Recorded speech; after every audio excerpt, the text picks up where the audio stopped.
fast breeder reactor attains criticality. NASA's Artemis 2 astronauts are officially farther from Earth than any human being has ever gone before. Tree can be taken out in one night, and that night might be tomorrow night. Donald Trump says Iran could be taken out in one night as Tuesday deadline looms large. We have a plan, because of the power of our military, where every bridge in Iran will be decimated by 12 o'clock tomorrow night. Trump threatens to destroy all Iran bridges, power plants in 4 hours if there is no deal. A spokesperson of Khatam al-Anbiya Brigade reportedly countered Donald Trump's threats, saying reckless threats will not affect offensive operations nor erase humiliation of the United States.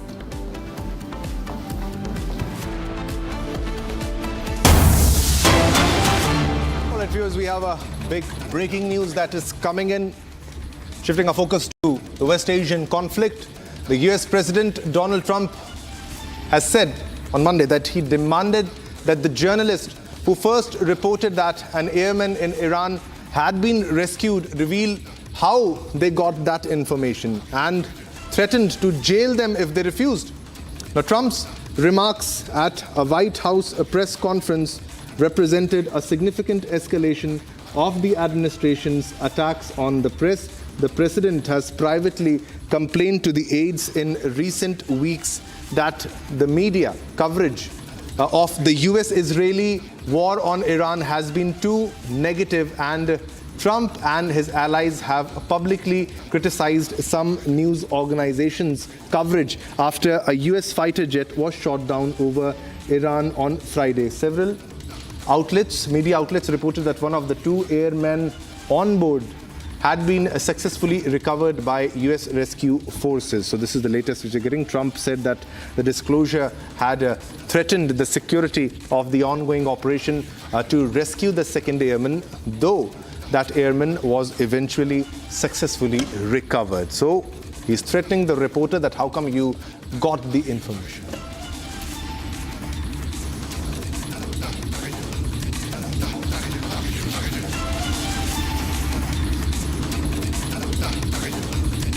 All right, viewers, now let's move on to another top story. Now, Donald Trump has made a series of explosive claims on Iran, saying there has been a regime change, even as he insists that this was never the objective. From hinting at a secret military plan to claiming Iranians are urging continued strikes, Trump's remarks have raised serious questions about the ground reality and what comes next in the conflict. Watch this report.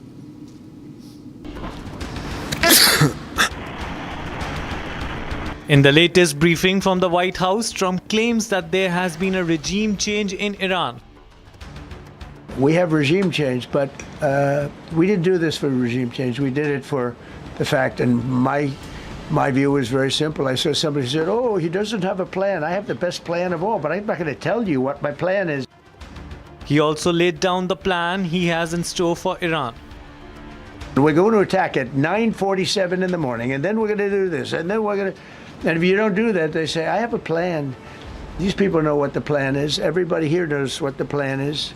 But it's very unfair to say, because I don't mind being insulted. I've been insulted for many years by the fake news. But you can't. It's so bad for people that are so you just saw two great, and John Ratcliffe, three unbelievable people. They have a plan. Every single thing has been thought out by all of us.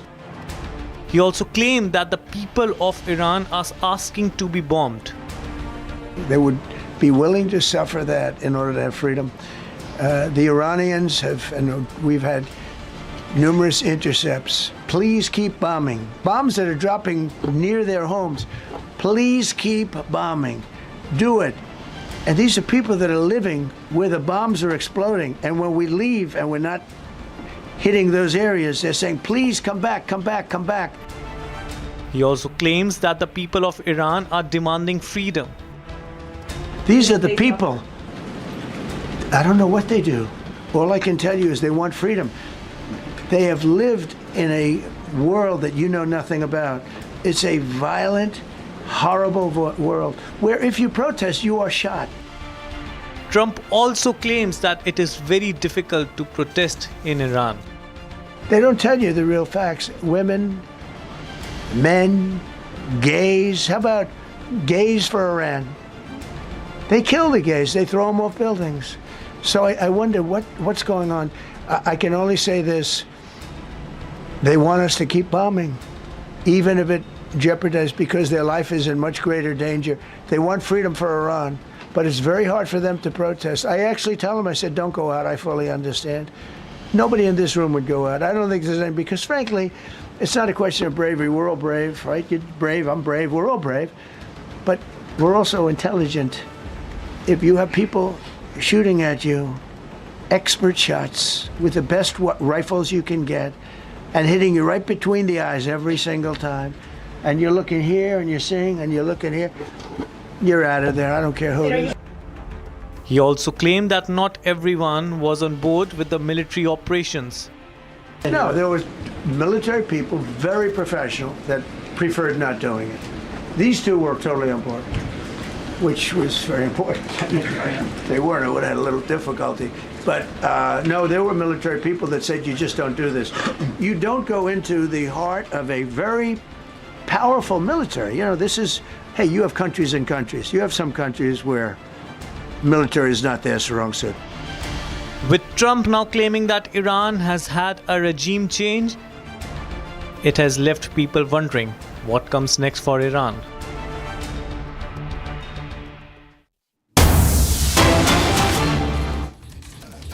All right, we have another big breaking news that we are getting right now. We have an update from the Ministry of Defense of Saudi Arabia, wherein the claim, interception and destruction of 18 drones during the past hours have been made. So very big development there.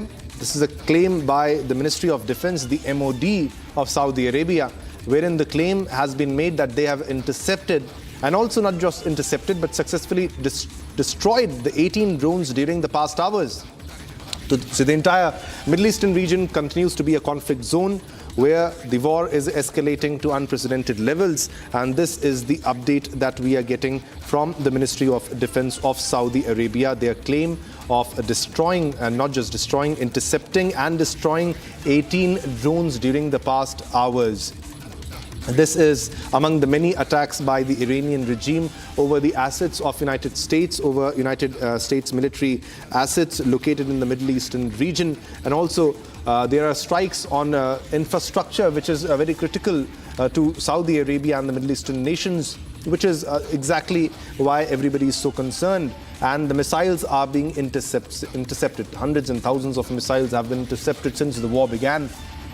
And this is the latest, where 18 drones, ladies and gentlemen, 18 Iranian drones have been intercepted by the Ministry of Defense. As per the claims of Saudi Arabia, their military has intercepted 18 drones during the past hours.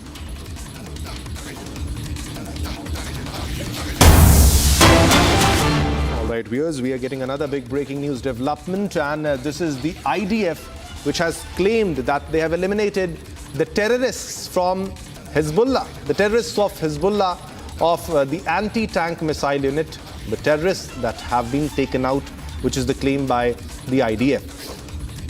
Now, they were inside a mosque, allegedly inside a mosque, anti-tank missile unit in a mosque, and IDF had located dozens of weapons over the last few weeks. Now, IDF troops from the 91st Division have been operating in southern Lebanon and have continued the targeted ground operation with the aim of defending the residents of northern Israel. The soldiers identified Hezbollah anti-tank terrorists who had positioned themselves inside a mosque in that area. Now, following the identification, the soldiers eliminated the terrorists and dismantled the compound in order to remove the threat to IDF soldiers and Israeli civilians. All right, for more details, we have our colleague Nayan joining us live from the newsroom for more details on what exactly unfolded in that location, because it is a very big claim that now they have struck a mosque, which what we are getting to know, the terrorists were inside a mosque. This was Hezbollah's anti-tank terrorist unit, the mobile unit that is present there. What details do you have, Nayan? I have some additional details for you. The troops identified as a terrorist observing them from a structure. The coordination with the ground troops, the Israel forces carried out a rapid targeting cycle and eliminated the terrorists. In fact, additionally, the IDF troops have eliminated terrorist cells and located many weapons used by the organization's terrorists to advance terror attacks. Now, these are among the weapons located were the explosive device, various types of arm fires, magazines, and much more. Over to you. All right, Nayan. Thanks a lot for the details. It's a very big development. Now Israel claims striking the terrorists. Thanks a lot, Nayan, for the latest updates. We'll come back to you as more details unfold. Now let's move on to another big breaking development. Now let's move on to Manipur. We have a fresh visual surfacing amidst the unrest in Manipur. New visuals amid unrest and clashes in Manipur. The unexploded long-range missile rocket. Now remember, we were the first to break this news. The long-range missile rocket is ready to be defused by the bomb squad team. Just imagine, this was a rocket that was used inside Indian territory, and this was used to attack homes where two little children were killed. Two little children, just 5 years old, one 5 years old and another one, the nearly 5-month-old child. Both of them succumbed to their injuries. Now, rocket launcher Lathore bomb fitted at GI pipe pointing towards the house of the Meitei villager. This is the new visual amid the unrest and clashes in Manipur. This is the visual of the launcher, the rocket, which we are getting to know. Now, this was used, just imagine the kind of destruction such weapons can possess. Now, these are not weapons for ordinary use. These are military-grade weapons in this case, and they can cause a lot of destruction to civilian infrastructure, to be particular, especially houses now, and this is one of the reasons. All right, we have Johnson with us for more details in this story. Johnson is joining us live from Manipur, from Tronglaubi. Johnson, it's very sad that the little children died in this case. One was merely just 5-year-old. The other one was a 5-month-old child. But we're getting to know that advanced weaponry was used in this case. Now, what kind of weapon? If you can put this into perspective and explain what exactly was the kind of weapon that was used. Was it a rocket launcher or some sort of a short missile? What was it, Johnson? Yeah, please unmute your audio, Johnson. I would request you. Okay, this is one of the one of the most inhuman these armed conflict groups targeting types of the civilians. Yes, as seen in the visual, I have shared. This is not only an RPG rocket launcher, long-range missile, but the thing is, it is fitted with a GI pipe, and also the GI pipe is made as an IED, and which make this rocket launcher, which make this RPG more, more strong and more, more dangerous. So right now, this at 11:35 approx, the bomb diffuser squad, yes, bomb diffuser squad have diffused this, RC IED that has been, recovered from just the courtyard of the deceased family itself. And in my hand, this, I show you, this is the splinter. This is a splinter of the diffused RC IED, and in the background, many, the public of the Tronglaubi area and also from various locations, they have gathered here. They have even seized the Moran police station. And, the thing is, the area is still tense. And right now, the mother of the two child has completed his operation and still is in the ICU, and and her condition is not exactly known. It can be any time, unwanted news might come up at any time because because her health condition is too serious. So regarding this weapon, this weapon is RPG, which is also known as lethal bomb, used mainly by this armed conflict group. And this is the exact spot diffused RCID with safety, concerning the safety of the public. And yes, this RCID, the GI5 that has been used by these armed cookie groups.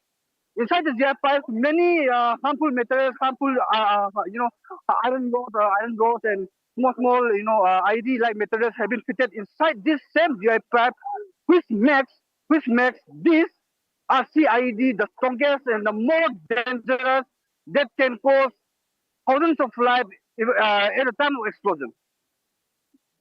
Locals, they are saying that it was fired from a very long distance. Now, if you can explain how this might have been utilized, how it might have been fired from a very far location, the kind of weaponry, and how it was pointed towards the Meitei house. Now, this is the question that we would like you to reflect upon and give us the answers, the details of it. And then later, how was it diffused? Yeah. Yes, this was as per a report from the public, from the local villagers. Let me show you some of the background here. In this hill side, there are many central security forces camps, but it is reported by the public that this unexploded RCID might be planned by those armed cookie miscreants, armed cookie groups, by coming down from the hill range and by passing through this paddy field, and the house of the deceased family is just by the side of this National Highway 2 Imphal to Kanpur Road. And also, luckily, during the time of shooting this RCID, as per the report, it doesn't explode, but the bomb diffuser squad rushed to the spot, direct spot where this bomb diffuser squad directly rushed to the spot, the exact spot where this RCID is planted.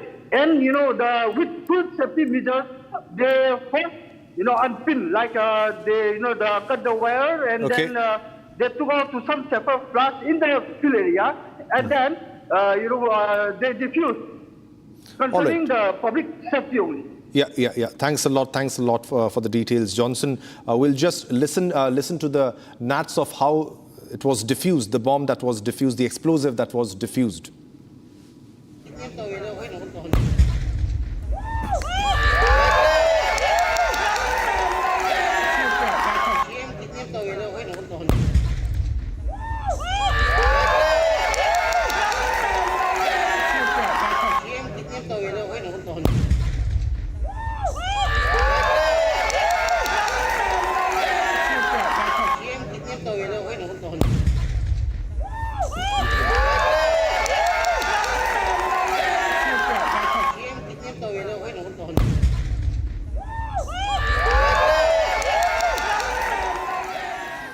All right, so these were the visuals from Manipur. Now they were diffusing the bomb, and it was the unexploded bomb, an explosive that was diffused. It was fired from a rocket launcher fitted at GI pipe pointing towards the Meitei houses.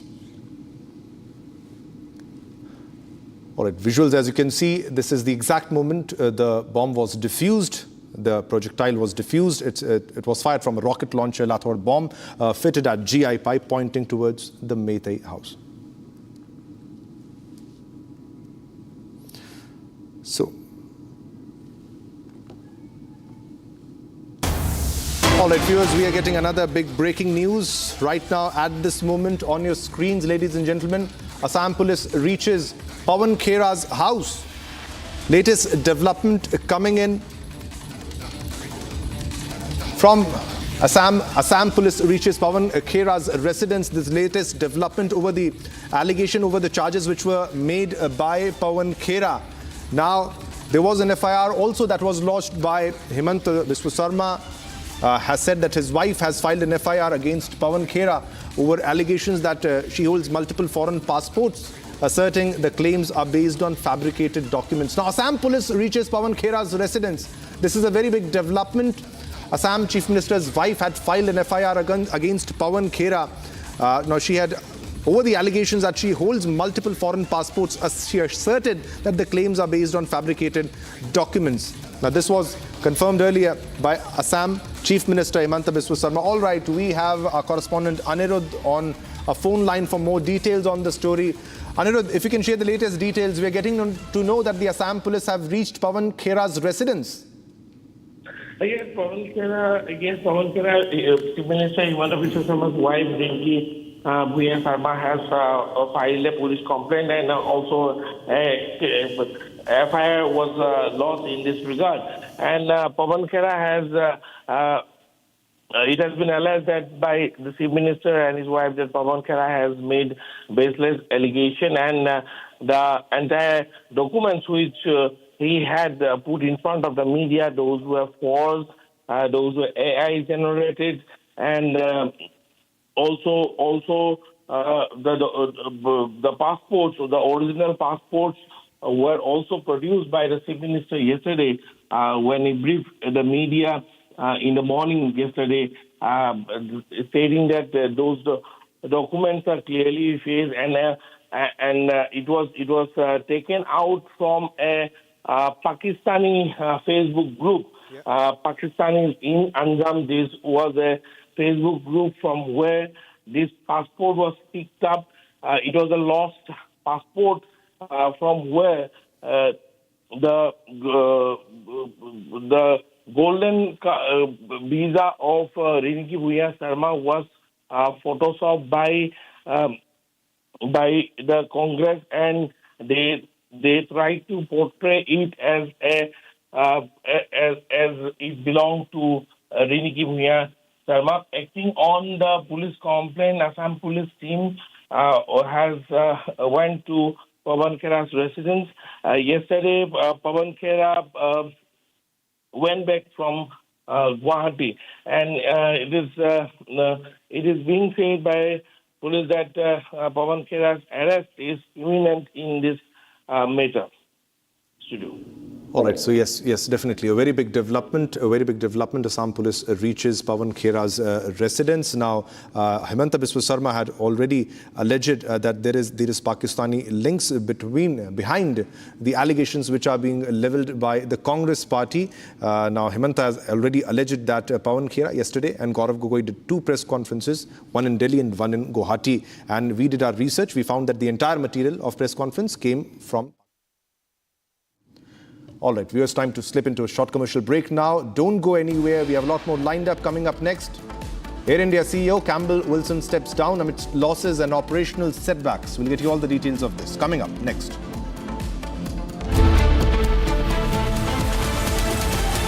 चमकी चाट से क्या बना है? Sandwich लस्सी और छाछ हर घूंट में चमकी चाट ड्राई फ्रूट और दही बड़े चमकी चाट से स्वाद बढ़े असली स्वाद सिर्फ चमकी चाट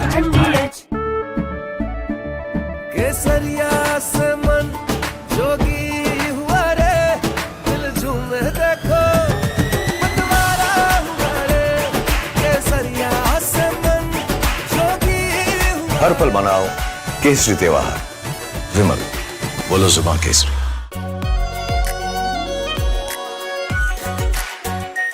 are pure shahi paneer masala delicious healthy everyday 3, 2, 1 booster ignition Artemis 2 now bound for the moon humanity's next great voyage begins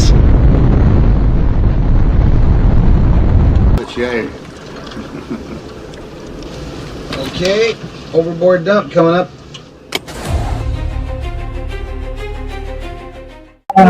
Actually, there is always a redundant change.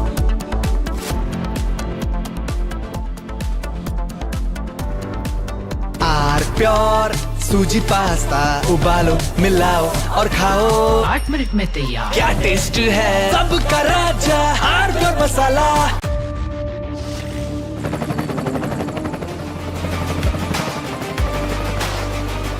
Character, the taste of success. प्यास बुझाए ठंडक लाए सबको भाए जीरा से MTH का जलजीरा जीरा से जीरा सिर्फ असली रिफ्रेशिंग असली स्वाद असली मजा MTH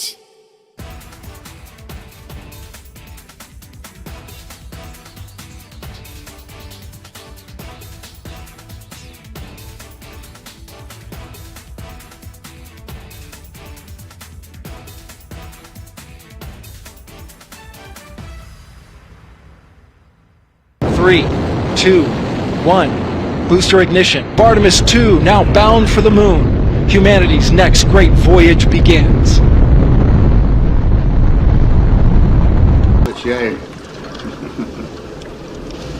Okay, overboard dump coming up.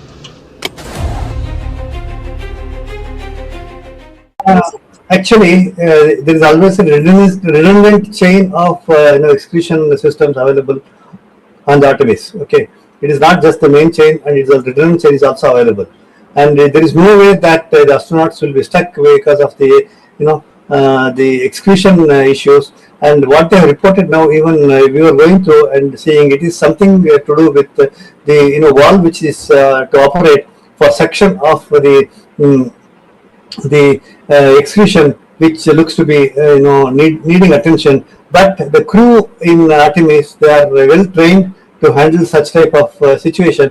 And also, in case if the main chain of the execution system doesn't respond, there is always a way of redundant chain and the methodology for execution. And I don't think it is a major issue, but I'm sure it will get sorted out. And of course, there is a redundant chain which can be conveniently operated. Good luck. Godspeed, Artemis 2. Let's go. And here we go. 10, 9, 8, 7. RS-25 engines. 4, 3, 2, 1. Booster ignition. And liftoff. The crew of Artemis 2 now bound for the moon. Humanity's next great voyage begins.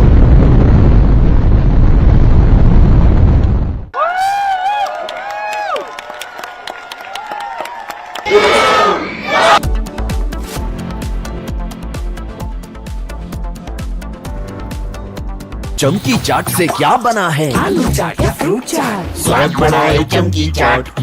क्या बात है? स्वादिष्ट पकोड़े और फरसान, अरे चमकी चाट है इसकी जान। असली स्वाद सिर्फ चमकी चाट। केसरिया से मन जोगी हुआ रे, दिल झूमे देखो मतवारा हुआ रे। केसरिया से मन जोगी हुआ। हर पल मनाओ केसरी त्योहार। विमल, बोलो जुबान केसरी। थोड़े में ज्यादा स्वाद, यही तो है इसकी खास बात। वाओ मामा, क्या स्वाद है? अरे मेरे राजा। सबका राजा आरती और मसाला। 3, 2, 1. Booster ignition. Artemis 2 now bound for the moon. Humanity's next great voyage begins.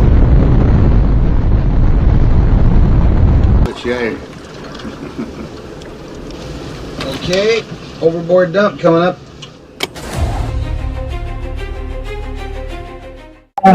Actually, there is always a redundant chain of execution systems available on the Artemis. Okay, it is not just the main chain, and it's a redundant chain is also available.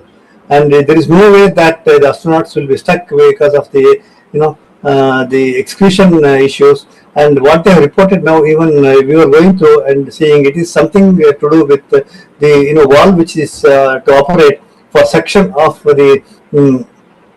the execution, which looks to be needing attention. But the crew in Artemis, they are well trained to handle such type of situation.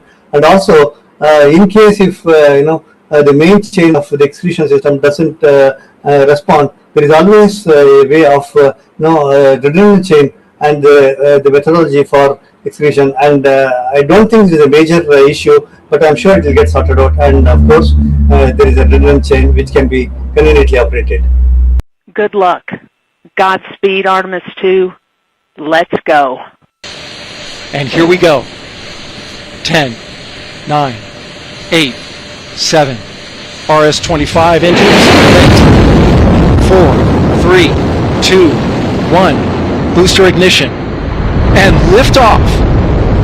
The crew of Artemis 2 now bound for the moon. Humanity's next great voyage begins.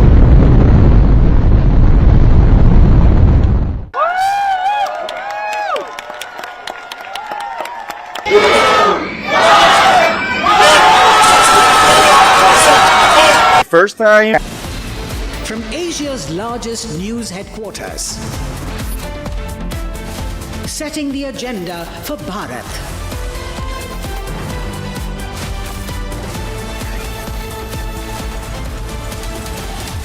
You're watching Republic.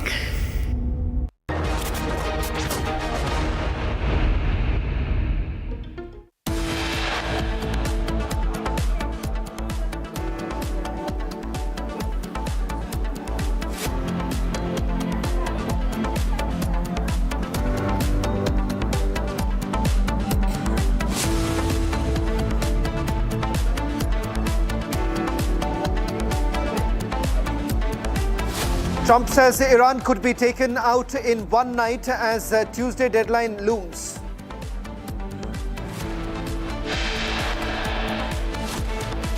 Trump threatens to destroy all Iran bridges, power plants in 4 hours if there is no deal.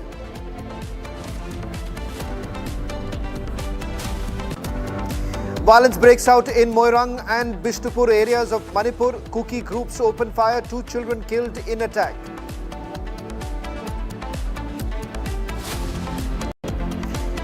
Imphal-Churachandpur highway blocked after violence. Tires, oil tankers burnt. Schools to remain closed along the Imphal-Churachandpur highway.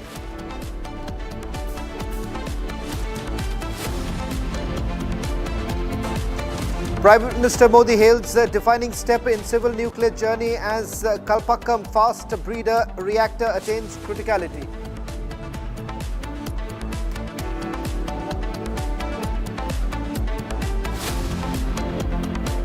Air India CEO Campbell Wilson steps down before tenure end in 2027. Wilson resigns amid losses and operational setbacks.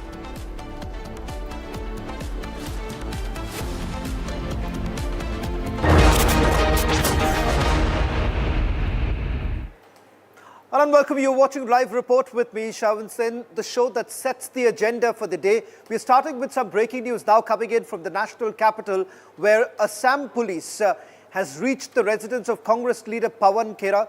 This after allegations were levelled by Pawan Khera against Assam Chief Minister Himanta Biswa Sarma's wife of holding multiple passports. A strong response came in from the Assam Chief Minister saying that these are fake. In fact, Assam Chief Minister's wife, Riniki, also spoke on this entire matter, saying that these were AI-generated passports and the fact that they are going to file a criminal defamation case against Pawan Khera. It now turns out that Assam police has also filed an FIR based on a complaint that has been filed by Assam Chief Minister's wife, Riniki. In fact, this is only intensified as polling has is coming close, and now charges and counter charges coming in on this entire matter. Assam police team has reached the residence of Pawan Khera.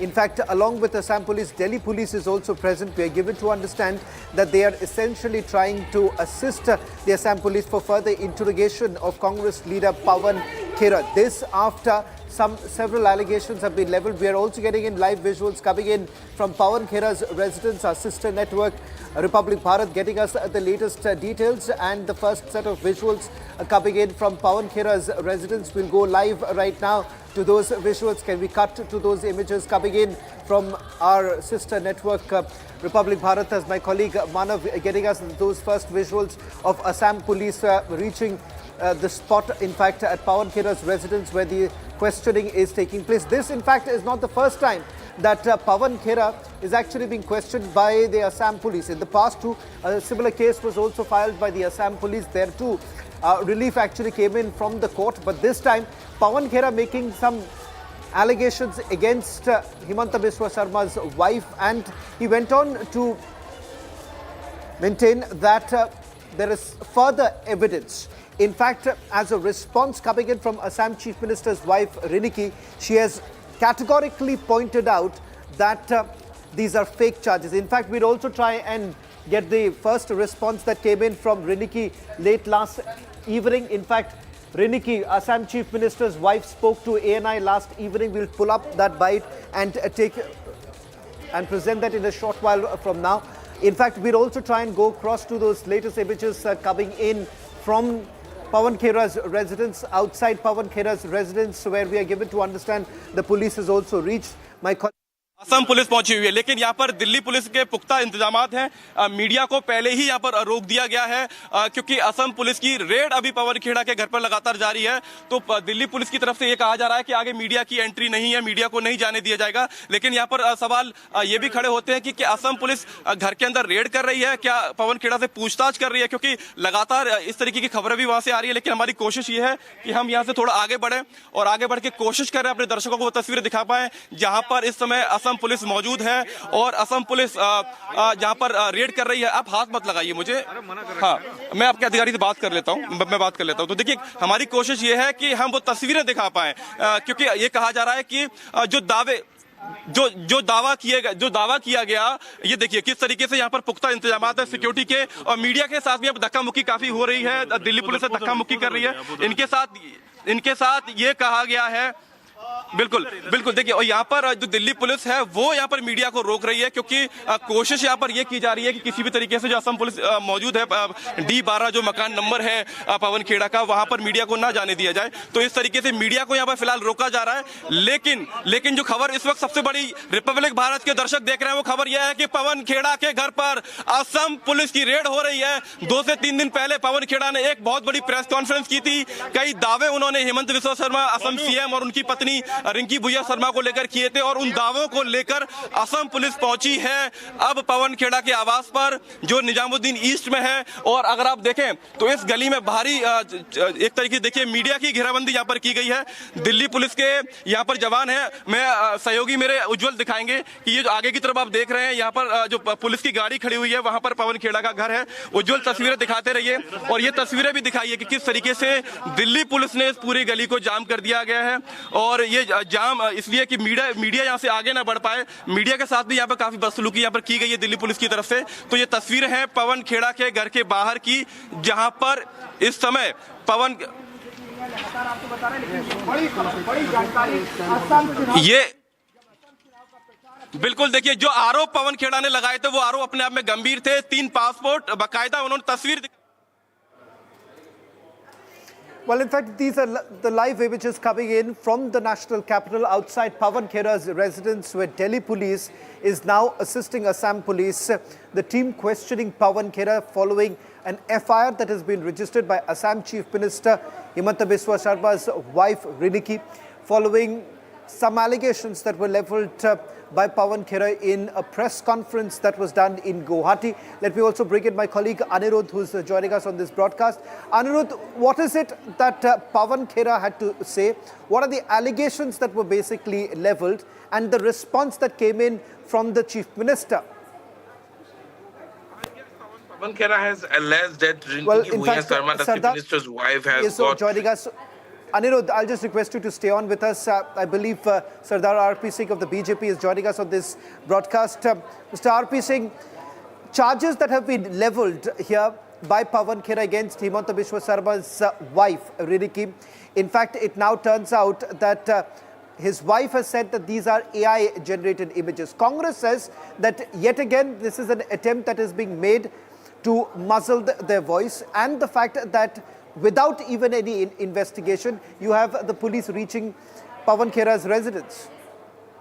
Well, it is for investigation that police has reached his residence. He has brought some document in public clear. So police would like to inquire into it, that what documents are they, and because as per Mrs. Hemant Biswa Sarma's wife, they are fabricated and they are all false documents. So they'll need to investigate that if he has the original documents or if he's just playing the game on the basis of the false document.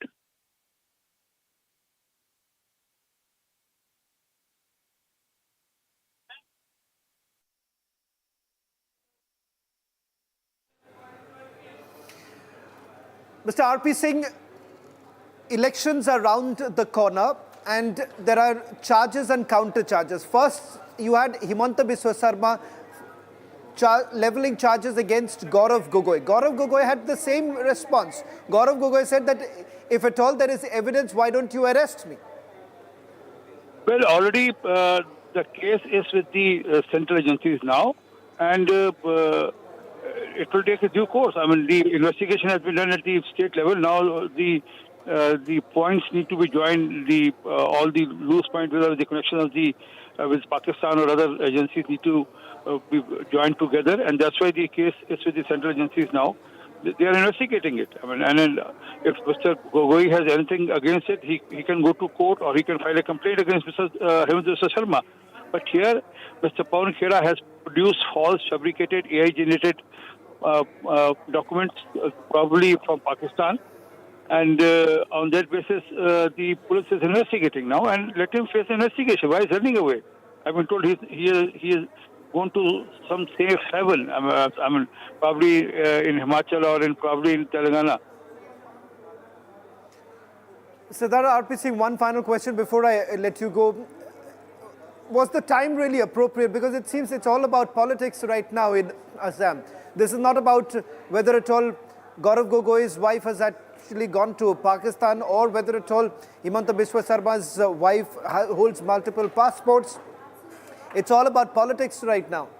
I take strong objection to you saying that she holds 3 passports. Again, I reiterate, all are fabricated, AI generated. And that's why she has filed FIR. Mr. Gogoi had all the chance in the last 1 year to go and file FIR, to go to Supreme Court, to stop the investigation which was being held by the state government and which has been forwarded to the central agencies now. So he had all the chances to revert that, but he didn't. It means that all those charges are true. Here, since they are on a fabricated documents, all the charges are on basis of the fabricated document, AI-generated document. That's why Hemant Biswa Sharma's wife has moved to the police and filed a FIR, and that's why police has come to him to investigate the matter. He should cooperate with the police and present the documents if he has the original documents. Thank you very much, Sardar RP Singh, for joining us on this broadcast. Let me go across to my colleague Anirudh as well as Manav in a short while from now from Pawan Khera's residence. Anirudh, the charges that were leveled by Pawan Khera, he says Riniki holds multiple passports. Did he provide any evidence? Because Riniki says that these are AI-generated images. Yes, Pawan Khera has alleged that Riniki Bhuya Sharma has got 3 passports. However, Chief Minister Himanta Biswa Sharma addressed the press conference yesterday morning, and he brought out all the documents and presented it before the media, alleging that all these documents were showed by Pawan Khera during the press conference were fake, and those were AI generated. Those were Photoshop from a Pakistani group in Facebook. There is a Pakistanis in Assam where one person reported a lost passport, and taking up that particular photograph, the Congress party allegedly photoshopped the image and morphed it to show it like it was a passport belonging to the chief minister's wife. And these allegations that were leveled by Pawan Khera were all refuted by the chief minister as well as his wife and the Bharatiya Janata Party, both in Delhi as well as in Assam. And a police complaint was also lodged by the chief minister's wife, Riniki Bhuya Sharma, against Pawan Khera and others. And taking cognizance of the FIR that has been lodged by the chief minister's wife, Assam police have swung into action. In a press conference day before yesterday, which was addressed by Pawan Khera, both in Delhi as well as in Guwahati, he has made this allegation. He also alleged that the chief minister's wife, Riniki Bhuya Sharma, has got property worth in thousands of crores in investment in the United States and also in Dubai. But when all those documents were cross-checked, particularly even during Pawan Khera's press conference, also when it was pointed out that the company that he was talking about on 5th of April was registered in the state of Wyoming only on 3rd of April, that is 2 days ahead of the press conference that was addressed by the Congress party.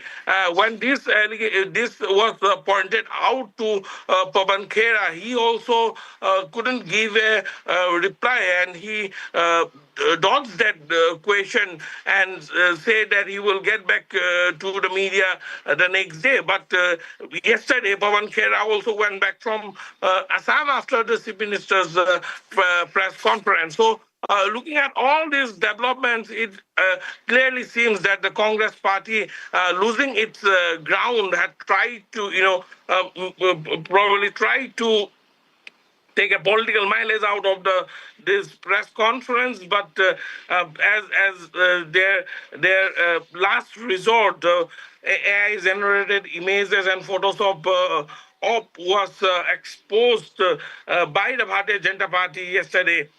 The Pawan Khera went back to Delhi and is been seen taking cover. Sawan. Anirudh, I'll request you to stay on with us. In a short while from now, I'm going to play out the response that came in from Riniki Bhuya last evening, where she essentially said that she not only rubbished the charges that were leveled against her, she also made a larger point, saying that if someone as powerful as Pawan Khera within the Congress system can actually make such baseless allegations, then it can actually happen to anyone within the Assam society. Now, that was what the Chief Minister's wife had to say. And she also went on to say that she's going to take this matter further by filing a criminal defamation case against Pawan Khera, and an FIR will be registered. It does appear that late last evening, Assam police has filed an FIR. We do not know the charges that have been leveled against Pawan Khera at this point in time, and whether at all he has now been made an accused in this case. But Pawan Khera, in a press conference that he did in Guwahati, he had made some allegations that Himanta Biswa Sarma's wife was holding multiple passports. In fact, he said 3 passports. You can see the pictures on your screens right now. First, I want to play the response that came in from Assam Chief Minister's wife, Riniki Bhuya Sharma. The court of Gogoi have made some allegations against you. But what is the truth? It seems that a mad dog has bitten them, and from the top rung of the Congress to the lowest rung, I believe that they don't have anything else to do except defaming people, and that too with AI generated and total photoshopping. And one more thing which they have done, where they have set up playbook. Today I am the Chief Minister's wife. I am being able to fight, but the playbook which they have set it as what you can say as an example, because now everybody has an AI, everybody has an WhatsApp, and everybody can do anything. But when they have seen such nonsense can be done in it is an example set to the entire Assamese society by a very veteran party, and which is very shameful. And I think they have gone berserk. And the berserk doesn't mean that they set very wrong examples to the society as a whole. Now, today I'm a CM's wife, as I told, but if it's done to some mother, if it's done to some daughter, how will they fight?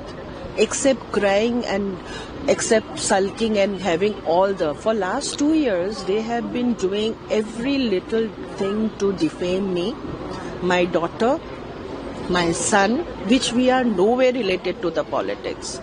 But I don't know what kind of sadistic pleasure, and this time they have went a step ahead. And the kind of allegations they are making, like if we check with an Indian Passport Act, and that is itself says that what kind of foolish things they have done. India doesn't allow any dual citizenship, and they are talking about 3, and I'm supposed, according to them, I'm supposed to be an Egyptian national, and they are talking about the golden visa. Now they are climbing down and they are talking about some nonsense which I am being replying them in the Twitter.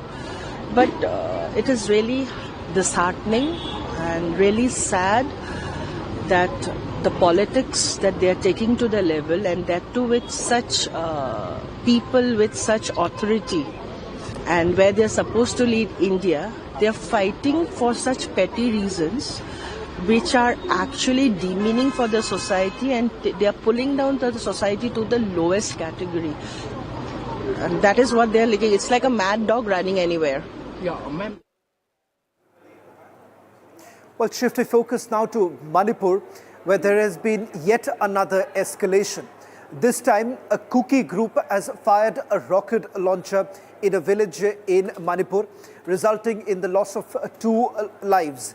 In fact, it seems that the situation has gone out of control in Moirang district, where we're given to understand there has been complete unrest. I'm going to take you through some of the details emerging from the investigation that has been carried out so far. I'm told that the Chief Minister has also reached the spot, taking stock of the situation. Now, this has been yet another escalation of hostilities in Manipur, where armed Kuki groups launched a long-range bomb at civilian areas. This was in Thronglaboy in Moirang at Bishnupur district, and the bomb basically exploded this morning.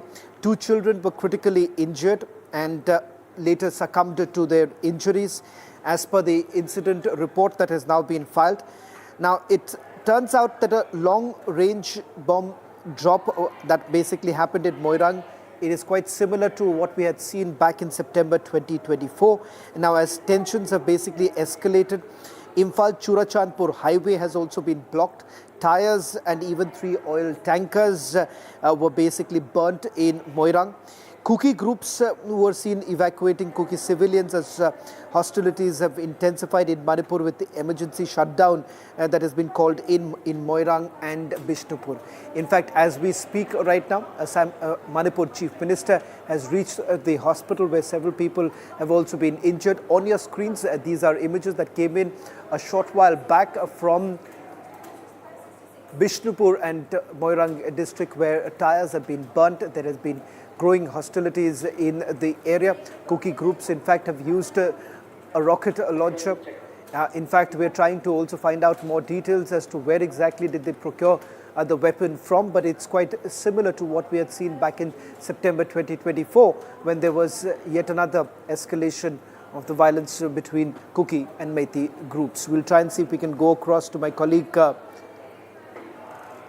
Linthoy as well as Johnson, who's joining us on this broadcast. Linthoy, what's the situation like on the ground? How did they get their hands on a rocket launcher? Yeah, Sawan. That rocket launcher was actually very similar with the rocket launcher that were used allegedly by Kuki militants during the peak violence while in Manipur. So actually this Thronglaboy is located near Galmol, P. Galmol, which is a Kuki dominated area.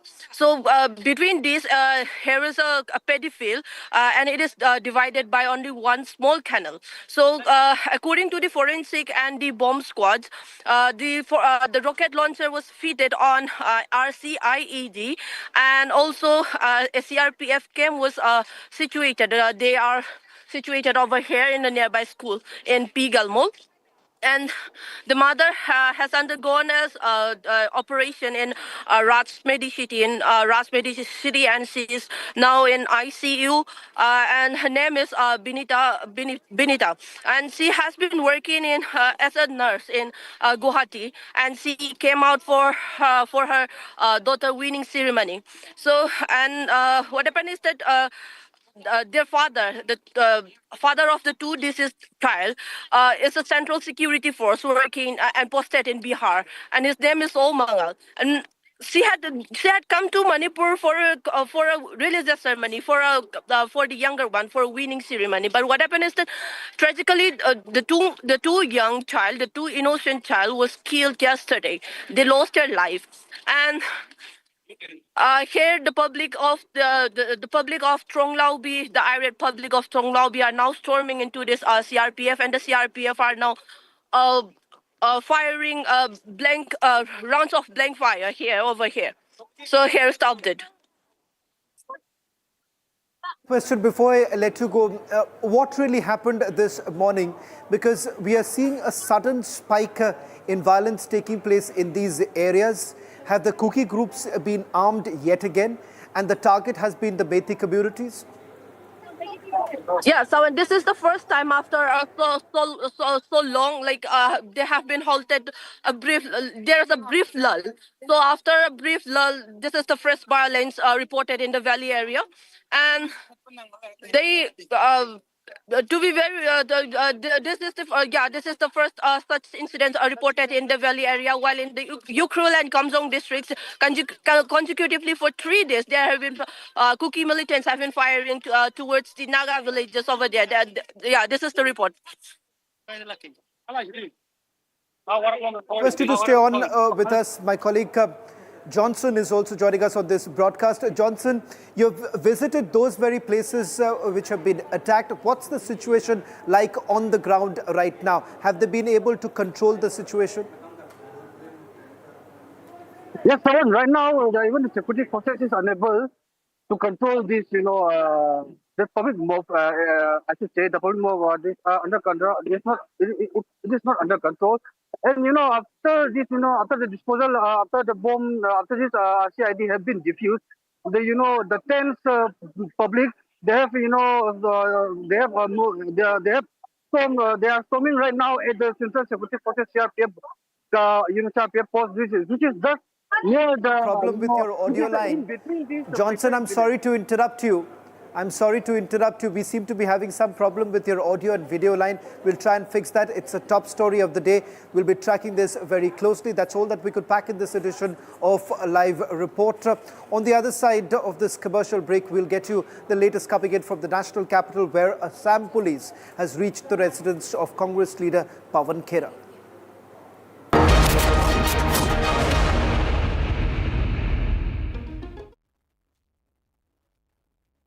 चमकी चाट से क्या बना है? आलू चाट या fruit चाट, स्वाद बनाए चमकी चाट। क्या बात है? स्वादिष्ट पकोड़े और फरसान, अरे चमकी चाट है इसकी जान। असली स्वाद सिर्फ चमकी चाट। 13,000 placements last year. At Amity, we are committed to nurturing passionate, hardworking and proactive professionals. थोड़े में ज्यादा स्वाद, यही तो है इसकी खास बात। वाओ मामा, क्या स्वाद है? अरे मेरे राजा, सबका राजा आरती और मसाला।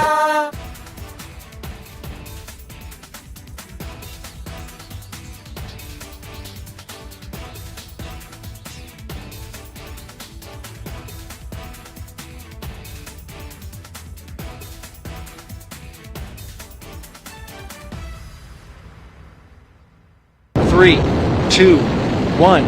Booster ignition. Artemis 2 now bound for the moon. Humanity's next great voyage begins.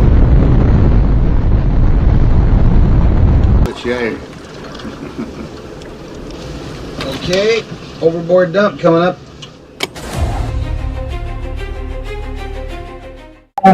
Actually, there is always a redundant chain of excretion systems available on the Artemis. Okay, it is not just the main chain, and it's a redundant chain is also available. And there is no way that the astronauts will be stuck because of the the excretion issues. And what they have reported now, even we were going through and seeing, it is something to do with the valve which is to operate for section of the excretion, which looks to be needing attention. But the crew in Artemis, they are well trained to handle such type of situation. And also, in case if the main chain of the excretion system doesn't respond, there is always a way of redundant chain and the methodology.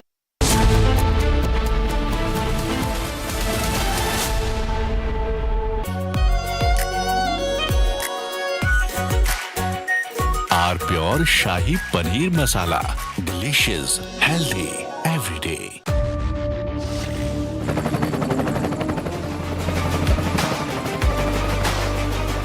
Director, the taste of success.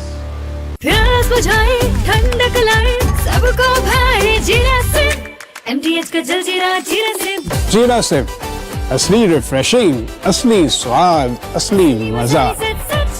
MTH, MTH। 3, 2, 1. Booster ignition. Artemis 2 now bound for the moon. Humanity's next great voyage begins.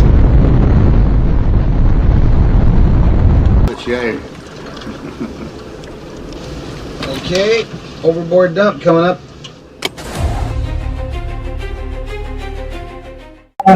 Actually, there is always a redundant chain of excretion systems available on the Artemis. Okay, it is not just the main chain, and it is a redundant chain is also available, and there is no way that the astronauts.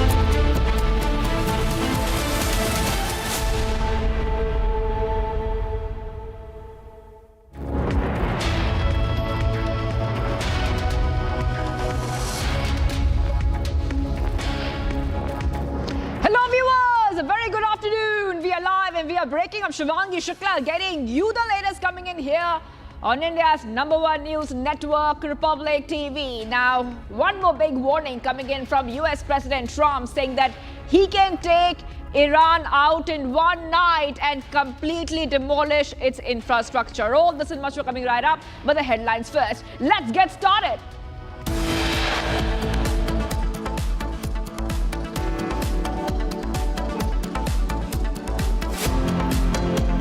Top headlines that we are tracking right now.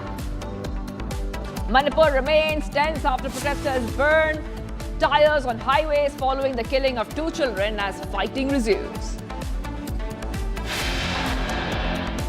Assam police reaches Pawan Khera's residence to question him after Himanta's wife files FIR against a Congress leader. 90 lakh deletions in West Bengal elector list, including 27 lakh deletions after adjudication. 9-judge top court bench begins hearing pleas seeking review of the 2018 top court judgment on the Sabrimala entry case.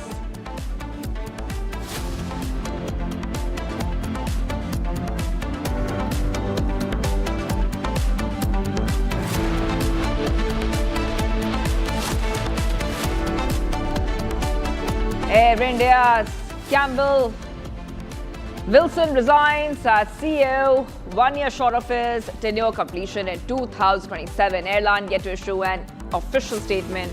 Reports suggest that new Supreme. Getting to these updates coming in.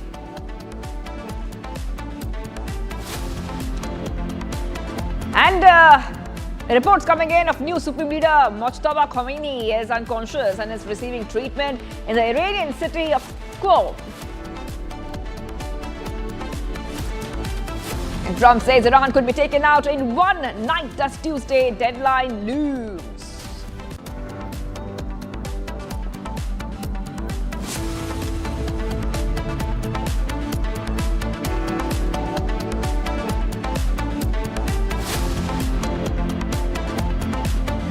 Getting you some updates coming in here on Republic TV. Let's start with the top updates we're getting for our viewers. Assam police has just reached Pawan Khera's residence. So back-to-back updates coming in here on Republic TV. We'll tell you a little bit more about this development, which we are tracking very, very closely. As for the latest, these are pictures coming in. The Assam cops, I repeat, the Assam cops will be now questioning Pawan Khera next. Pawan Khera next. So this is what we see right now, viewers on Republic TV. Let's tell you exactly what has been happening. Now, ahead of the upcoming state assembly elections, Assam CM Himanta Biswa Sarma has launched a scathing attack on the Congress, making a series of remarks. And this is coming in as we keep getting you more updates. Okay, let's go straight across to my colleague, Harsh, joining us. Harsh, what is the latest happening? What could be the line of questioning here? Harsh. Right, Shivangi. In fact, this is a big political development 2 days prior to the elections that are bound in Assam. Now, we are standing right in front of Pawan Khera's house here in New Delhi. Now, joint teams of Delhi police as well as Assam police have reached at Pawan Khera's residence over his remarks during a press conference in Assam where he linked several passports with Himanta Biswa Sharma's wife, calling it out just ahead of elections. Now remember, Pawan Khera is a senior Congress leader, also a party spokesperson. Now Himant Biswa Sharma, in fact, on the other hand, has countered these claims. He has called these use of fraudulent documents, and he has claimed that an FIR has been filed by both him as well as his wife Riniki Sharma, and this is exactly why the teams of Assam police and Delhi police are here at the spot, here at the residence of Pawan Khera in New Delhi. Now Himant Biswa Sharma has also said that these details, these passports are available on social media and are originally posted by Pakistani social media groups, and these passports are downloaded by these social media posts, and Congress has in fact fabricated and photoshopped these passports to use it against Himant Biswa Sharma and his wife. He has also claimed that this can be easily fact-checked by just Google reversing these images, and he has clearly called it out, a use of fraudulent documents just 2 days prior to the election that is scheduled in Assam. Right. Okay. So, you know, what we see is that there are sharp exchanges, legal actions which will be taken, serious claims, adding to the tensions ahead of the crucial polls. And we see that these claims have been made. However, from Himanta Biswa Sarma's side, he is claiming that those passports which were shown in the press conference were AI generated, Harsha. So this is the big update coming in. Getting some more breaking news. Getting some more breaking news coming in on Republic TV. Let's go ahead. Okay, so Assam police begin questioning Pawan Khera. So just staying with Harsh. Yeah, so the Assam cops are going ahead recording Pawan Khera's statement, and like we were telling our viewers, this is a team of Assam police reaching the residence of Congress leader Pawan Khera in connection with his remarks against Himanta Biswa Sarma. Our team has arrived. It's being assisted by Delhi police. आपने तो खुद ही माहौल देखा, जीतने वाला नहीं है, इस बार नहीं जीत पाएगा। सर, जो कांग्रेस ने प्रेस कॉन्फ्रेंस करी पवन खेरा जी ने स्पेसिफिकली, उनको आप क्या? वो भाग गया ना अभी। कल सुबह 6 बजे ही वो गुवाहाटी से भाग गया। अभी दिल्ली में हमारा लोग, मैं अखबार से मुझे पता चला है, दिल्ली में पुलिस गया है तो हैदराबाद तक भाग गया। क्या किया सर ऐसा? आपने कहा मेरे पास सब प्लान है। क्या प्लान है? आपने कहा कि प्लान का मतलब नहीं, कानून अपना हिसाब से काम करेगा ना। सर, आपने स्पेसिफिकली यूज किया था कि मैं कौन खेरा, वो तो सुनाओ कब आप।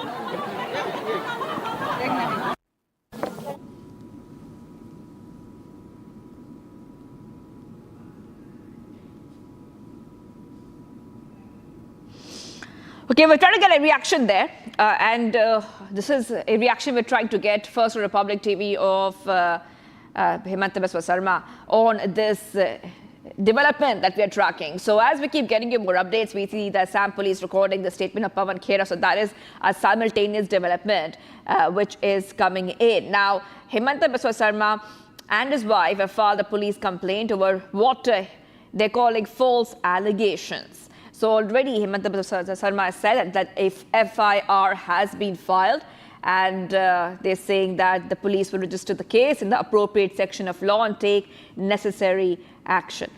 He also alleged that material used in the recent Congress press conferences was sourced from Pakistani social media groups. So that is also what my colleague Harsh was saying. So Sarma had said that, that there's Pakistan's link to the press conference, and that has become very, very apparent. Let's go back to Harsh. Harsh, yes, go ahead. Go ahead. What's the latest coming in? The questioning has begun. Go ahead. Yes, Shivangi, in fact, this is a fresh development from here in New Delhi that Assam police has in fact started questioning Pawan Khera, the senior Congress leader, who is also the party spokesperson, over his alleged charges of Himant Biswa Sharma's wife holding multiple international passports despite holding an Indian citizenship. However, on a contrast, Himant Biswa Sharma has maintained that all of these allegations are just use of fraudulent documents, and these pictures are AI generated and are originally fetched by some Pakistani social media groups, and this can be easily fact-checked by just Google reversing these images. Now the line of questioning, in fact, here, as far as the official sources are have confirmed, has in fact told us, if they are to be believed, the line of question is regarding that what more proofs can Pawan Khera present in this regard to prove his point that he put up earlier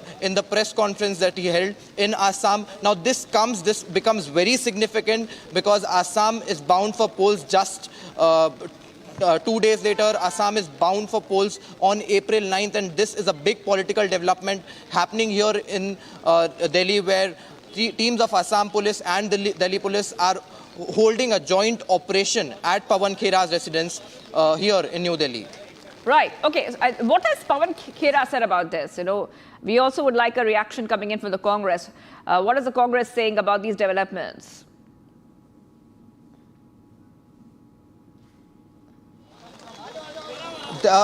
Shivangi, as far as the information we have received so far, there is no official comment made by Pawan Khera in this regard. Assam police or Delhi police, the teams of Assam police or Delhi police reaching at his residence. There is no official response at this hour by Pawan Khera. However, this is a fresh development where we earlier got an input that the team of Assam police arrived at the Nizamuddin police station, where they joined an operation with the Delhi police, and now they have finally arrived here in Nizamuddin at the residence of Pawan Khera, and they have in fact begun questioning Pawan Khera in this regard. All right, Harsh getting us all those updates coming in outside Khera's home. Yes, Harsh, coming back to you. So let's talk a little bit more about what's happening. If you could just show the visuals, behind you. We understand it's raining there. Just show the visuals. You're outside Pawan Khera's home. How many members of the Assam police who are being assisted by Delhi police are there? Well, right, Shivangi. You know, there is heavy police deployment here.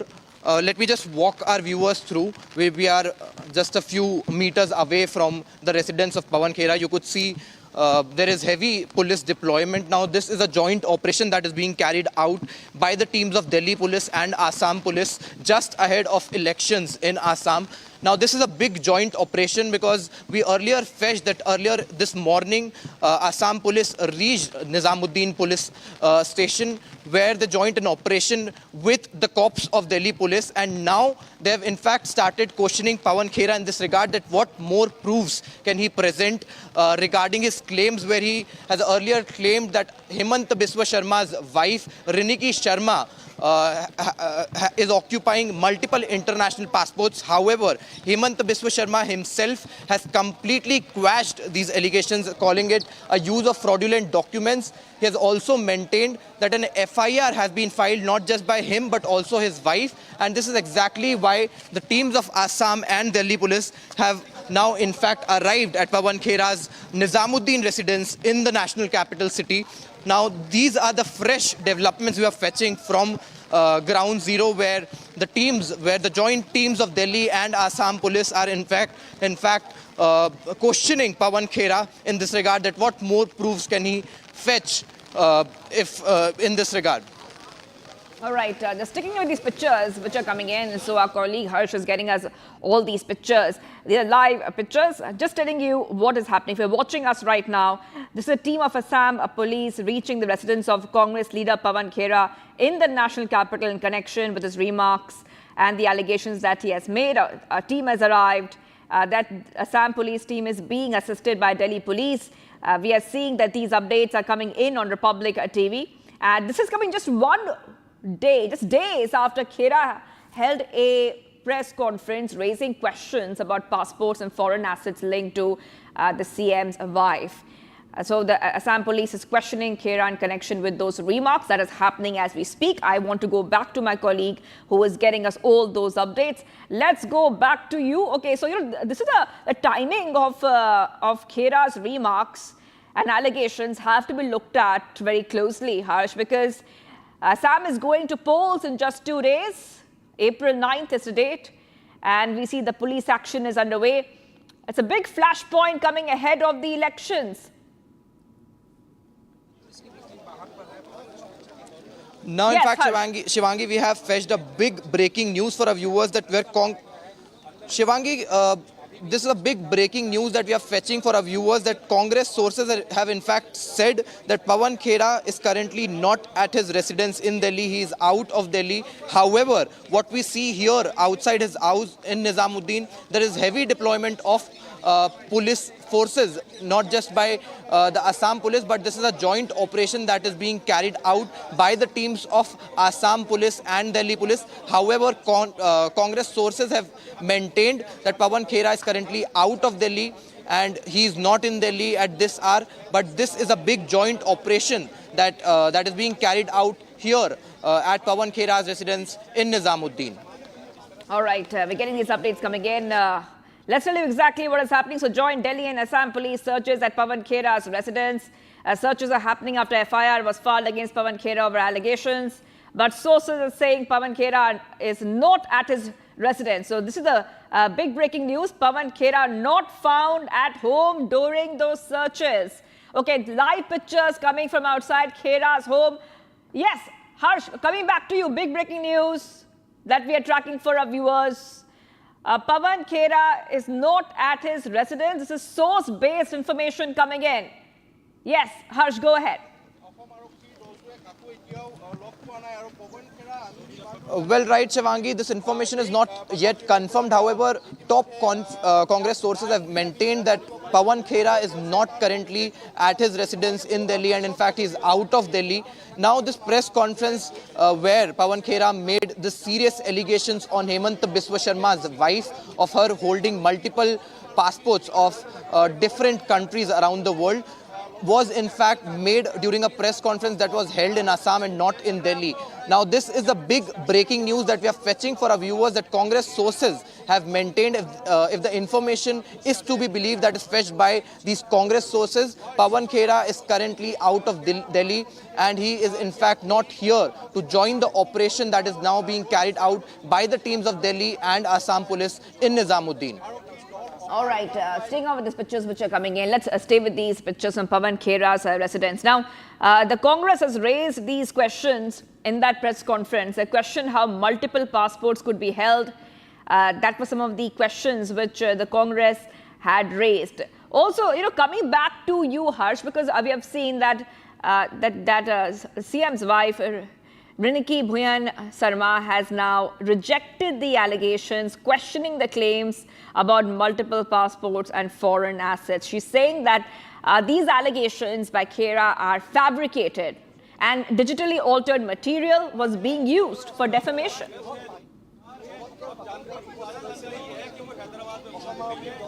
Shivangi, it is important for our viewers to understand that out of all the passports that is being alleged by Pawan Khera that Rinki Sharma in fact holds with her, there are two passports belonging to Egyptian and UAE nationality. However, Hemant Biswa Sharma and his wife Rinki Sharma both have filed an FIR in this regard with the Assam police, where Hemant Biswa Sharma in fact also held a press conference earlier where he called these allegations a use of fraudulent documents. He in fact said that the Congress leader has fetched these pictures by Pakistani social media groups, and these were the pictures that were originally posted by these Pakistani social media handles, and in fact they have morphed these images, they have photoshopped these images, and they have now in fact presented it as to be the passports that are with Hemant Biswa Sharma's wife.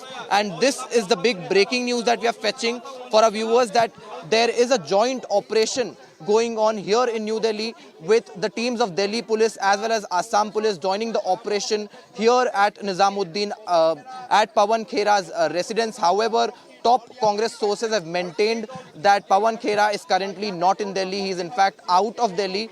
However, the big breaking news we have with us is that there is a big joint operation that is being carried out at Pawan Khera's Nizamuddin residence here in New Delhi. Right, okay, left and right hand side, left live pictures from Khera's Delhi home, right hand side live pictures of Hemanta in Assam. Remember that just 2 days left for the Assam polls. Election Commission has announced that the silence period for Assam assembly elections will also has already begun. So that is also something to look out for. We are getting a statement of Himanta Biswa Sarma. Let's go ahead and play out that statement. इस तरह से उत्साह जो है कैसे देखते हैं हम आराम से 100 सीट जीतने वाला है। सर ये जो एरिया है जिस तरीके से अखिल गोगोई लगातार कमेंट कर रहे हैं, गौरव गोगोई एक तरफ अटैक हो रहा है, उसको कैसे आप दोनों चुनाव हार जाएगा इस बार। अच्छा, आपने तो खुद ही माहौल देखा, जीतने वाला नहीं है, इस बार नहीं जीत पाएगा। सर जो कांग्रेस ने प्रेस कॉन्फ्रेंस करी पवन खेरा जी ने स्पेसिफिकली, उनको आप क्या वो भाग गया ना अभी, कल सुबह 6 बजे ही वो गुवाहाटी से भाग गया। अभी दिल्ली में हमारा लोग, मैं अखबार से मुझे पता चला है, दिल्ली में पुलिस गया है तो हैदराबाद तक भाग गया। क्या किया सर ऐसा? आपने कहा मेरे पास सब प्लान है, क्या प्लान है? आपने कहा कि प्लान का मतलब नहीं, कानून अपना हिसाब से काम करेगा ना। सर आपने स्पेसिफिकली यूज किया था कि मैं पवन खेरा, वो तो चुनाव का बात। Okay, so we heard a statement coming in there from Himanta Biswa Sarma, and coming back to you, Harsh, on what Himanta Biswa Sarma has said. He has filed a police complaint over what he calls these false allegations, and he has alleged that the material used in the recent Congress press conference was sourced from Pakistani social media groups. This is what he has said, that it was sourced from Pakistani social media groups. We were talking about this earlier. Just if you could expand that for our viewers. Well, right, Shivangi, this in fact comes at a very crucial political hour when Assam is bound for polls on April 9. This is just 2 days ahead of Assam elections. The Assam Vidhan Sabha elections are in fact just 2 days ahead from the time when this is happening. Now, this is a big political development. This is a high-profile investigation that is being carried out by the teams of Assam Police and Delhi Police, where multiple teams of both the forces are present at Pawan Khera's Delhi residence. Yes, go ahead, Harsh.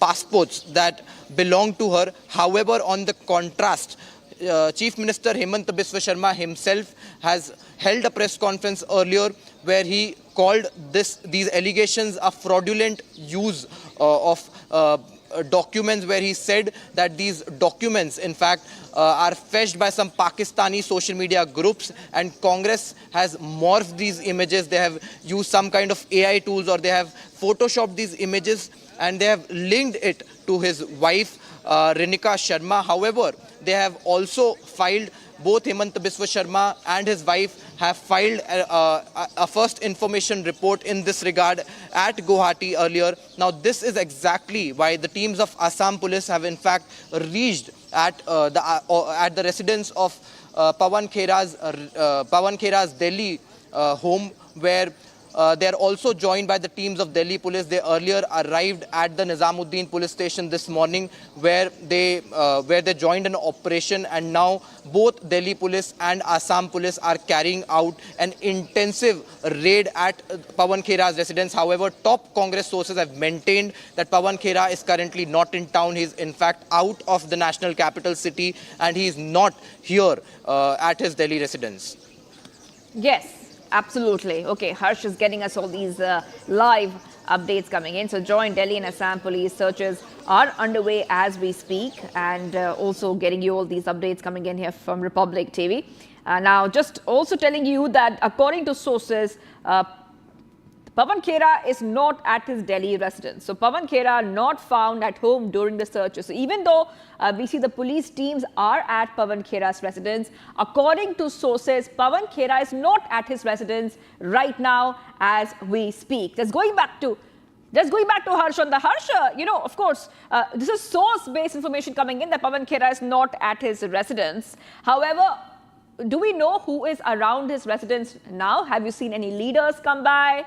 Or is there anybody else available at his residence? Have you seen any movement lately, in the last few hours, perhaps? Right, Shivangi. In fact, this is a very new development. This is a very fresh development that we are fetching for our viewers, and there is no official remark in this regard, and no senior Congress leaders have in fact commented on this matter, at least at this hour.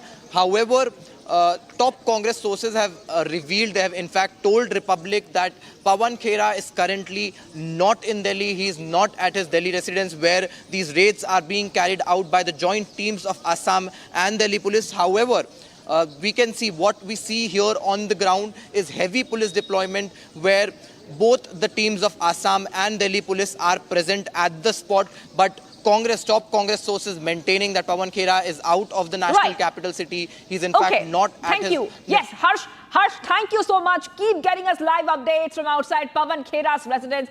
Joint Delhi and Assam police searches are underway. We'll be right back, viewers. Do not go anywhere. This is a breaking and a developing story we're tracking here. Stay tuned.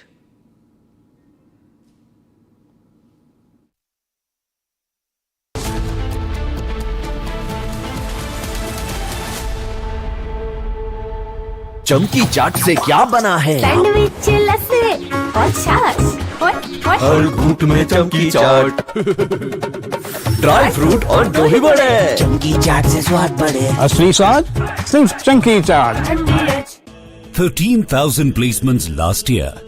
At Amity, we are committed to nurturing passionate, hardworking and proactive professionals. Pure सूजी pasta उबालो मिलाओ और खाओ 8 minute में तैयार क्या taste है सबका राजा आर प्योर मसाला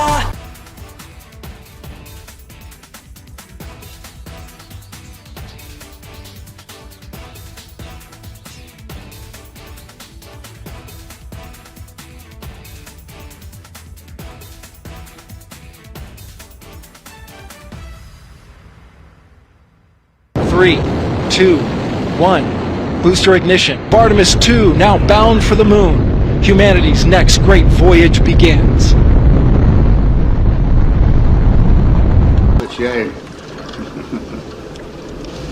Okay, overboard dump coming up.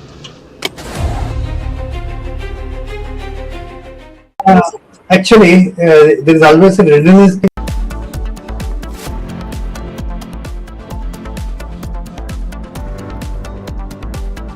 थोड़े में ज्यादा स्वाद यही तो है इसकी खास बात वाओ मामा क्या स्वाद है अरे मेरे राजा सबका राजा आर्टियोर मसाला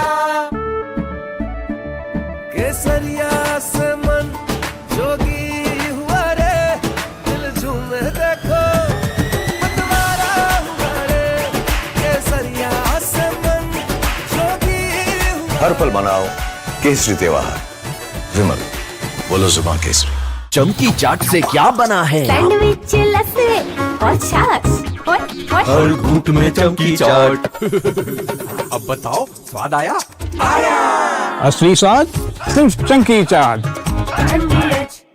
3, 2, 1. Booster ignition. Artemis 2 now bound for the moon. Humanity's next great voyage begins.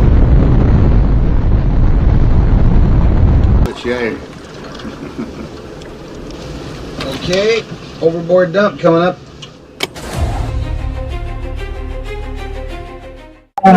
Actually, there is always a redundant chain of excretion systems available on the Artemis. Okay, it is not just the main chain, and it's a redundant chain is also available. And there is no way that the astronauts will be stuck because of the the excretion issues. And what they have reported now, even we were going through and seeing, it is something to do with the valve which is to operate. From Asia's largest news headquarters, setting the agenda for Bharat.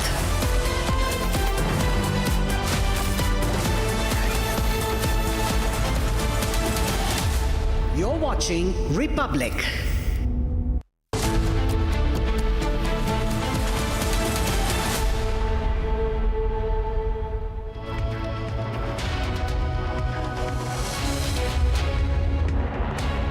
A very warm welcome, viewers. You're watching the Republic TV. This is Shivam Dutt Mehta. The top focus in this bulletin will definitely be the West Asian conflict, but we'll also bring you the top national and international breaking news developments. One of the top focus will also be the searches that are ongoing by Assam police at Congress leader Pawan Khera's residence. Now, this is a joint operation by Assam police and Delhi police. We'll get you all the latest updates of this and also other latest breaking news developments. But first up, let's have a look at the top headlines of the hour.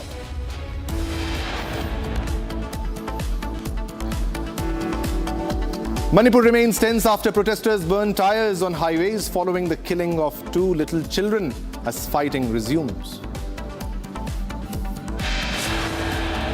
Assam police reaches Pawan Khera's residence to question him after Himanta's wife files FIR against the Congress leader. 90 lakh deletions in West Bengal elector list, including 27 lakh deletions after adjudication. 9-judge top court bench begins hearing pleas seeking review of the 2018 top court judgment on the Sabrimala entry case. Air India's Campbell Wilson resigns as CEO 1 year short of his tenure completion in 2027. Airline is yet to issue an official statement on that. Reports suggest that new Supreme Leader Mojtaba Khamenei is unconscious and is receiving treatment in Iranian city of Qom.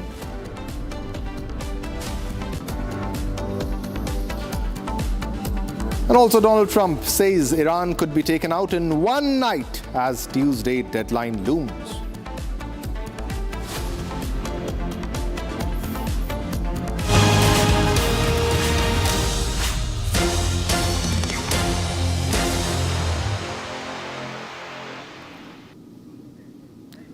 All right, viewers, let's begin with the first top story. Now, around 90 lakh deletions in West Bengal elector list, which includes 63 lakh deletions from the final rule, which was published on 28 February, and another approximately 27 lakh deletions after adjudication. Now, only the cases which have been cleared by judicial officials of adjudication and added in elector list will be included for voting list. Now, the one cases going in appellate tribunal will not be included in voter list in this election. They might be cleared for next election. Now, roughly 45% deletion and 55% included in electoral list from adjudication list. Tribunal till now has heard 3 to 4 cases who approached Supreme Court for urgent hearing. Now, one Congress candidate already cleared for nomination. Till now, software for tribunal hearing is not yet made. Now, as early as possible, tribunal will hear cases whose docs were not verified. It's the prerogative of tribunal whether to listen to this, whether to hear this. Around 90 lakh deletions in West Bengal voter list. Very big development in electoral list, which includes 63 lakh deletions from the final rule, which was published on 28th February, and another approximately 27 lakh deletions after adjudication. All right, my colleague Harsha is live with me for more details on this story. Harsha, around 90 lakh deletions in West Bengal electoral list. Give us more details. Yes, you rightly pointed out, and the original figures of the final electoral list will be published soon only. But we very well know that the final list was already published on 28th of February after the SIR process got completed. In that list, what we saw was that 63 lakh were deleted in the final electoral roll, but 60 lakhs were under adjudication. Now, after adjudication disposal of the elector list, now what we have got to know is that 55% have been included in the final elector roll and 45% has been deleted. If we count this 45% of the 60 lakh adjudication, it amounts to 27 lakh. So right now, what we know so far from the Election Commission sources, there was an off-cam briefing yesterday with the CEO West Bengal, and he clearly stated that till now almost 90 to 91 lakh voters have been deleted from the voter list of the West Bengal. That means this is the percentage, and these are the electors who will not be voting in this election. We very well know that 63 lakh in any ways are not going to vote after this election as well, not in any panchayat, not in Lok Sabha election, because those 63 lakh are the ones who are dead, who have migrated from West Bengal, who were the illegal immigrants. They were deleted. The 63 lakh is that number. But now we are speaking about more 27 lakh. Now in this 27 lakh Shivam voters, in a layman language for all our viewers to understand, this 27 lakh are going towards appellate tribunal. Now, the Supreme Court has clearly stated that if their name is deleted, they can go to the tribunal for the case, for the hearing. It is the prerogative of the tribunal whether the tribunal wants the existing data and document or any addition document of these people will be needing because their name have been deleted. But the cases which tribunal will hear, that will amount to addition of this voter if it happens for the next election. That means next West Bengal Assembly election, not this election. And that is the reason, Shivam, why the formation of tribunal is taking a lot of time, why the software yet has not been made, why it is being stated that the major number of voters have been deleted from the Malda and Murshidabad, which are approximately more than 3 lakh and 4 lakh. If we talk about Cooch Behar, it is amounting to almost 4 lakh. If we talk about the central Calcutta and the other regions, they are approximately 2 lakh voters in the major areas. So what we know, we have the figures of the number of voters who have been deleted from the West Bengal elector list. Mamata Banerjee was already alleging that after the SIR process and when the final list will be out, almost 1.5 crore voters will be out of the process of the elector. But the reality right now here is these 90 to 91 lakh voters are those who don't have proper document. They are not the resident of West Bengal. They are either the illegal immigrants or were staying here without proper Aadhaar card and voter ID card. And also there are many who are dead, but still votes were being cast on their Aadhaar card. So all of them have been deleted after the final process, after the disposal from the adjudication process for which the judicial officers were appointed. So right now the biggest news here is that in the 7 crore, which is the population of West Bengal, the elector list of West Bengal, almost 7 crore 4 lakh something were in the final list. More 90 lakhs have been deleted. The 90 lakh is the overall data.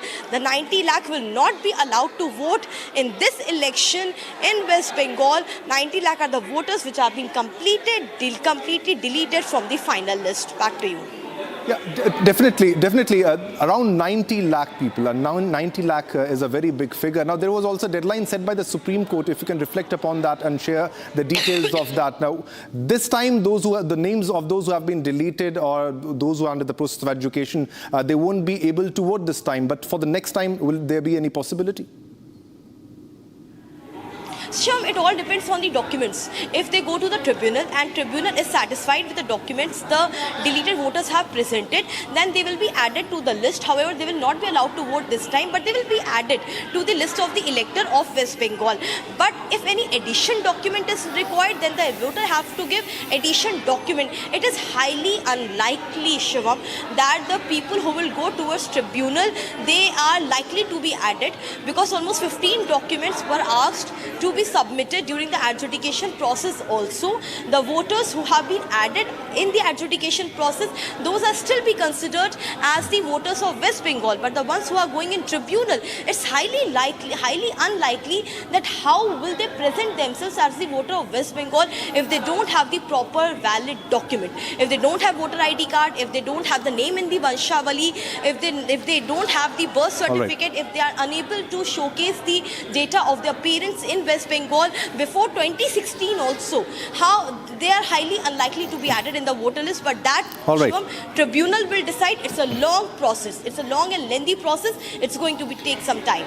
Yeah. Stay with us, Harsha. We have another big breaking news development that we are fetching right now as we speak.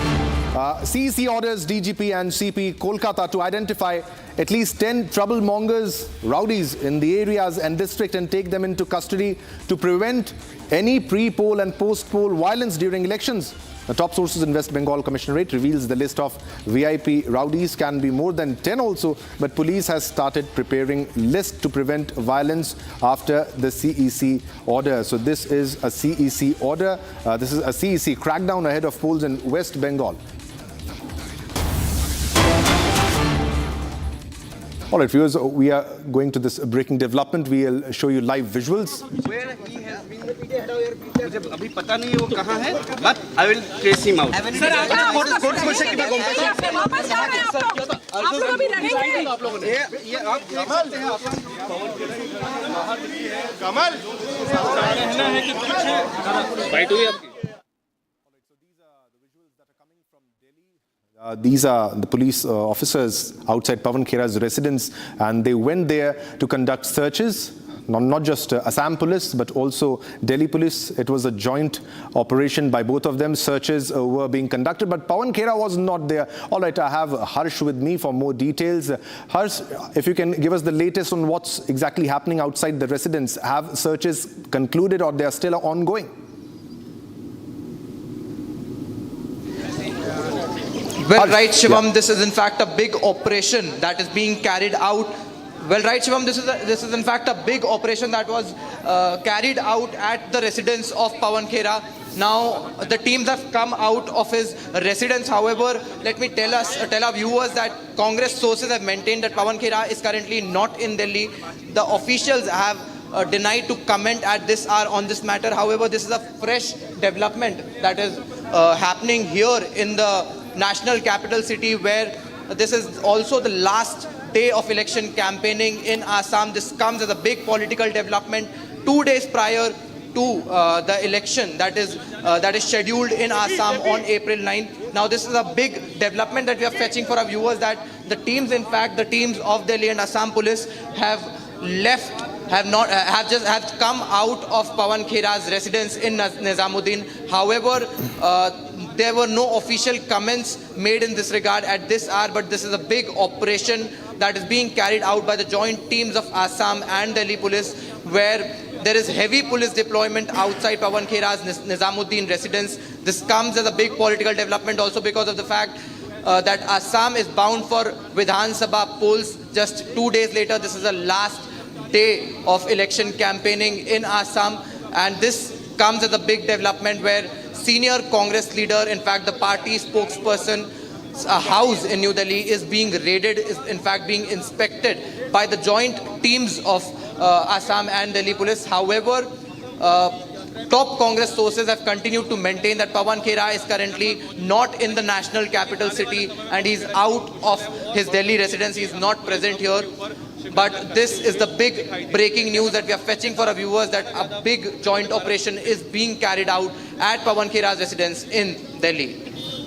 Yeah, definitely. These are the live visuals. So this means that the searches are still ongoing. There was a reaction by the police. How long do you think the searches are going to continue?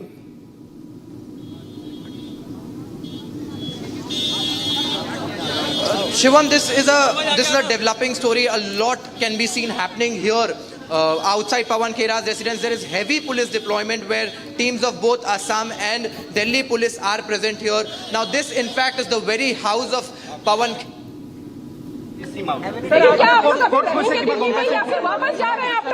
आप लोग अभी रहेंगे? बिल्कुल, आप देख सकते हैं police के लोगों पर आए बात करने के बाद पूरी तरीके से उन्होंने क्या बोला कौन है क्या बोला?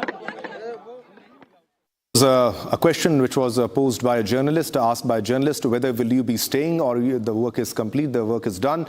There was no response to that. So the searches as we speak continues, and it's a developing story, ongoing story. We're getting you live visuals also and the details. Our correspondent Harsh is on the ground fetching us more details. But this after Pawan Khera leveled serious allegations against the wife of CM Himanta Biswa Sarma of holding 3 passports, multiple passports. All right, Harsh is live with us. Harsh, if you can get us the live details of what's unfolding and at that location, live visuals and what's happening right now.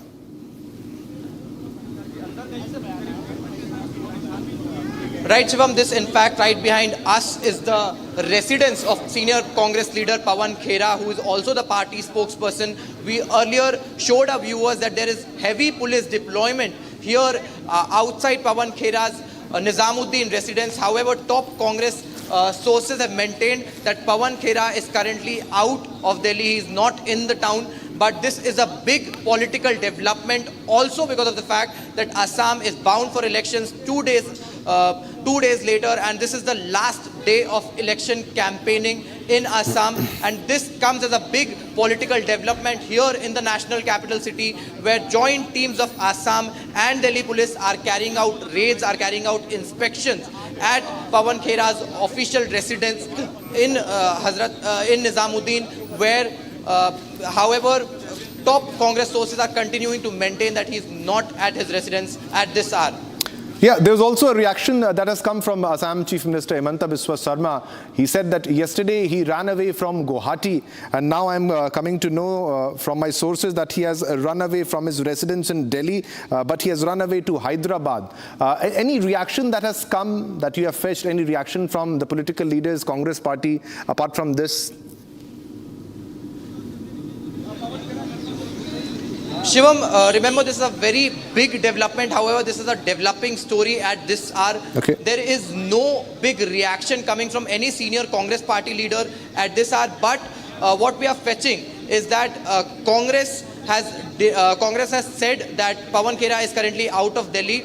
But Hemant Biswa Sharma have completely quashed the serious allegations that were put up on him and his wife, where he has said that all of these images are downloaded and are provided to Congress leader Pawan Khera by some Pakistani social media groups, and they have in fact fabricated and photoshopped these images to use it against him and his wife. And two separate FIRs were also filed in this regard, where Hemant Biswa Sharma as well as his wife went to the Guwahati police, and they have in fact filed an FIR in this regard. And now here in the national capital city, there is this joint operation going on with the teams of Delhi and Assam police joining hands to investigate in this matter, to in fact question Pawan Khera in this regard, that what more proofs can he present about his serious allegations that comes just days prior to the Vidhan Sabha elections, Vidhan Sabha polls that are bound in Assam on April 9. Okay, definitely we'll keep focusing on that story. Stay with us, Harsh. We'll get another big breaking news development that we are fetching. The reaction of Assam Chief Minister Himanta Biswa Sarma on your screens, ladies and gentlemen, in a short while. A reaction by Assam Chief Minister, and he said that Pawan Khera, he ran away from Guwahati yesterday, and I have come to know through the media that the police have gone to his residence in Delhi, but he has run away to Hyderabad. Now the law will take its own course. There's a reaction, there's a bite of Assam Chief Minister Himanta Biswa Sarma also in this regard, and he has clearly mentioned that Pawan Khera yesterday ran away from Guwahati, now he has run away from Delhi to Hyderabad. Let's listen into what exactly Assam Chief Minister Himanta Biswa Sarma said. इस तरह से उत्साह जो है कैसे देखते हैं आप? हम आराम से 100 सीट जीतने वाला है। सर, ये जो एरिया है जिस तरीके से अखिल गोगोई लगातार कमेंट कर रहे हैं, गौरव गोगोई एक तरफ अटैक हो रहा है, उसको कैसे आप? दोनों चुनाव हार जाएगा इस बार। अच्छा, आपने तो खुद ही माहौल देखा। हाँ। जीतने वाला नहीं है, इस बार नहीं जीत पाएगा। सर, जो कांग्रेस ने प्रेस कॉन्फ्रेंस करी पवन खेरा जी ने स्पेसिफिकली, उनको आप क्या? वो भाग गया ना अभी। कल सुबह 6 बजे ही वो गुवाहाटी से भाग गया। अभी दिल्ली में हमारा लोग, मैं अखबार से मुझे पता चला है, दिल्ली में पुलिस गया है तो हैदराबाद तक भाग गया। क्या किया सर ऐसा? आपने कहा मेरे पास सब प्लान है। क्या प्लान है? आपने कहा कि प्लान का मतलब नहीं, कानून अपना हिसाब से काम करेगा ना। सर, आपने स्पेसिफिकली यूज किया था कि मैं कौन, वो तो सुनाओ कब आप? All right, so this is Assam Chief Minister Himanta Biswa Sarma saying that the law will take its own course, and that Pawan Khera ran from Guwahati, now he's running from Delhi, and he has run to Hyderabad. Okay, I have Harsh with me, continues to be live with me. Harsh, the reaction that we have fetched from Assam Chief Minister Himanta Biswa Sarma, and also he highlighted the anomalies, the mistakes in the images which have been circulated. He clearly mentions that the image which has been used in the images which has been broadcasted by the social media platform of Pakistan, that's the source he alleges, the images used for the passport are publicly available images and not something like which you commonly see in the biometric images which are used commonly.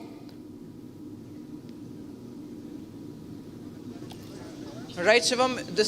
In this regard, in fact, Hemant Biswa Sharma is being seen very confident. He has come up with his statement where he has called it a use of fraudulent documents by top Congress leader Pawan Khera, in fact, who is also the party spokesperson. He has said that these images are originally posted by some Pakistani social media groups.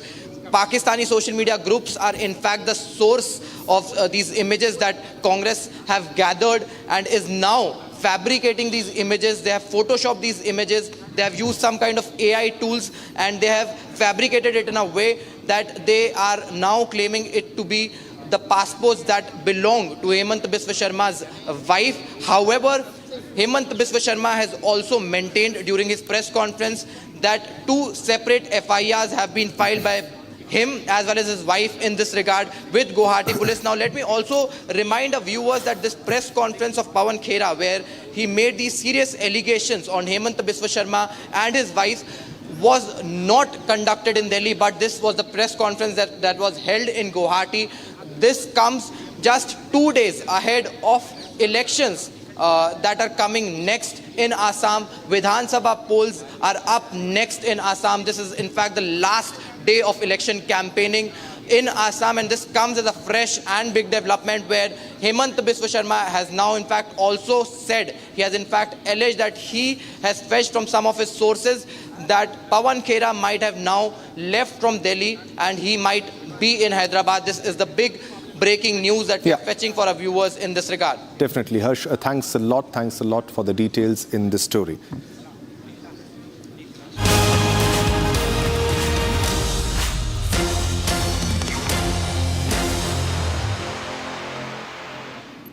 All right, viewers, now let's move on to another big breaking news development that we are fetching right now. It is about Air India and about the airfare hike, the hike in the fuel prices that we are getting. Air India hikes fuel surcharge on domestic and international flights, shifts to distance-based pricing from April 8th. Now, Air India shifts to distance-based pricing system from April 8th. Domestic revised fuel surcharge now between rupees 300 to 1,000. So there will be a hike in the ticket charges also. The Air India hikes fuel surcharge on domestic and international flights and shifts to distance-based pricing from April 8th. So from tomorrow onwards, there will be definitely an increase in pricing. Air India shifting to distance-based pricing system from April 8th. A domestic revised fuel surcharge now between rupees 300 to 1,000. It's a very big development that is coming in.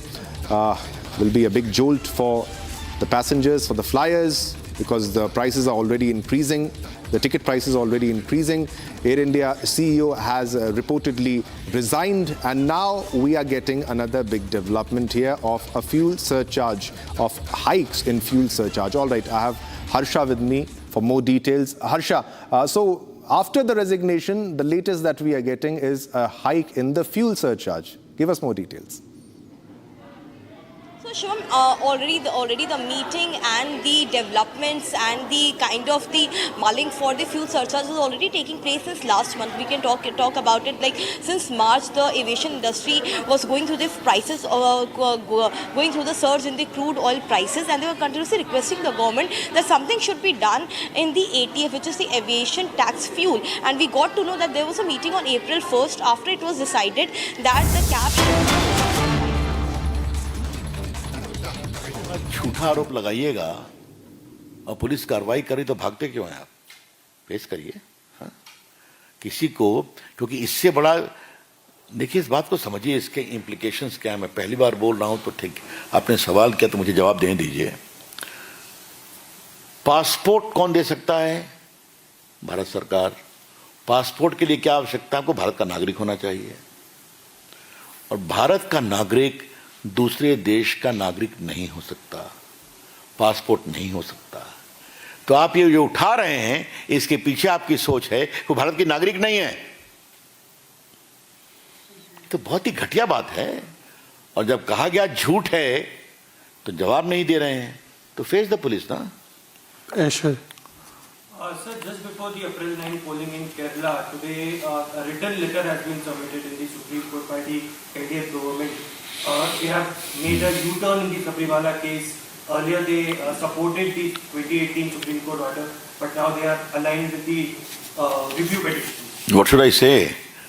Are they growing wiser? Or the election is looming large, therefore that is the reason for change? I leave it to them. I can only tell you that there was a very wide spectrum of opinion which has serious doubts about the particular judgment. Now let the review be considered. वैसे भी एक बात समझना चाहिए, ये देश आस्थाओं का देश है, आस्थाओं का सम्मान होना चाहिए। हर आस्था को आप कानूनी परख पर नहीं जांच सकते। सबरीमला की पूजा हजारों वर्षों से हो रही है, और सम्मान तो होना चाहिए ना। Anything more? बंगाल से एक तस्वीर सामने आई थी, जब हमने वहाँ के लोगों से बातचीत की तो उन्होंने बताया कि जैसे गुंडागर्दी की बात हमेशा होती है कि बंगाल में गुंडागर्दी करती हैं ममता बनर्जी, तो उसके बाद उन लोगों ने ये कहा था कि अगर हम वोट डालने जाते हैं ईवीएम मशीन पर तो इत्र लगा दिया जाता है उस पर, उससे चेक होता है कि आपने किसको वोट डाला है। तो इस हिसाब से इलेक्शन कमीशन ऑफ इंडिया या फिर बीजेपी उनकी सुरक्षा का आश्वासन कौन देगा?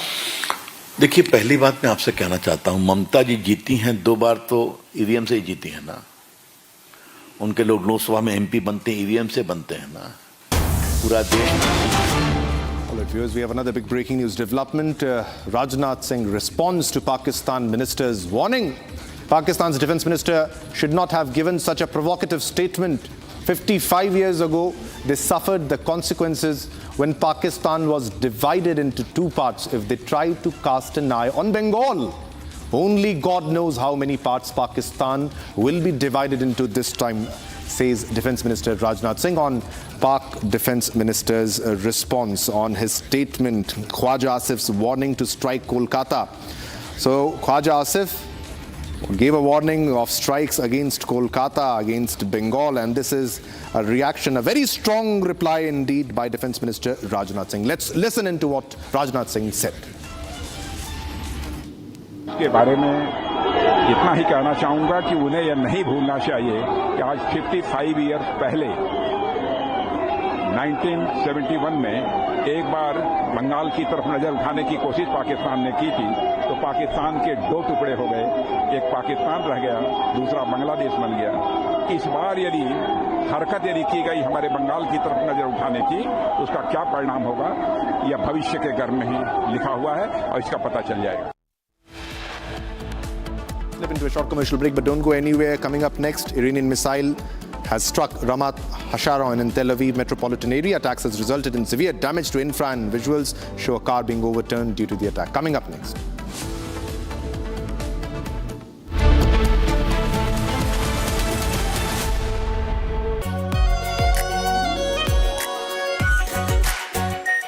R Pure Shahi Paneer Masala.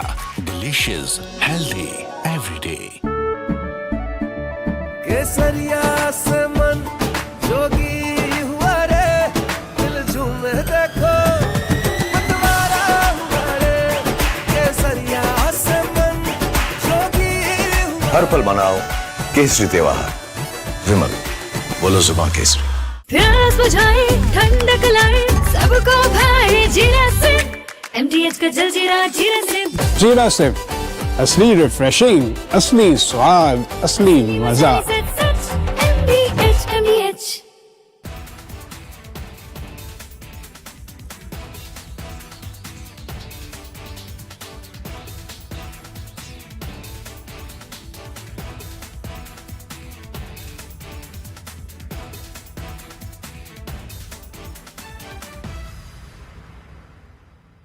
Three, 2, 1. Booster ignition. Artemis 2 now bound for the moon. Humanity's next great voyage begins.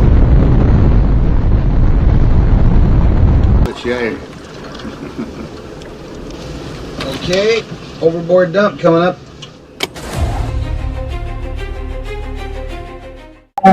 Actually, there is always a redundant chain of excretion systems available on the Artemis. Okay, it is not just the main chain, and it's a redundant chain is also available. And there is no way that the astronauts will be stuck because of the the excretion issues. And what they have reported now, even we were going through and seeing, it is something to do with the valve which is to operate for section of the excretion, which looks to be needing attention. But the crew in Artemis, they are well trained to handle such.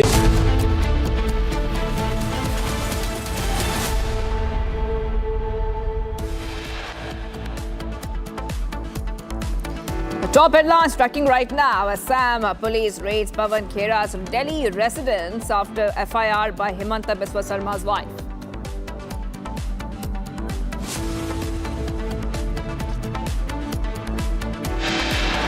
Violence breaks out in Moirang and Bishnupur areas of Manipur. Kuki groups open fire. 2 children killed in the attack.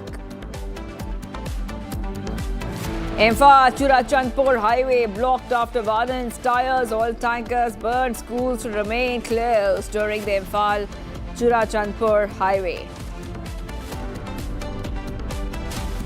The Air India CEO Campbell Wilson steps down before tenure ends in 2027. Wilson resigns amidst losses and operational setbacks.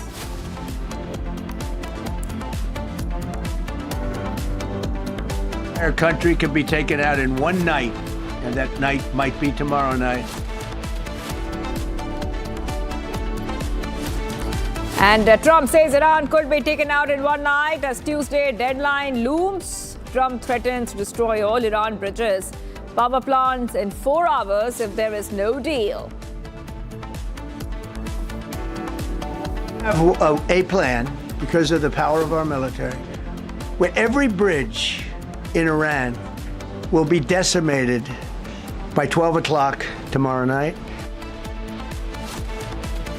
And Trump threatens to destroy all Iran bridges, power plants in 4 hours if there is no deal.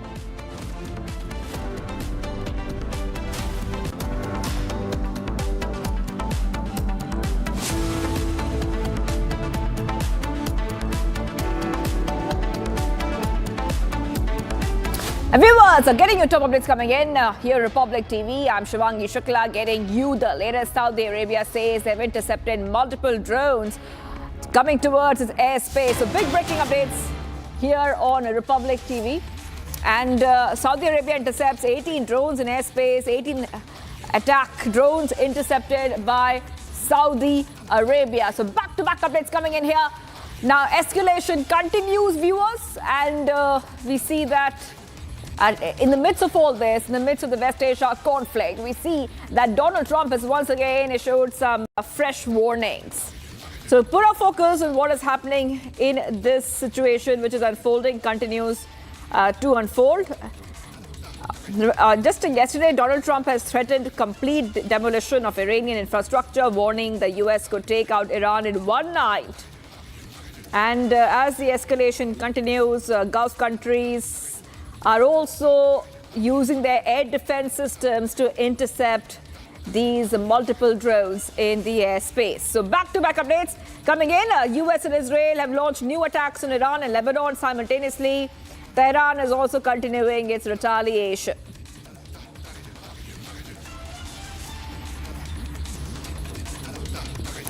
Okay, let's move ahead. Getting to some more updates coming in. Israeli forces strike Iran's defense system. Israeli forces strike Iran's defense systems and IDF releases videos of strikes. IDF said, we continue systematic efforts to further dismantle the Iranian terror regime's fire array and air defense systems across Iran. Attached, this is the footage that we also try to play out from a short while. And the footage that you see, this is a camera inside the actual missile dismantling air defense system in Iran. So Israeli force striking Iran's air defense system. This is the IDF released video. And they're saying we continue our systematic efforts to dismantle the Iranian terror regime's fire array and air defense systems across Iran. So this is a message which has come in from Israel on the latest here in the West Asia escalation.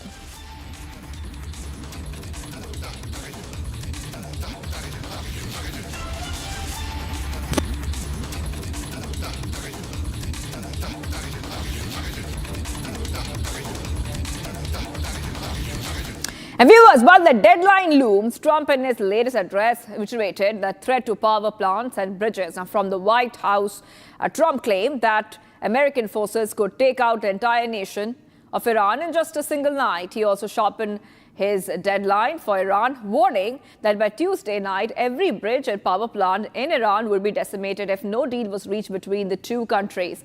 He also said that he prefers the U.S. to be charging tolls in the Strait of Hormuz rather than letting Iran do it.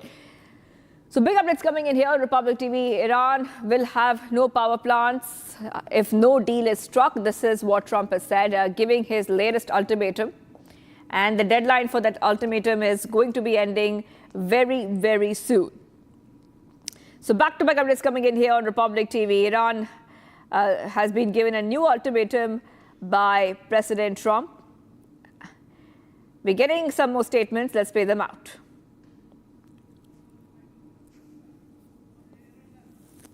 Both members of the crew ejected from the aircraft and landed alive on Iranian soil. I immediately was asked to make a decision. I ordered the U.S. Armed Forces to do whatever was necessary to bring our brave warriors back home. A risky decision, because we could have ended up with 100 dead as opposed to 1 or 2.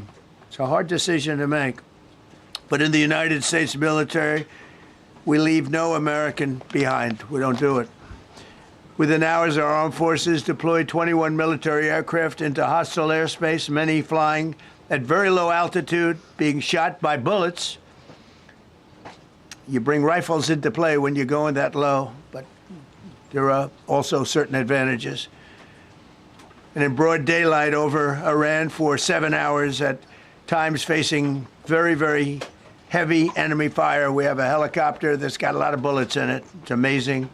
We just realized how good those weapons are.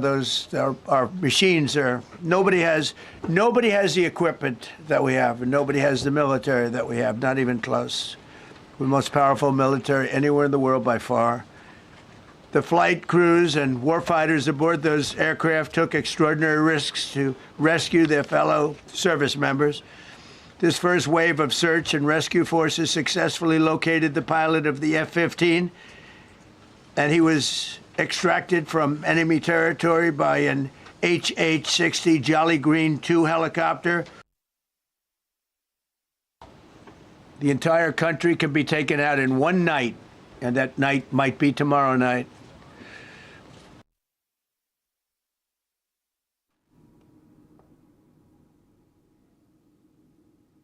All right, so Trump has set multiple deadlines for Iran, and the time is running out. Let's listen into this report from Washington, D.C. President Trump had a major briefing today. Obviously, the entire White House press corps were here. I was there inside the briefing. Clearly, 3 big takeaways that he had. One, obviously, the U.S. mounted this daring operation by the U.S.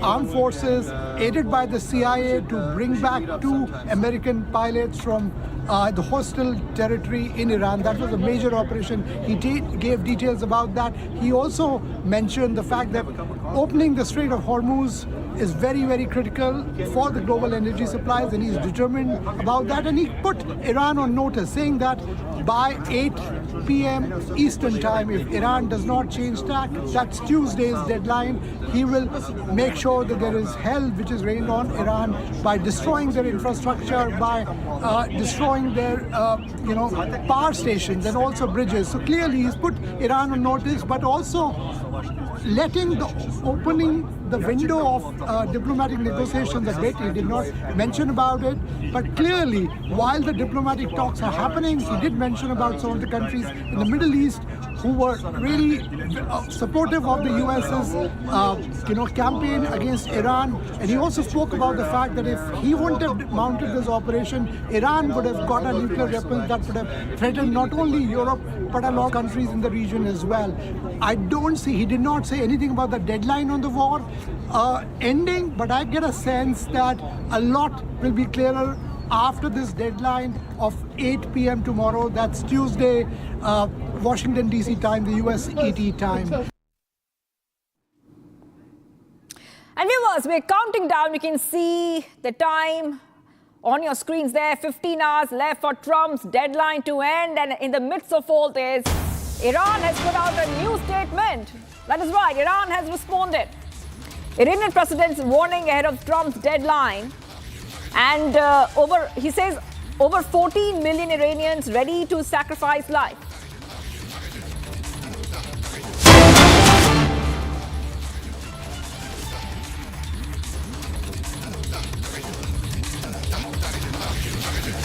Okay, so big updates coming in here, viewers. Like we were telling you, these are some of the pictures that we're getting for you. Okay, that's Amit Shah there.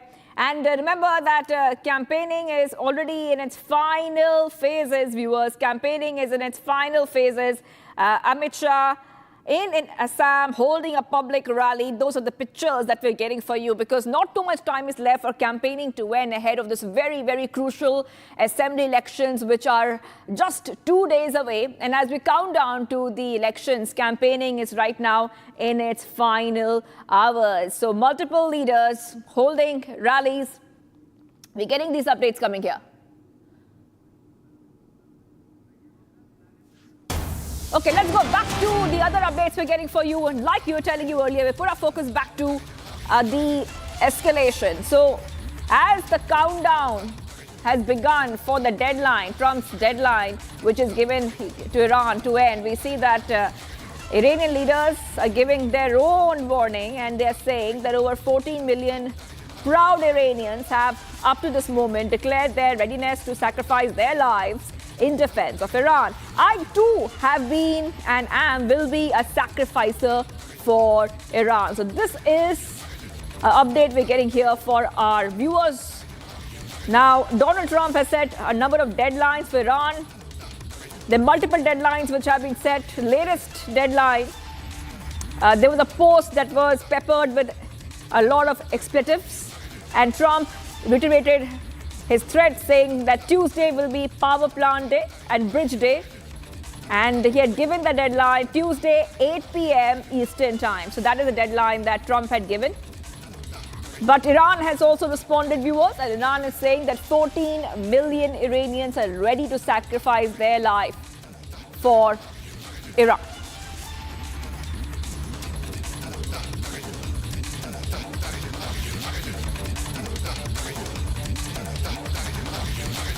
So getting to these updates coming in here, viewers of Republic TV, and we're seeing that Iran has finally responded ahead of Trump's deadline, and they're saying that over 14 million Iranians are ready to sacrifice their lives. So this is an update coming in here on Republic TV, and the threat is looming.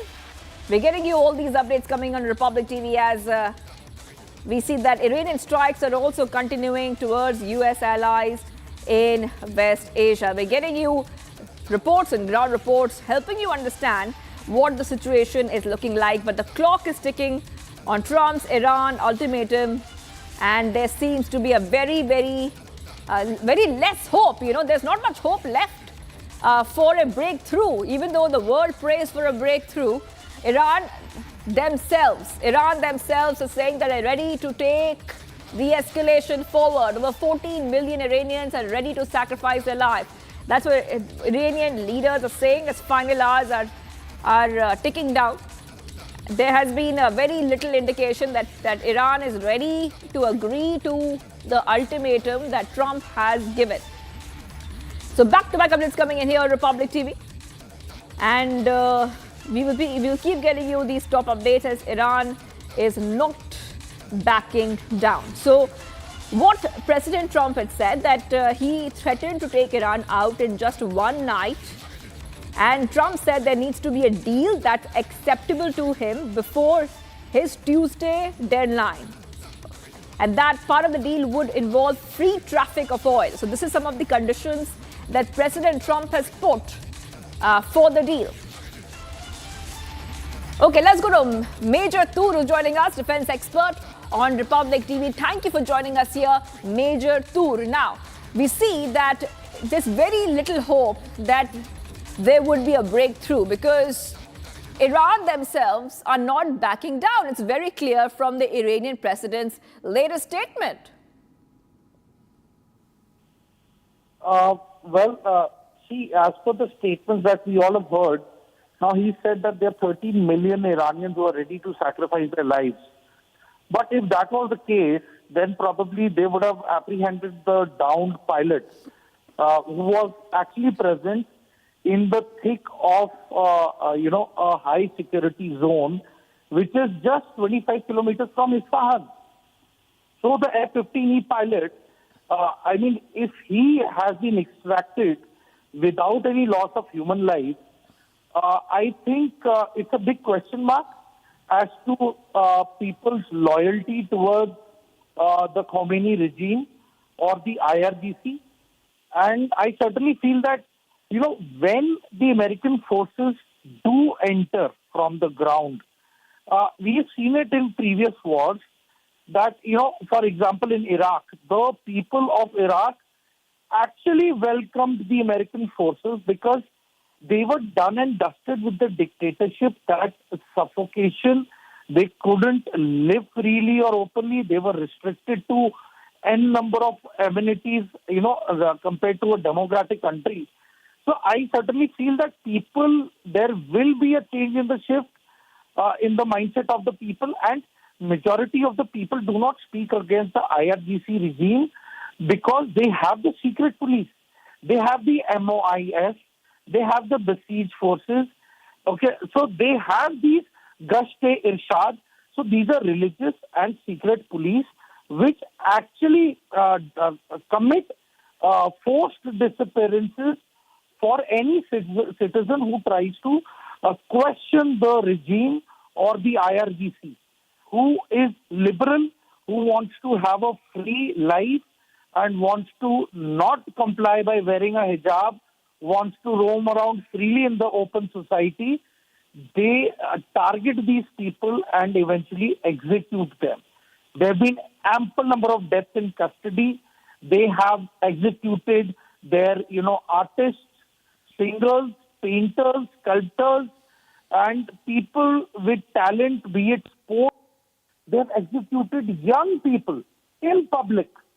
So I think that's fear, instilling fear psychosis. That is not what free country is all about.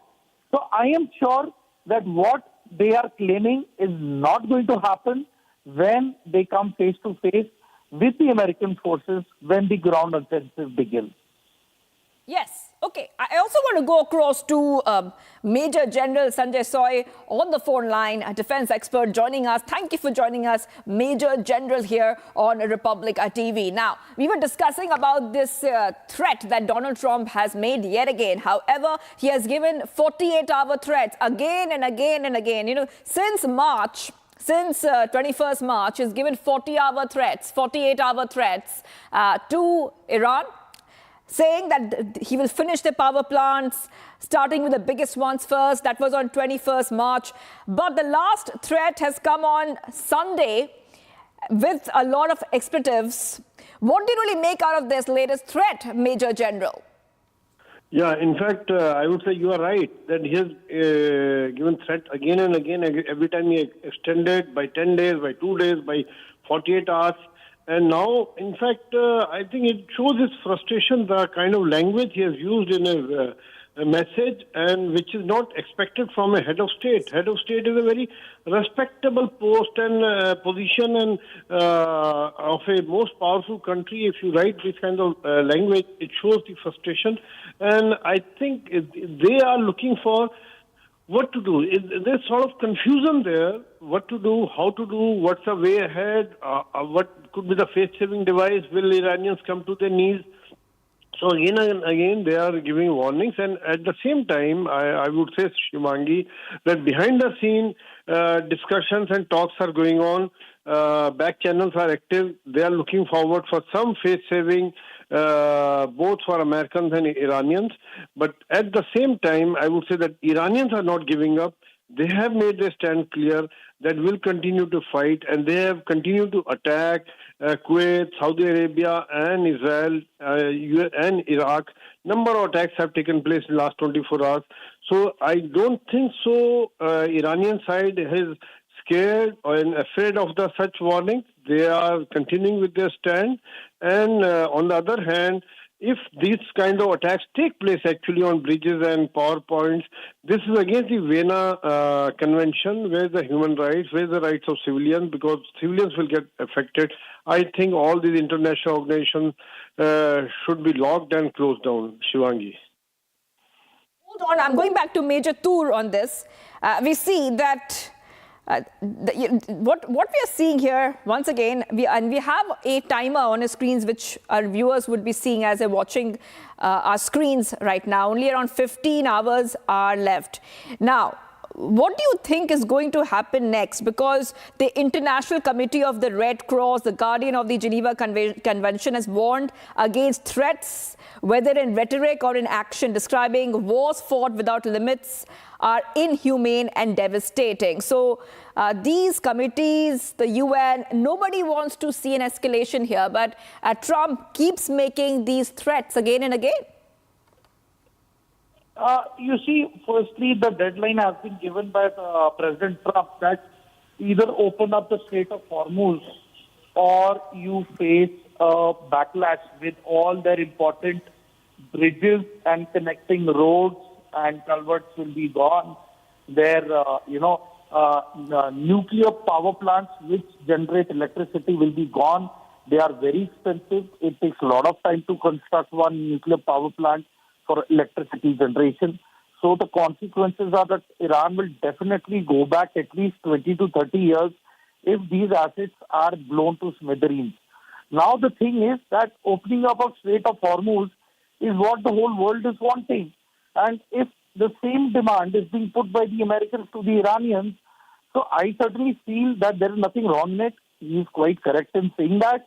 Other than that, Strait of Hormuz is a natural waterway. It's not man-made. It is a naturalized waterway, pathway, where every country and nation and their ships have the right to way. So the Iranians cannot hijack and blockade the Strait of Hormuz, which is illegal. And it is not about putting pressure on us. If they have issues with the Americans, they should deal with the Americans, the American air bases, the American military targets. But that should be their main aim and target for the IRGC and not blocking the Strait of Hormuz. So one thing is very imminent, that neither the Iranian leadership nor the IRGC has any soft corner for any nation which is actually coming there and wanting oil and taking oil from there. All they are doing is making oil a weaponized tool for blackmailing Americans, and they expect countries which are dependent on their oil from Strait of Hormuz to put pressure on the Americans, which is not going to happen. In fact, the Americans have themselves been saying this and stressing that join us in this war against Iran and let us stop this, gangster type attitude of Iran, the bullying attitude of Iran of stopping Hormuz, and send in your military contingent, contribute to this war on terrorism that the Iranians have been, carrying on for the last 45 years. And it is the delay of 45 years that today we are seeing Iran as a potential threat with the missile technology that it has invested upon. It is not invested upon the medical facilities. It is not, invested money for its public transport system. It is not invested money in science and technology. It has invested money in setting up its underground cities which stores missiles. It is, invested money in keeping the IRGC up and running. So, yes, we have to introspect and we have to take sides with the democracies which are fighting against this tyrant, this Khomeini regime and the IRGC. All right, thank you, Major Toot, for getting us those details. I'm getting some more breaking news coming in. Let's go straight to the next set of breaking news we're getting for our viewers. Explosives recovered just 2 kilometers away from RSS headquarters in Nagpur. Just 2 kilometers away from the RSS headquarters in Nagpur. Bomb disposal squad. Forensic team is at the site in Nagpur. Explosives recovered in Nagpur's area. And 15 gelatin sticks, 50 detonators and 8 connectors have been found. Putting out these pictures we're getting for you. Heavy police deployment stationed in that area. Bomb disposal squad deployed and forensic team has arrived at the scene. So we're getting these updates coming in here on Republic TV. We'll put out some more pictures. We'll put out some more pictures that we're getting for you. But according to the latest update we're getting for our viewers, we see that this is a case of explosives being recovered The bomb disposal squad has been deployed. The forensic team arrives at the scene. And there was a lot of chaos which had spread across Nagpur following the discovery of a large quantity of explosives in the Dosar Bhavan Chowk area. And the police received a tip-off this morning regarding the presence of explosives within an area. Okay, so we're getting these updates coming in here. What we know so far is that these explosives were recovered just 2 kilometers away from the RSS headquarters in Nagpur. So 15 gelatin sticks, 50 detonators, 8 connectors have been seized already. And you can see there's a huge security presence at the spot because we see that bomb disposal squads and forensic teams are at the site to conduct further investigations. Getting some more reactions. यहाँ जो लांजेवार करके जो रहते हैं उनके जो घर के बैक साइड छोटा सा गार्डन है जहाँ की रोड के बाजू में वहाँ लगभग 15 कार्टेज और 58 डिटोनेटर मिले हैं। जिस बैग में वो मिले थे उनके कहने के अनुसार वो बैग लास्ट 1.5 से 2 महीने से वो वहाँ पड़ी थी और जब सुबह उनको ध्यान में आ गया कि जो बाहर आए थे दिखे उन्होंने तो वहाँ कार्टेज दिखे, उन्होंने इन्फॉर्मेशन दे दिए।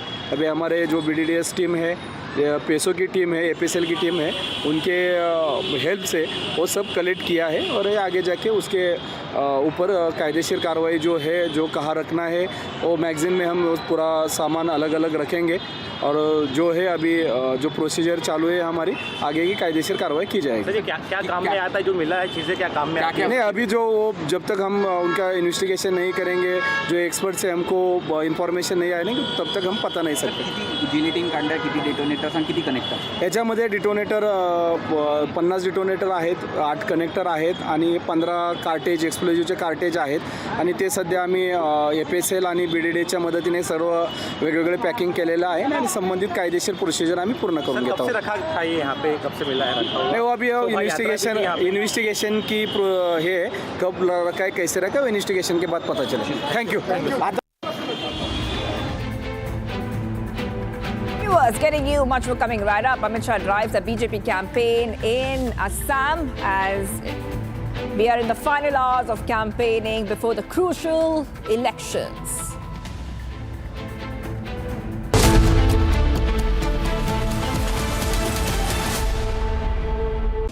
13,000 placements last year.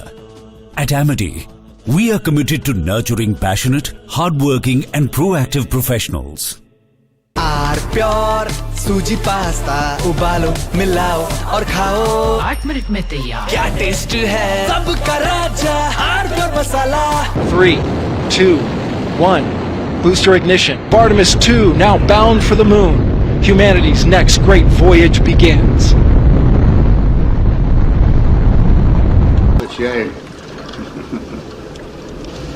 Okay, overboard dump coming up.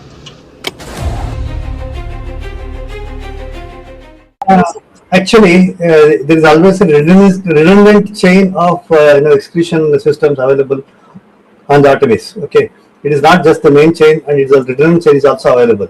And there is no way that the astronauts will be stuck because of the the excretion issues. And what they have reported now, even we were going through and seeing, it is something to do with the valve which is to operate for section of the excretion, which looks to be needing attention. But the crew in Artemis, they are well trained to handle such type of situation. And also, in case if the main chain of the excretion system doesn't respond, there is always a way of redundant chain and the methodology for excretion. And I don't think it is a major issue, but I'm sure it will get sorted out. And of course, there is a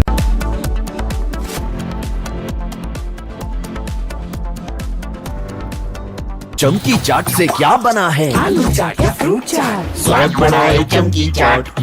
क्या बात है, स्वादिष्ट पकोड़े और फरसान, अरे चमकी चाट है इसकी जान। असली स्वाद सिर्फ चमकी चाट।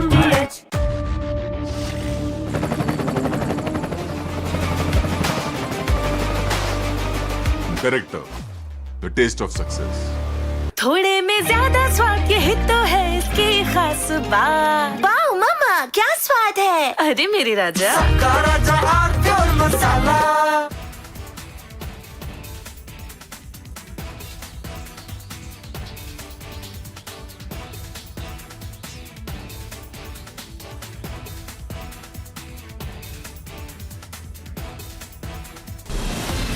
From Asia's largest news headquarters, setting the agenda for Bharat.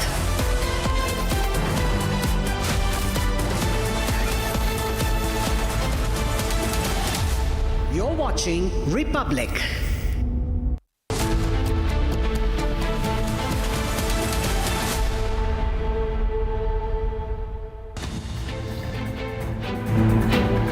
Assam police raids Pawan Khera's Delhi residence after an FIR by Himanta Biswa Sarma's wife.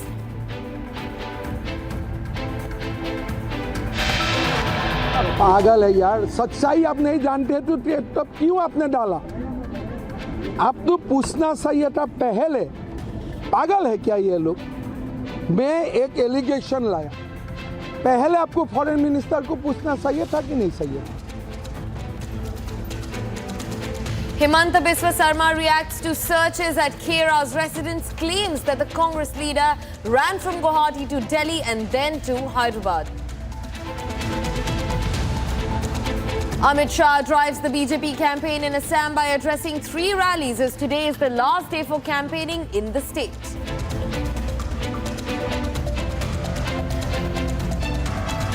ECI deletes 90.66 lakh voter names in West Bengal special intensive revision as polls come closer. MK Stalin's nomination papers have been accepted by returning officer in Kolathur constituency.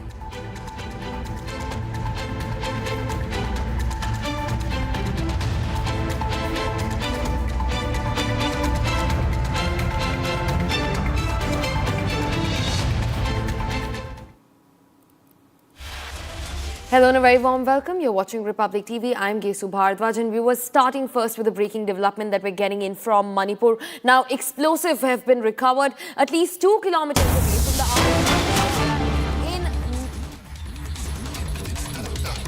the Explosives have been recovered about 2 kilometers away from an RSS headquarter by the bomb disposal squad in Nagpur. Now, forensic teams have reached the site. This is the news that we're getting in from Maharashtra's Nagpur, where explosives have been recovered just about 2 kilometers from the RSS headquarter in Nagpur. Now, bomb squad has reached the site. In fact, bomb disposal squad has been working. Even forensic teams have reached the site. These are the live visuals on your screens coming straight from Nagpur, just about 2 kilometers from the RSS headquarters, where a bomb was recovered. Explosives were recovered. Now, we're yet to know what nature of explosives were recovered from this area, but just about 2 kilometers from the RSS headquarters in Nagpur, explosives have been recovered by the bomb squad. Forensic teams are also on the ground. Now, we've also spoken to officials. Listen in.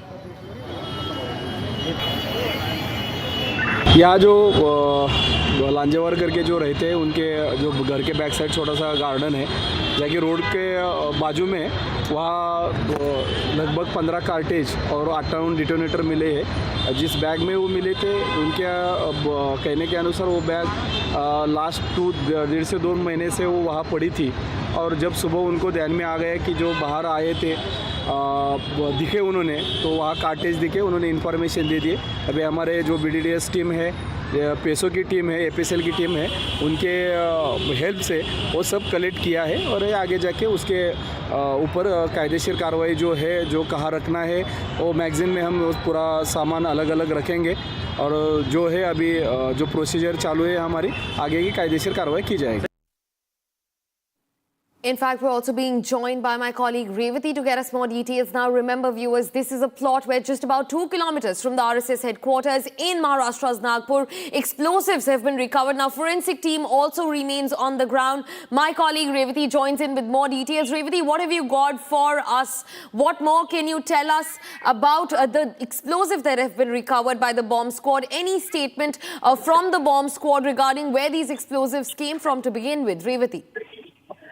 Right, as you rightly mentioned, a shocking incident has happened in Manipur city where explosives were recovered just 2 kilometers away from the RSS headquarters in Nagpur. As of now, the police and the bomb disposal squad and the BDS has reached the spot, and as of now they have discovered 15 gelatine sticks, 50 detonators and 8 connectors. The police has also been deployed and stationed in the area, and forensic team has also arrived at the scene. So it is being said that this particular bag belonged to SBL company in Katol, where an explosion had occurred a few days ago. So this is a shocking thing, and this bag was lying there since one and a half months.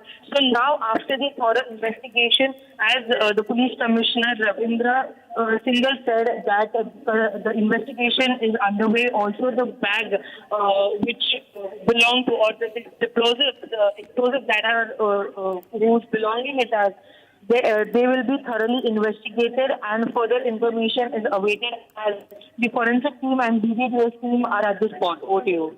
Right, Revati, thanks for getting us those details. In fact, viewers, this is the site exactly close to the RSS headquarters in Nagpur, where explosives were recovered by the bomb squad. Now, remember, investigations into this case are ongoing. In fact, forensic teams have also reached the site. For now, viewers, shifting focus and tracking once again what's happening in the West Asia war. Now, we're getting in another big breaking news that comes in from Khorramabad airport in Iran that has been hit in an airstrike. No casualties have been reported so far. However, the Iranian state media says that Khorramabad airport in western Iran was hit in an airstrike. However, no casualties have been reported so far. We're yet to get any details on the number of injuries in case there are any. Now, a provincial official in Loristan also said the Shahid Ashrafi Isfahani airport in Khorramabad in Iran was targeted by airstrikes. The official also said the strike caused no loss of life. Now, state media earlier reported that Israeli attacks have also damaged communication infrastructure in rural areas of Salsele and Dalfan counties in Iran, leading to telecom outages. So another example of how civilian infrastructure continues to remain at the center of the war. The Khorramabad airport has been struck by an Israeli airstrike. Not just that, various telecom outages have also been reported across Iran because of communication towers being struck. Now, viewers, the deadline looms. Our team now brings you updates directly from the war zone. Iranian strikes have continued towards US allies in West Asia. Watch this report that comes from Ramat Gan in central Israel that shows you the aftermath of an Iranian strike that was rained down on the Israeli territory. Take a look. Here is one of the places in the center of Israel that the Iranian rocket hit. This is Ramat Gan, and you can see the impact of just one rocket. We need to move a little bit because it's not safe to be here right now. We need to move because it's not safe, but you can see from here, this is the extensive damage just from one Iranian rocket. You can see the damage. The whole floor of the building was completely destroyed, and there is no way to survive this kind of attack. We need to move because it's not safe to be here. But you can see this is again where Iran targeting. They are targeting civilians, as you can see here. This is a civilian area, one of the most popular places in Israel, in Ramat Gan. It's a main street, prominent street of Ramat Gan. A lot of people are coming here every day to the coffees, to the bars, to the shops. And you can see from here how extensive is the damage. Iran again using cluster munition, which is not legal because it is spreading all around. in a radius of tens of kilometers and hit civilian areas, buildings, train stations, cars, roads. And this is just one site that was impacted from one ballistic rocket of Iran with a cluster munition, and there are about 30 sites just from one rocket. And this is a crime against humanity that Iran committing for over 1 month. Viewers, meanwhile, we're getting in another breaking development, and this time it comes from Lebanon. Now, remember, Israel continues to strike not just Iranian territory, but also proxies like Hezbollah that are deep inside the Lebanese territory. Now, Israeli strikes in the latest on southern Lebanon have left at least 5 people dead. Now, remember, this is a statement that's been made by the Public Health Ministry inside Lebanon that says 5 new deaths have been reported in Israeli strikes that rained on southern Lebanon. Now, remember, the Public Health Ministry also said that since the inception of this violence on the 2nd of March 2026, since then at least 1,400 people have been confirmed dead inside Lebanon in Israeli pursuit of Hezbollah targets deep inside various territories in Lebanon. The latest one comes from southern Lebanon, where at least 5 people have been killed. Viewers, now as the war in West Asia rages on, Donald Trump is making statements after statement. Now he has made a series of explosive claims once again against Iran, saying that there has been a regime change, even as he insists that that was never the objective to begin with. From hinting at a secret military plan to even claiming that Iranians are urging continued strikes, Trump's remarks have raised serious questions about the ground reality and what comes next in this conflict.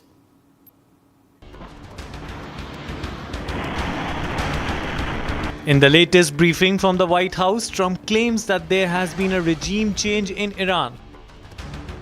We have regime change, but we didn't do this for regime change. We did it for the fact, and my view was very simple. I saw somebody who said, oh, he doesn't have a plan. I have the best plan of all, but I'm not going to tell you what my plan is. He also laid down the plan he has in store for Iran. We're going to attack at 9:47 in the morning, and then we're going to do this, and then we're going to... And if you don't do that, they say, I have a plan. These people know what the plan is. Everybody here knows what the plan is. But it's very unfair to say, because I don't mind being insulted. I've been insulted for many years by the fake news. But you can't. It's so bad for people that are so pro. You just saw 2 great, and John Ratcliffe, 3 unbelievable people. They have a plan. Every single thing has been thought out by all of us. He also claimed that the people of Iran are asking to be bombed. They would be willing to suffer that in order to have freedom. The Iranians have, and we've had numerous intercepts. Please keep bombing. Bombs that are dropping near their homes. Please keep bombing. Do it. And these are people that are living where the bombs are exploding. And when we leave and we're not hitting those areas, they're saying, please come back, come back, come back. He also claims that the people of Iran are demanding freedom. These are the people. I don't know what they do. All I can tell you is they want freedom. They have lived in a world that you know nothing about. It's a violent, horrible world where if you protest, you are shot. Trump also claims that it is very difficult to protest in Iran. They don't tell you the real facts. Women, men, gays. How about gays for Iran? They kill the gays. They throw them off buildings. So I wonder what's going on. I can only say this. They want us to keep bombing, even if it jeopardizes, because their life is in much greater danger. They want freedom for Iran, but it's very hard for them to protest. I actually tell them, I said, don't go out. I fully understand. Nobody in this room would go out. I don't think there's any, because frankly, it's not a question of bravery. We're all brave, right? You're brave, I'm brave, we're all brave. But we're also intelligent. If you have people shooting at you, expert shots with the best rifles you can get, and hitting you right between the eyes every single time, and you're looking here and you're seeing and you're looking here, you're out of there. I don't care who it is. He also claimed that not everyone was on board with the military operations. No, there was military people, very professional, that preferred not doing it. These 2 were totally on board. which was very important. They weren't, it would have had a little difficulty. But no, there were military people that said, you just don't do this. You don't go into the heart of a very powerful military. You know, this is, hey, you have countries and countries. You have some countries where military is not their strong suit. With Trump now claiming that Iran has had a regime change, it has left people wondering what comes next for Iran.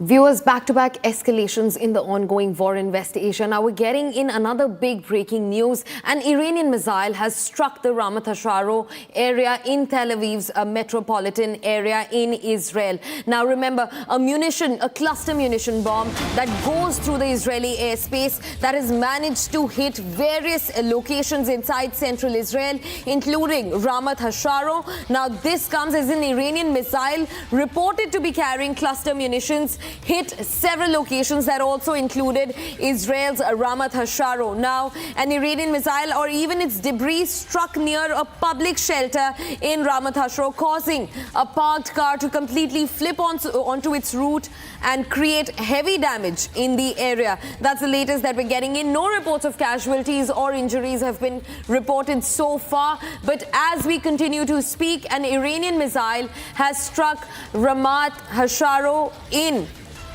Israel.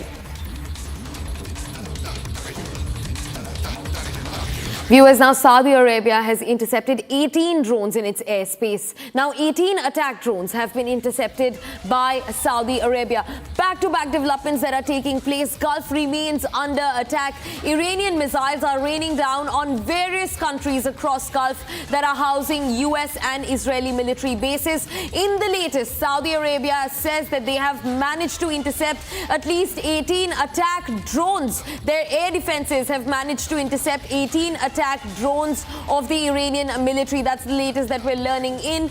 These are the visuals on your screens. No damage, no casualties have been reported in Saudi Arabia as well. But remember, this is in coherence with Iran's warning that they will continue to seek out US military bases in the Gulf, and they will continue to wage attacks against the military bases across Gulf. Now, in the latest, Saudi Arabia takes another hit. They've managed, in fact, the air defense forces have managed to intercept about 18 attack drones in the Saudi Arabian airspace.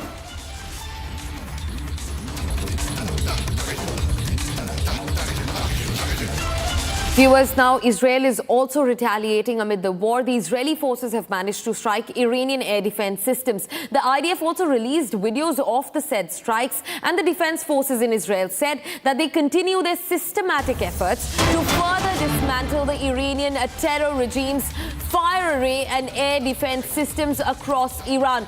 Now, there is a footage also that they have released that's taken on a camera inside the actual missile that dismantles the air defense systems in Iran. A satellite imagery that you can see on your screens that's been released by the Israeli Defense Forces that continue their strikes, their counter-strikes against the Iranian military. Now, Israeli forces have struck Iran's air defense systems. The Israeli Defense Forces have released the video that you can see on your screens of the same operation of thwarting and eliminating the air defense systems of the Iranian regime. Now, the IDF also said that they will continue their systematic efforts to further dismantle the Iranian terror regime's fire array and their defense systems across Iran. Now, this footage has been released by the Israeli Defense Forces. It's taken from a camera that's inside the actual missile that then goes on to dismantle the air defense systems in Iran. A camera-loaded missile captured this footage for the Israeli Defense Forces that they have now released. They claim that they have struck Iranian military's air defense systems, and they've also managed to strike their military bases. Israel continues to retaliate against Iran as strikes and counter-strikes continue to grow, continue to be exchanged between Israel, Iran, and the United States. Viewers, now keeping on to the war, which is picking pace, we're getting in another big breaking news. Missiles have been launched at the Eilat area in Israel. That's the latest that we're getting in. Just right now, we also saw Ramat Hasharo in central Israel and various other territories being hit by a swarm of Iranian cluster munitions. Now, Iran has launched another missile, or in fact, a group of missiles at other Israeli locations, including Eilat. You can take a look at the visuals. Emergency workers on the ground trying to ask residents to move to safety. These are the visuals from Ramat Hasharo, where a car was toppled as cluster munitions hit various areas across central Israel, including Ramat Hasharo and now even Eilat, the area that was struck in the latest by Iranian missile strikes. You can see people running to take shelter, emergency services out and about on the streets. Now, a residential area inside central Iran that has been struck by the Iranian targets.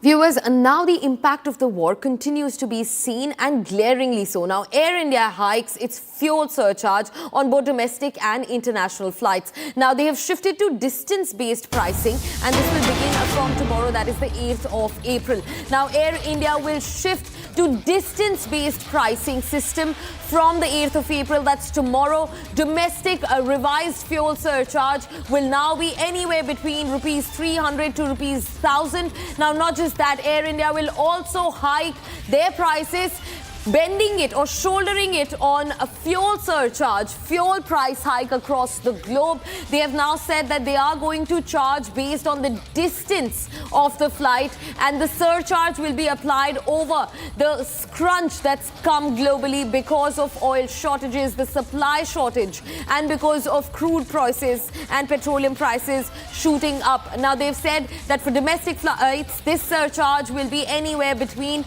rupees 300 to rupees 1,000. Now, this new system will come in place from tomorrow onwards. In fact, we also have a lot more exclusive information, insiders on what the air travel, especially with Air India, is going to look like both domestically and internationally. Listen in.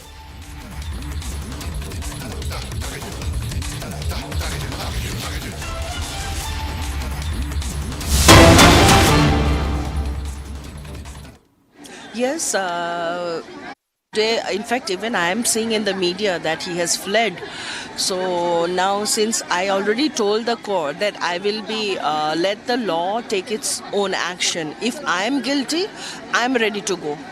If he is guilty, he is ready to go. But till now, after getting in touch with MEA and everything, so it has already been proved that all the other three countries have denied, and it cannot be possible, because being an Indian citizen, if they would have been if they had so much of evidence, they could have arrested me in 24 hours. It is according to the law. And in 96 hours, I would have been behind the bars. But it is just what you can say, a fraud, and it is totally a case of defaming a female.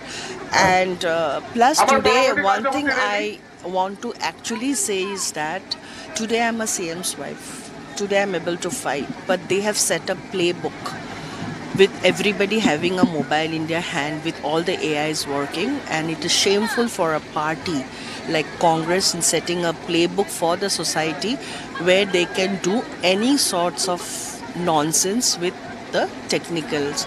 And it is a very bad example, and it should not, and heaven forbid that it should not happen to any other female. Thank you, ma'am. Thank you. This was Riniki Bhuya Sharma, Chief Minister Dr. Himanta Biswa Sharma's wife, reacting to the allegations leveled by the Congress party's spokesperson Pawan Khera. She has said that these allegations are totally baseless, false and fabricated, and that the Congress party has resorted to AI and Photoshop as far as the forging of the documents are concerned, and the law will take its course in the due course of time. With video journalist Ashok, Public Media Network from Guwahati.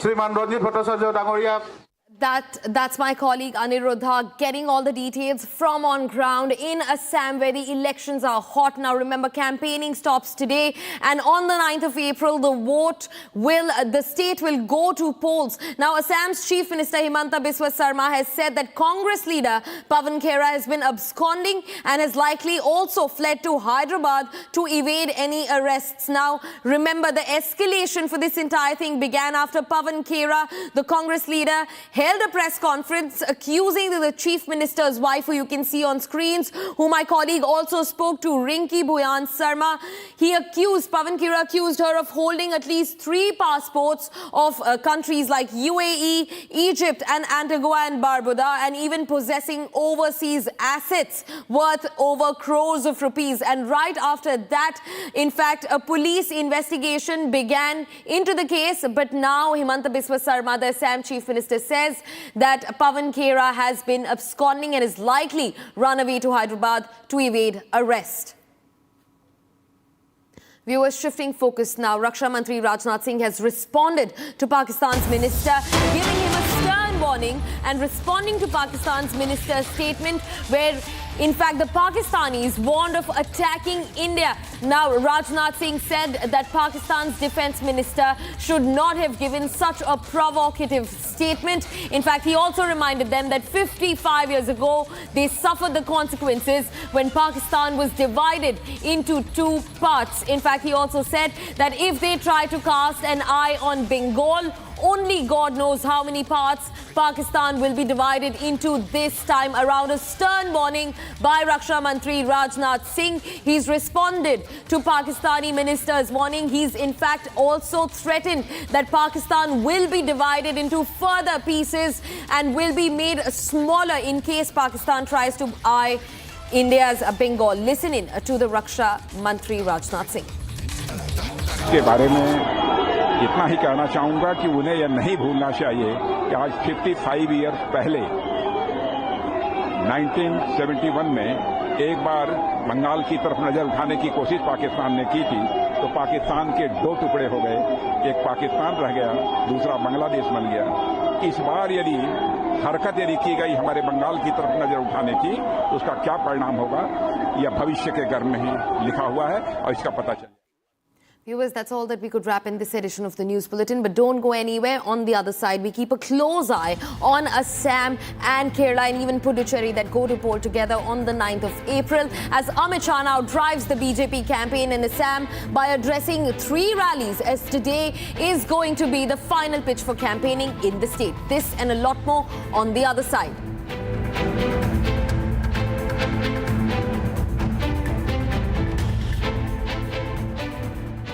चमकी चाट से क्या बना है? Sandwich, लस्सी और छाछ और हर घूंट में चमकी चाट, ड्राई फ्रूट और दही बड़े। चमकी चाट से स्वाद बढ़े। असली स्वाद सिर्फ चमकी चाट। केसरिया से मन जोगी हुआ रे, दिल झूमे देखो मतवारा हुआ रे, केसरिया से मन जोगी। हर पल मनाओ केसरी त्योहार। विमल, बोलो जुबान Kesari.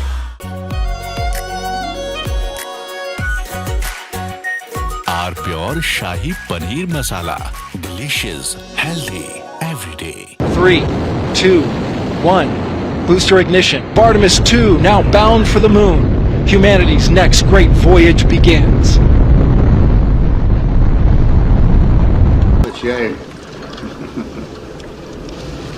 Okay, overboard dump coming up.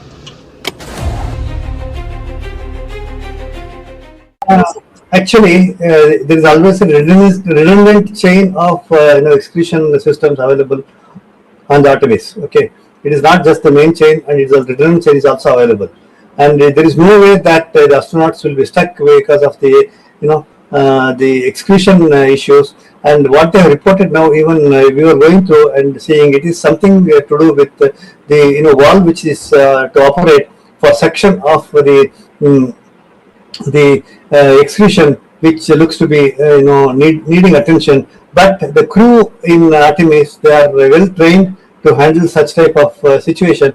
And also, in case if the main chain of the excretion system doesn't respond, there is always a way of redundant chain and the methodology for excretion. And I don't think it is a major issue, but I'm sure it will get sorted out. And of course, there is a redundant chain which can be conveniently operated.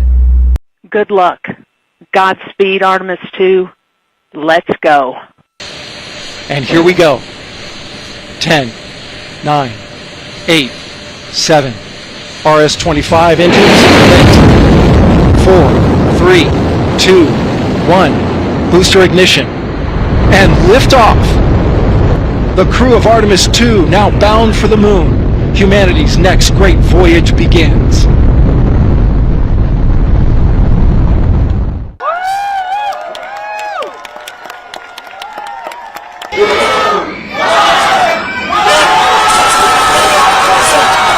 First time it was canceled in February 8th. After that March, we make all the plans, we have all the hype, and it was canceled again. And finally it's happening today. So we are gonna celebrate a new milestone for everybody, not only for USA, for the whole planet, for the whole humanity.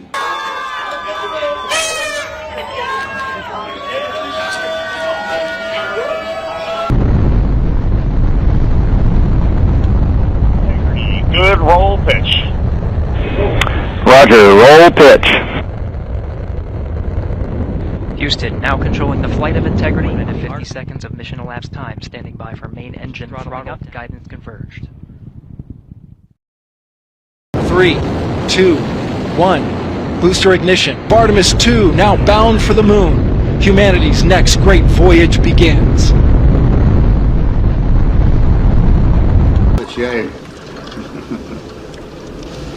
Okay, overboard dump coming up.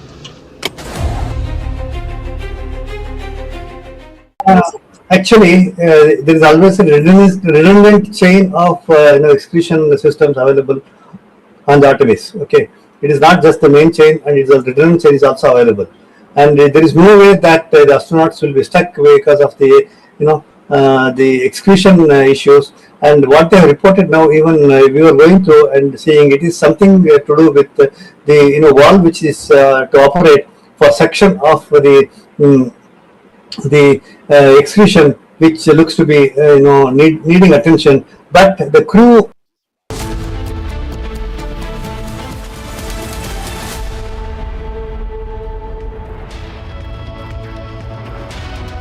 Hello viewers, a very good afternoon. We are live and we are breaking. I'm Shivangi Shukla getting you the latest coming in here on India's #1 news network, Republic.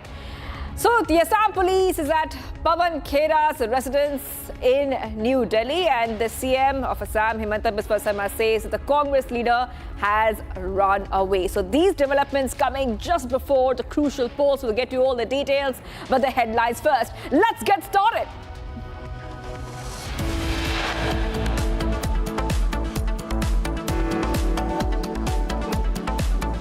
The top headlines we're tracking right now. Iranian president issues warning ahead of Trump's deadline, says over 40 million Iranians ready to sacrifice life.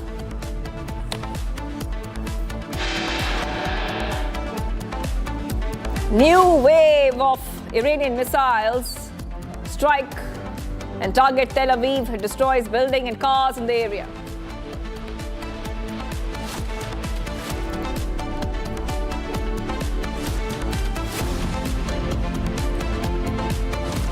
Election Commission of India deletes 90.66 lakh voter names in the West Bengal special intensive revision as polls come closer.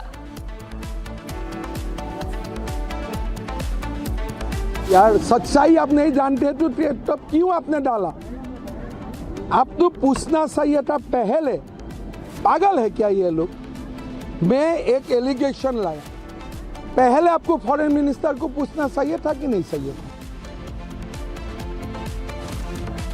Himanta Biswa Sarma reacts to searches at Khera's residence, claims that the Congress leader ran away from Guwahati to Delhi and then to Hyderabad.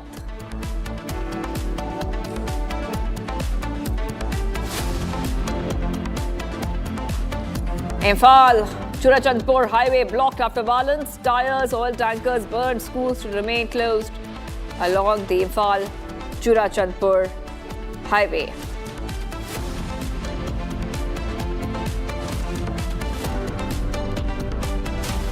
And Air India CEO Campbell Wilson steps down. The tenure ends in 2027.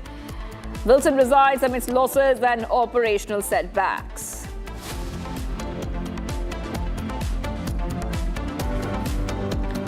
Air India ticket prices to rise as airline revises fuel surcharge to a distance-based hike.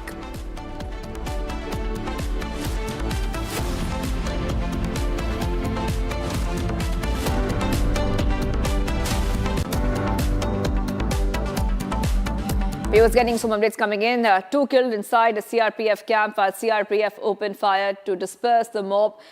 Meanwhile, we're getting some more updates. A high-level review meeting is being held at the CM Secretariat.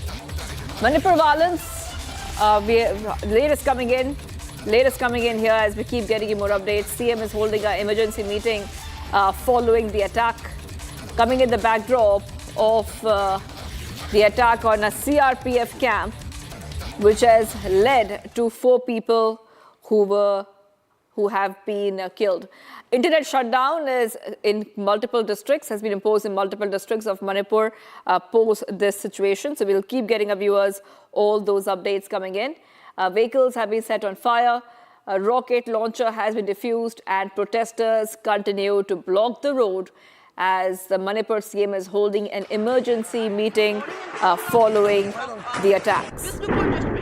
Suspected Kuki militants carried out We'll try to go across to our colleague in a short while from now, but just staying with these pictures because fresh violence has jolted Manipur after a suspected rocket or mortar attack.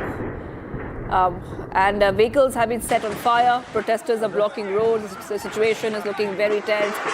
Internet shutdown has also been ordered to make sure the situation comes back under control. So back-to-back updates coming in here on Republic TV. According to the latest coming in, multiple people were killed inside the CRPF camp while CRPF opened fire to disperse the mob. And a high-level review meeting is being held at the CM Secretariat. So exclusive pictures that we're getting for you of the evolving situation in Manipur as violence continues to rock Manipur. There has been an attack and there were multiple attacks which have been reported. In the latest coming in, we are seeing that the situation is still tense, and to control the situation, the Manipur CM is holding an emergency meeting following those attacks. So this video that you see is coming in from Manipur, and the Manipur CM is holding an emergency meeting following those attacks. Exclusive pictures which are coming in. You can also see that a lot of vehicles have been set on fire, and the situation is looking extremely, extremely tense. So Manipur CM is holding the emergency meeting following those attacks. Those are some pictures coming in of the vehicles which have been burnt following the violence. Some 2 killed inside CRPF camp while CRPF opened fire to disperse the mob. So the situation is looking very, very tense. We've seen multiple instances of violence coming in from Manipur. Let's go to Lenthoy, who's joining us. Lenthoy, this is a video from Manipur, and also, as we track the story very closely, there are multiple updates of violence from Manipur itself. And right now, the CM, Manipur CM, is holding a very important closed-door meeting to decide on the future course of action. If you could just help our viewers understand the latest coming in. Yeah, absolutely. Big developments coming in at this hour from Manipur. So a high-level review meeting just been held at Chief Minister's Secretariat as the situation continues to remain extremely tense. So the latest information we are getting is that at least as many as 3 people have been killed and several others injured in the ongoing violence. So there are serious allegations and many others that the incident was perpetrated by Kuki militants. So on the ground, that CRPF personnel also opened fire on civilians, which on civilians, which that the civilians had stormed into the CRPF camp, which was stationed near the P. Galmol area. So it is just behind the behind the house of the deceased children. So now, in a measure steps to control the situation, the state government has also suspended internet services in 5 valley districts, which I can mention is that Imphal East, Imphal West, Kaksing, Taubal, and Bishnupur. However, there is no internet shutdown in the Hill district, which is raising several questions here on the ground also. So there are this incident has led to a widespread protest in multiple areas across the valley. So importantly, the chief minister made a significant statement, which the public has been questioning. He stated that the incident was carried out by hiring some nearby locals. So this is a very controversial statement as of now. So this statement is likely to have a major political and social implications in the coming hours also. So the irate public over here are questioning why the chief minister has given such a lame statement on this issue. And so clearly tensions are running very high.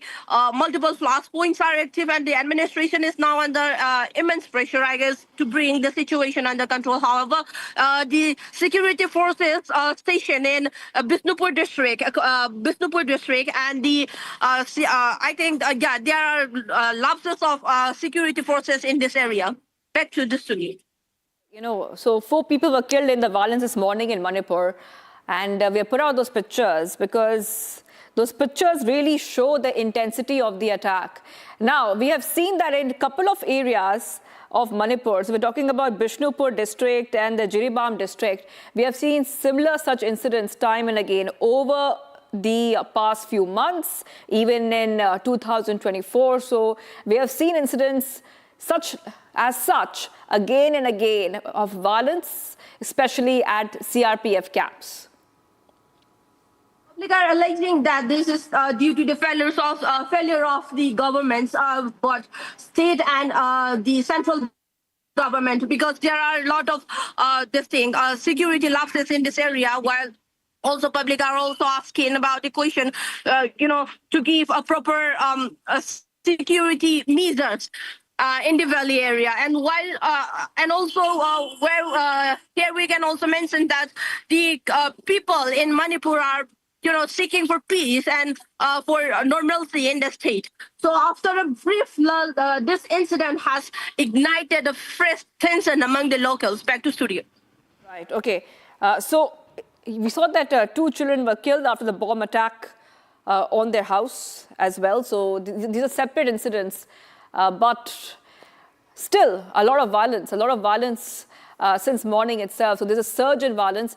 Putting out those pictures coming in for you. This is a video from Manipur showing you the intensity of the attacks. Internet shutdown in 5 districts of Manipur post-violence. We're getting some more breaking news coming in. So let's go to the breaking news. All schools shut. National Highway 2 Imphal Churachandpur road along the Tidim line blocked. CRPF vehicles burned down inside CRPF camp. CRPF fires blank rounds as the mob storming into the camp, and 2 killed inside the CRPF camp while the CRPF opened fire to disperse the mob. Internet shut down in 5 districts of Manipur, Imphal East, Imphal West and Bishnupur and other areas. No internet in hill districts. Internet shut down in 5 districts of Manipur. Okay, so let's go back to my colleague, Linthoy. Yes, go ahead, Linthoy. Now we see that internet shutdown has been imposed in multiple districts.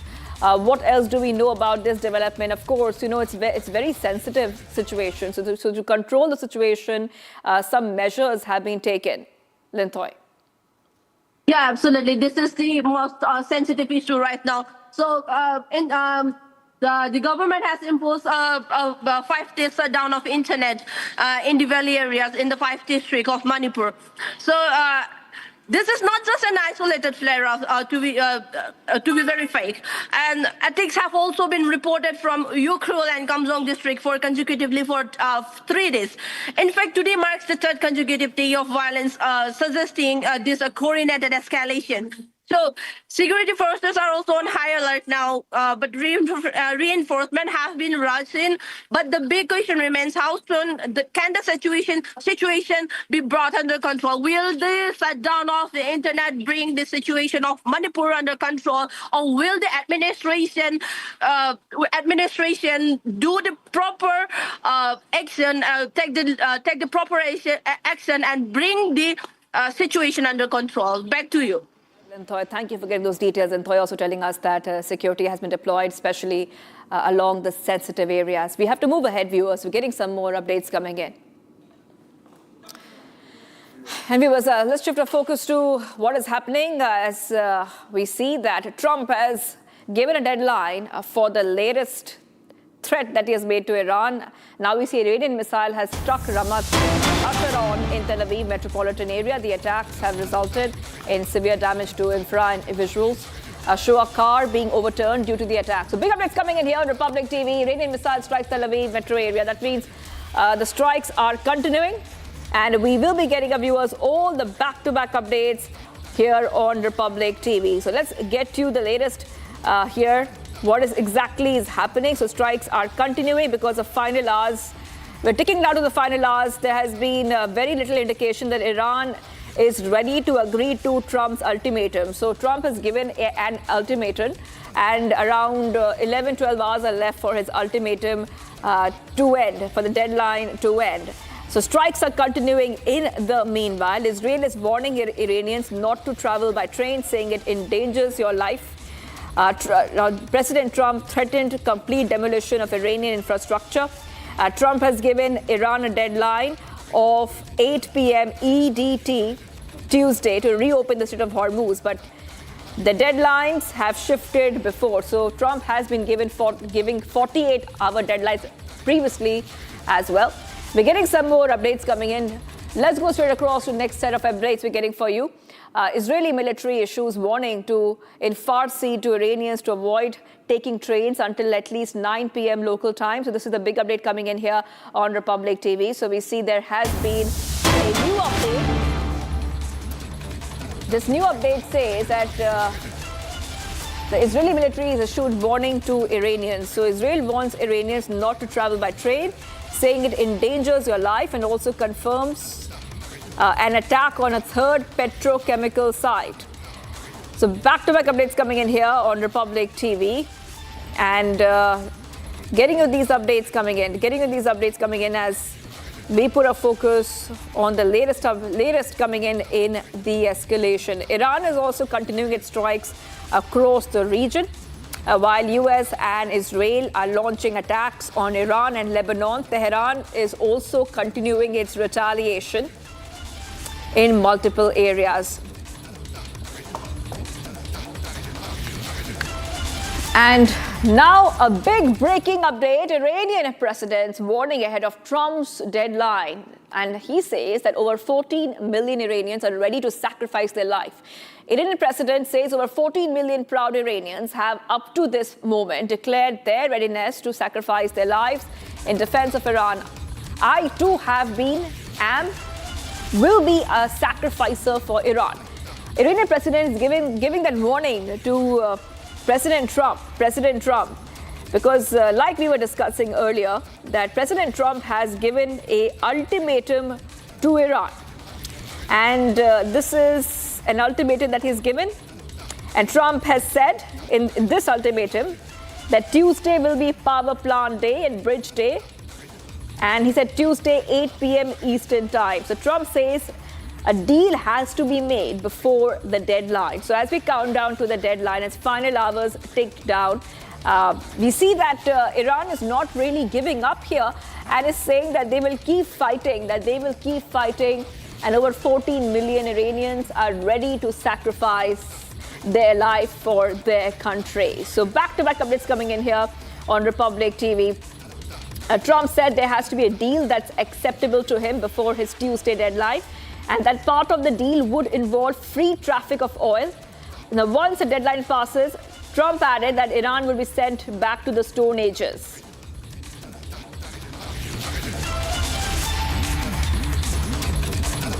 And viewers, US President Trump has sparked a fresh international concern after issuing warnings about potential military action against Iran, now while simultaneously criticizing key allies for failing to support Washington's position. Take a look at this report as we get you the latest. Speaking at a press briefing in Washington, Trump outlined an aggressive military scenario, claiming that the United States has the capability to completely destroy Iran's critical infrastructure, including bridges and power plants, within hours. You said that very little is off limits in Iran as far as targeting, including power plants, bridges, you've mentioned those. Very little is off limits. Are there certain kinds of civilian targets, though? I'm thinking schools I don't want to or tell you hospitals that. you I don't want to tell you that. that. We have a plan, because of the power of our military, where every bridge in Iran will be decimated by 12 o'clock tomorrow night, where every power plant in Iran will be out of business, burning, exploding, and never to be used again. I mean, complete demolition by 12 o'clock. And it'll happen over a period of 4 hours if we wanted to. We don't want that to happen. We may even get involved with helping them rebuild their nation. And you know what? If that's the case, the last thing we want to do is start with power plants, which are among the most expensive things, and bridges. You saw the bridge one. We were very close to a deal. He suggested that such an operation could leave long-term damage, saying Iran could take decades, even up to a century, to fully rebuild. Despite the severity of the rhetoric, Trump also struck a somewhat contradictory tone, stating that the US does not ultimately want to destroy Iran's infrastructure and may even assist in rebuilding efforts if a diplomatic resolution is reached. Do I want to destroy their infrastructure? No. It will take them 100 years to rebuild. Right now, if we left today, it would take them 20 years to rebuild their country, and it would never be as good as it was. And the only way they're going to be able to rebuild their country is to utilize the genius of the United States of America. The US has been seeking international support to secure the passage. But according to Trump, several allies have been reluctant to participate. Trump also extended his criticism to NATO allies, stating that many had not stepped forward to support US efforts. In contrast, he praised several Middle Eastern partners, including Saudi Arabia, Qatar, the UAE, and Bahrain, for their cooperation, while also referencing a friendly fire incident involving Kuwait. And it's not just NATO. You know who else didn't help us? South Korea didn't help us. You know who else didn't help us? Australia didn't help us. You know who else didn't help us? Japan.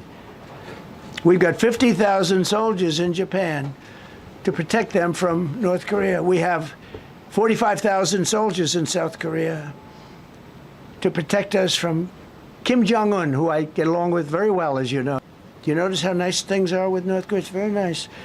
But we have 45,000 people, soldiers, in harm's way, and right next to Kim Jong-un with a lot of nuclear weapons. 45, which should have never happened if a certain president, I'm not going to mention this president because I happen to like him, believe it or not, but if a certain president did his job, Kim Jong-un would not have nuclear weapons right now. But they're all afraid to do their job properly. But just to conclude and just to finish, Japan didn't help us, Australia didn't help us, South Korea didn't help us, and then you get to NATO, NATO didn't help us. There were some countries that did. Now, countries that have been good, now you could also say they're got to be a little bit more involved because they're in the territory, but Saudi Arabia has been excellent, Qatar has been excellent, UAE has been excellent, Bahrain, Kuwait. I mean, Kuwait did shoot down 3 of our planes. The only planes, really, that we lost with friendly fire, they call it. I call it unfriendly fire.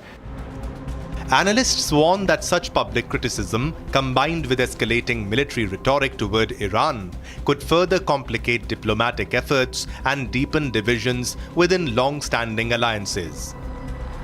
As the deadline set by President Trump approaches, the world is watching closely to see whether the crisis moves toward military confrontation or a last-minute diplomatic breakthrough. And we were taking a short break. Do not go anywhere. Coming up next, Himanta Biswa Sarma reacts to searches at Khera's residence, claims that the Congress leader ran away from Guwahati to Delhi and then to Hyderabad. Stay tuned.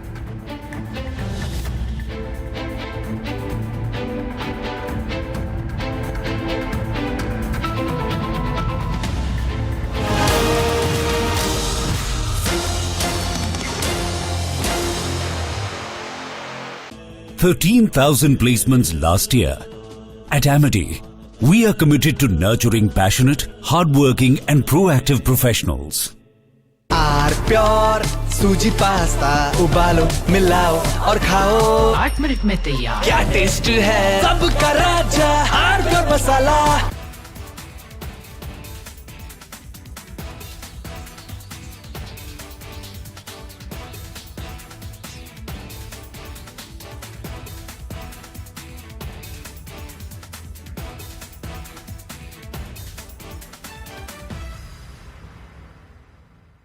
Three, 2, 1. Booster ignition. Artemis 2 now bound for the moon. Humanity's next great voyage begins.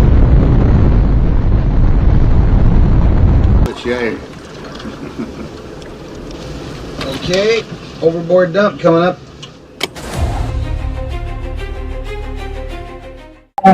Actually, there is always a redundant chain of excretion systems available on the Artemis. Okay, it is not just the main chain, and its redundant chain is also available. And there is no way that the astronauts will be stuck because of the the excretion issues. And what they have reported now, even we were going through and seeing, it is something to do with the valve which is to operate for section of the excretion, which looks to be needing attention. But the crew in Artemis, they are well trained to handle.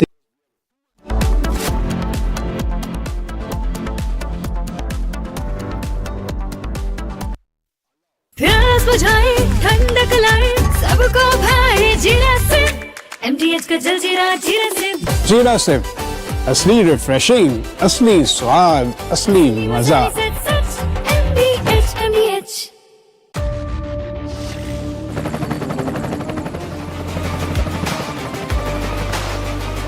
Character, the taste of success. थोड़े में ज्यादा स्वाद यही तो है इसकी खास बात। वाओ मामा क्या स्वाद है? अरे मेरी राजा। 3, 2, 1. Booster ignition. Artemis 2 now bound for the moon. Humanity's next great voyage begins.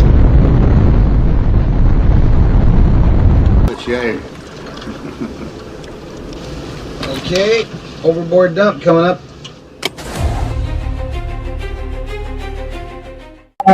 Actually, there is always a redundant chain of excretion systems available on the Artemis. Okay, it is not just the main chain, and its redundant chain is also available. And there is no way that the astronauts will be stuck because of the the excretion issues. And what they have reported now, even we were going through and seeing, it is something to do with the valve which is to operate for section of the excretion, which looks to be needing attention. But the crew in Artemis, they are well trained to handle such type of situation. And also, in case if the main chain of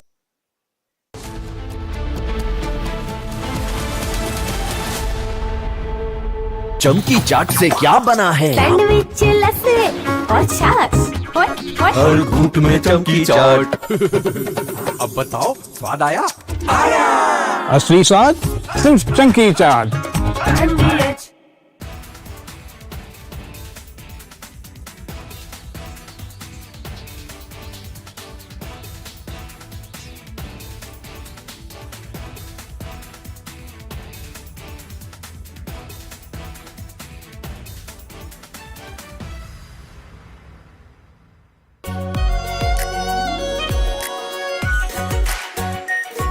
pure shahi paneer masala, delicious, healthy everyday. 3, 2, 1. Booster ignition. Artemis 2 now bound for the moon. Humanity's next great voyage begins.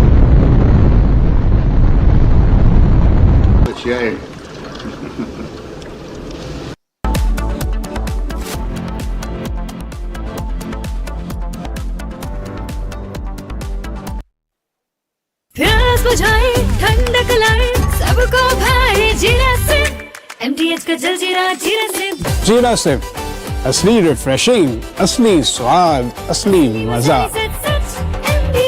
MTH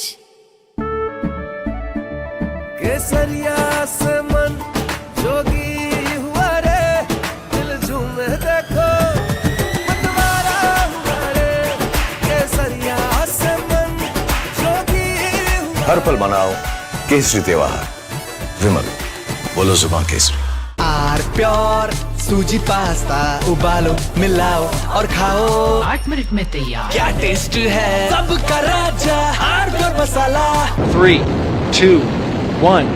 Booster ignition. Artemis 2 now bound for the moon. Humanity's next great voyage begins.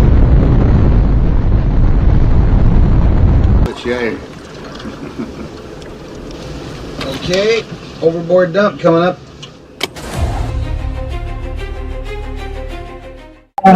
Actually, there is always a redundant chain of excretion systems available on the Artemis. Okay, it is not just the main chain, and it is a redundant chain is also available. And there is no way that the astronauts will be stuck because of the the excretion issues. And what they have reported now, even we were going through and seeing, it is something to do with the valve which is to operate for section of the excretion, which looks to be needing attention. But the crew in Artemis, they are well trained to handle such type. From Asia's largest news headquarters, setting the agenda for Bharat.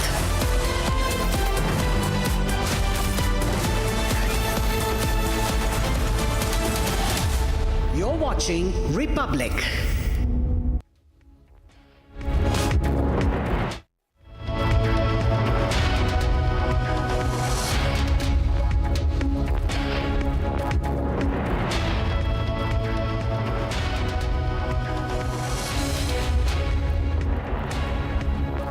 Hello and a very warm welcome. You're watching Republic TV. I'm Yesu Bharadwaj, and viewers, tensions in West Asia continue to escalate. Meanwhile, the Iranian authorities have now urged civilians inside Iran to come form human chains outside critical infrastructure, including nuclear power plants and electricity grids, to avoid any airstrikes from US and Israel. Getting you all the details. First, here's a check on your headlines for the hour. Take a look.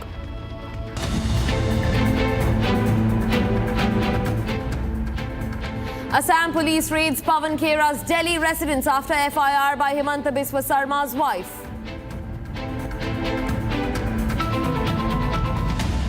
क्या पागल है यार, सच्चाई आप नहीं जानते तो तब क्यों आपने डाला? आप तो पूछना चाहिए था पहले। पागल है क्या ये लोग? मैं एक एलिगेशन लाया, पहले आपको फॉरेन मिनिस्टर को पूछना चाहिए था कि नहीं चाहिए था? Himanta Biswa Sarma reacts to searches at Khera's residence, claims that the Congress leader ran from Guwahati to Delhi and then finally to Hyderabad. Amit Shah drives the BJP campaign in Assam by addressing 3 rallies, as today is the last day for campaigning in the poll-bound state. ECI deletes 90.66 lakh voter names in West Bengal. Special intensive revision as polls inch closer.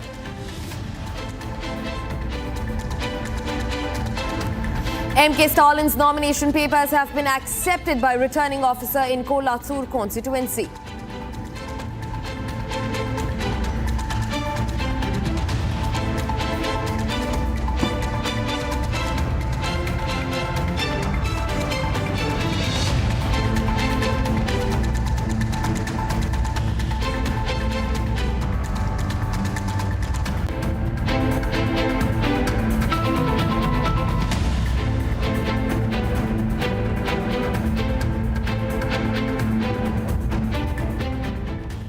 viewers, now Iran has found a new way out to thwart the joint Israeli-US airstrikes. Now, Iran has released a recent video of musicians that are performing near power plants, and Iran has now asked its citizens to form human chains near critical infrastructure, including nuclear power plants, the uranium plants, and also the electricity grids. These updates are coming in as Trump's deadline looms large. Trump had again reiterated that Iran just has one night to strike a deal, and if it does not do so, the US will blow up Iranian power plants across the country. And now Iran has asked its citizens to form human chains near power plants. These are the visuals that Iran has released of a musician performing right outside the power plant in Iran. Now take a look at the background. You will see huge chimneys of the nuclear power plant right behind this Iranian musician who sits and performs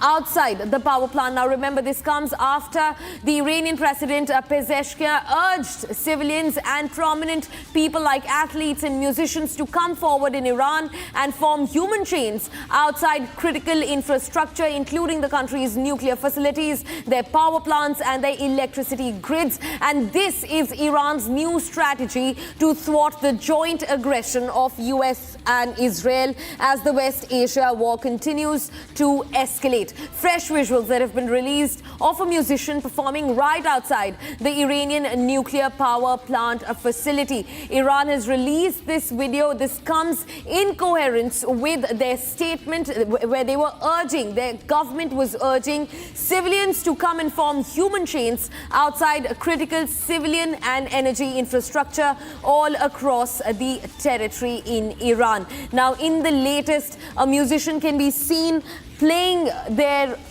instrument right outside the nuclear power plant. For now, we was quickly cutting across to Amit Shah, the Home Minister, who is rallying for BJP's final pitch in Assam as the state goes to polls on the 9th of April.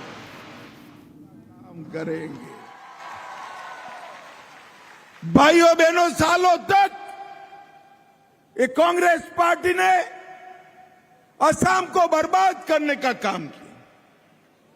यहां पर सैकड़ों आंदोलनों को खड़ा किया। 1950 से लेकर 2014 तक बेरोक टोक घुसपैठ होने दी। बम धमाके, गोलियां, आंदोलन, ब्लॉकेट पूरे असम के विकास को रोक कर रख दिया। ये कांग्रेस पार्टी ने बोडो को असमीज के साथ लड़ा, बंगाली को असम वालों के साथ, अंदर अंदर झगड़े लगाकर हर बार अपनी सरकार बनाते गए। अब भारतीय जनता पार्टी की सरकार आई है। मुझे बताओ, 5 साल से कहीं बम धमाका हुआ है भाई? अरे जोर से बोलो, हुआ है क्या? गोली चली है क्या? बंद के ऐलान होते हैं क्या? कहीं ब्लॉकेड लगे हैं क्या? ये नहीं हो सकता, क्योंकि हमने एक के बाद एक के बाद एक के बाद एक 20 समझौते कर पूरे नॉर्थ ईस्ट को शांति प्रदान करने का काम हमारे नेता नरेंद्र मोदी जी ने किया। अकेले असम में 11,000 से ज्यादा युवा ऑटोमेटिक AK-47 और AK-56 जमीन पर डालकर मेन स्ट्रीम में आए हैं और असम को एक खुशहाल असम बनाने का काम नरेंद्र मोदी जी के नेतृत्व में भारतीय जनता पार्टी ने किया है। और हमारा असम आज विकास के रास्ते पर प्रशस्त हो गया, परंतु एक काम अधूरा रह गया। 10 साल से आपने भारतीय जनता पार्टी की सरकार बनाई। मैं 16-17 में भी आया था, 21 में भी आया था और 26 में भी आया। पहले 5 साल हमने घुसपैठियों को रोकने में लगाए। यहां से रोक लिया, मगर त्रिपुरा और बंगाल से घुसते रहे। त्रिपुरा में भी भाजपा सरकार बनी, हमने उनको वहां पर भी रोक लिया। और सिलचर वालों, मेरे बंगाली भाइयों बहनों, बंगाल में भी इस बार कमल फूल की सरकार बनने जा रही है। ये पूरे कॉरिडोर में हम घुसपैठियों को रोक कर रख देंगे।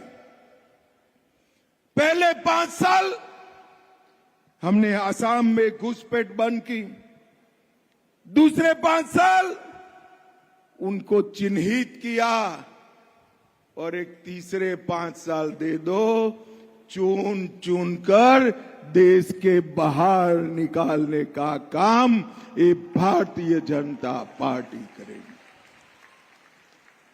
भाइयों बहनों, हम घुसपैठियों के नाम मतदाता सूची से कटवा रहे हैं।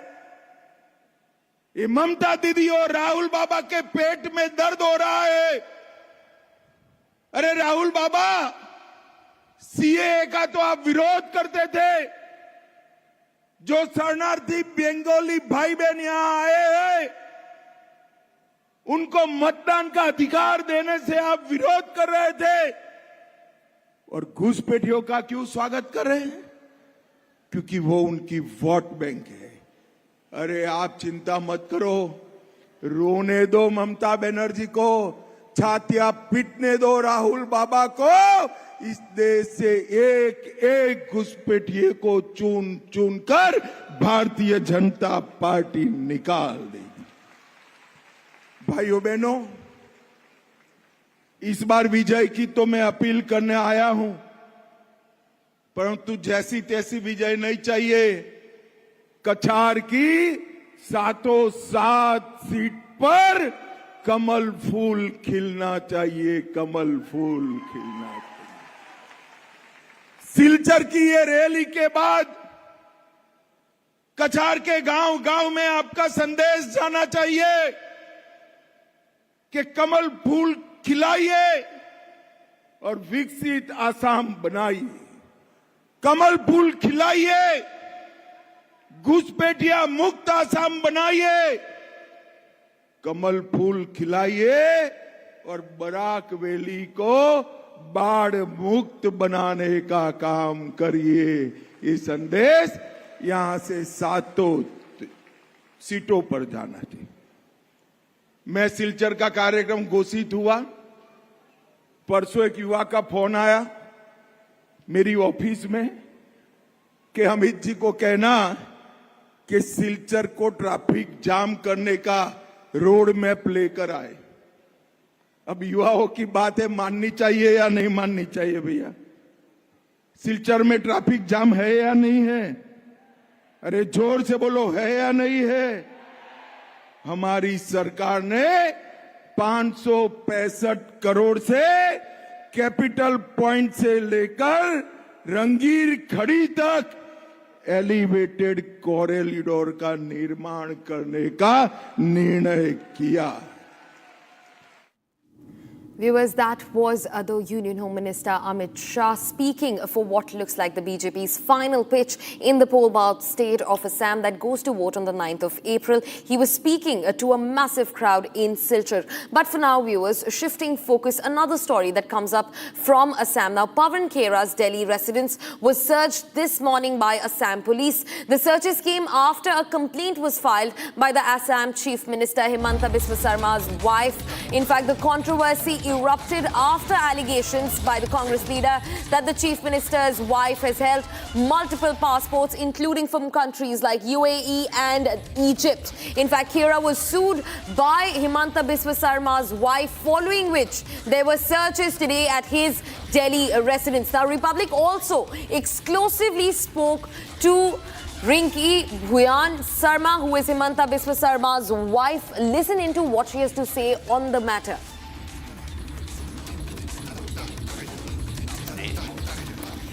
मुख्यमंत्री की पूरे I've been already saying like they have been baselessly allegating, they have been baselessly spreading false rumors, and which is completely AI generated. It's clearly a symbol of going berserk, and when they have nothing to do and doing such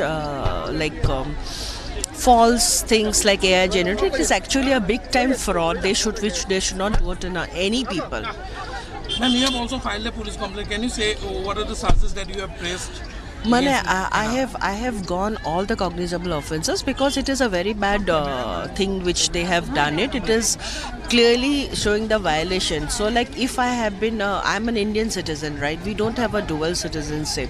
And they're claiming me to have 3 citizenship with all the forgery documents. So everything, charges which are related to the acts, I have filed everything. So that I'm leaving the police and the court to take its action. You are relentlessly campaigning for Himanta Biswa Sarma in Jalukbari. Do you think that these allegations that the Congress party has leveled will have any impact at all in Assam? It will not have any impact in Assam because this is the reason why, because the present Chief Minister Himanta Biswa Sarma has done so much of work.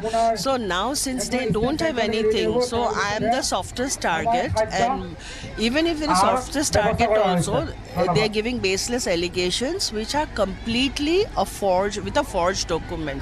So they have seen that nowhere they are going to be, they are completely swiped out in the Assam elections. That's the only reason. Last question, ma'am. Today, Assam police team has reached Pawan Khera's residence, but he is nowhere to be found in Delhi. Yes, today, in fact, even I am seeing in the media that he has fled. So now, since I already told the court that I will be let the law take its own action. If I am guilty, I am ready to go. If he is guilty, he is ready to go. But till now, after getting in touch with MEA and everything, so it has already been proved that all the other 3 countries have denied, and it cannot be possible because being an Indian citizen, if they would have been if they had so much of evidence, they could have arrested me in 24 hours. It is according to the law. And in 96 hours, I would have been behind the bars. But it is just a fraud, and it is totally a case of defaming a female. And plus today, one thing I want to actually say is that today I'm a CM's wife. Today I'm able to fight, but they have set a playbook with everybody having a mobile in their hand with all the AIs working, and it is shameful for a party like Congress in setting a playbook for the society where they can do any sorts of nonsense with the technicals, and it is a very bad example, and it should not, and heaven forbid that it should not happen to any other female. Thank you. This was Riniki Bhuya Sarma, Chief Minister Dr. Himanta Biswa Sarma's wife, reacting to the allegations leveled by the Congress party's spokesperson Pawan Khera. She has said that these allegations are totally baseless, false and fabricated, and that the Congress party has resorted to AI and Photoshop as far as the forging of the documents are concerned, and that law will take its course in the due course of time. Viewers, that was my colleague Aniruddha getting in an exclusive conversation from the Chief Minister's wife, Riniki Bhuya Sarma. Now, also let's listen in to the Chief Minister himself, Himanta Biswa Sarma, who not only takes on the Congress leader Pawan Khera, but also goes on to explain that he's been absconding. He has fled this state, and he went to New Delhi first, and now finally he could be in Hyderabad. Listen in. क्या पागल है यार, सच्चाई आप नहीं जानते तो तब क्यों आपने डाला? आप तो पूछना चाहिए था पहले। पागल है क्या ये लोग? मैं एक एलिगेशन लाया, पहले आपको फॉरेन मिनिस्टर को पूछना चाहिए था कि नहीं चाहिए था कि ये एलिगेशन हमको मिला है, सार्वजनिक करने का पहले आप थोड़ा हेल्प कीजिए। आप पहले लोगों को मारेगा, फिर बोलेगा नहीं नहीं नहीं मेडिसिन क्या होगा मैं पूछ के दूंगा। क्या पागल जैसा? खड़गे जी का उम्र हो गया, अभी भी पागल जैसा बात कर रहे हैं। आप लोगों को जलील करेगा, लोगों को बेइज्जत करेगा, और फिर बोलेगा हम फॉरेन मिनिस्टर पूछूंगा। तुम्हारा दामाद है क्या फॉरेन मिनिस्टर? पहले झूठ मूठ कागज क्यों लाया? पहले जाके फॉरेन मिनिस्टर को क्यों नहीं पूछा? कौन है ये खरगे? क्या लुका छुपी का खेल है? असम, अरे कहाँ असम पुलिस को नहीं जानते, पताल से भी उखाड़ के ले आएगा। कहाँ मिलेगा पवन खेरा? असम लासित बरफुकन का देश है, कौन सा ये पवन खेरा है? पताल में भी लुकेगा तो हम उठा के लेके आएगा। तुम बताओ ये कागज तुम किसको दिए थे?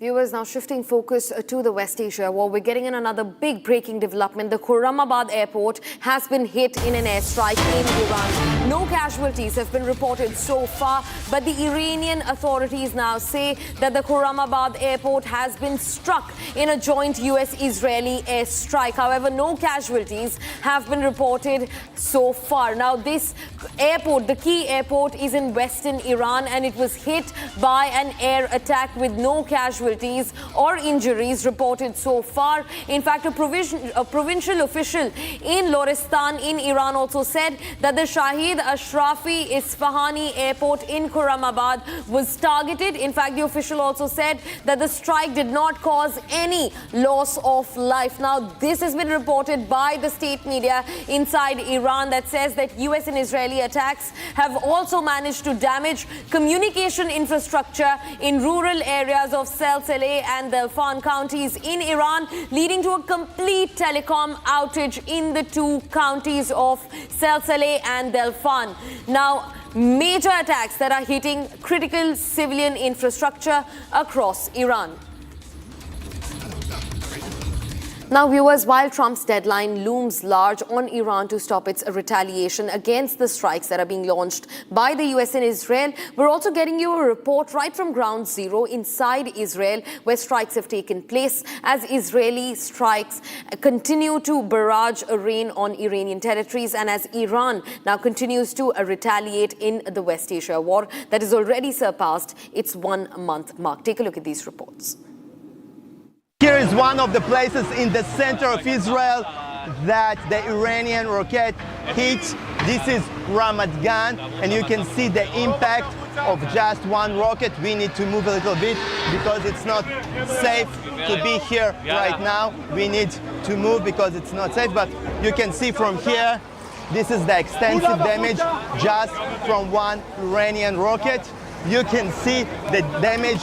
The whole floor of the building was completely destroyed, and there is no way to survive this kind of attack.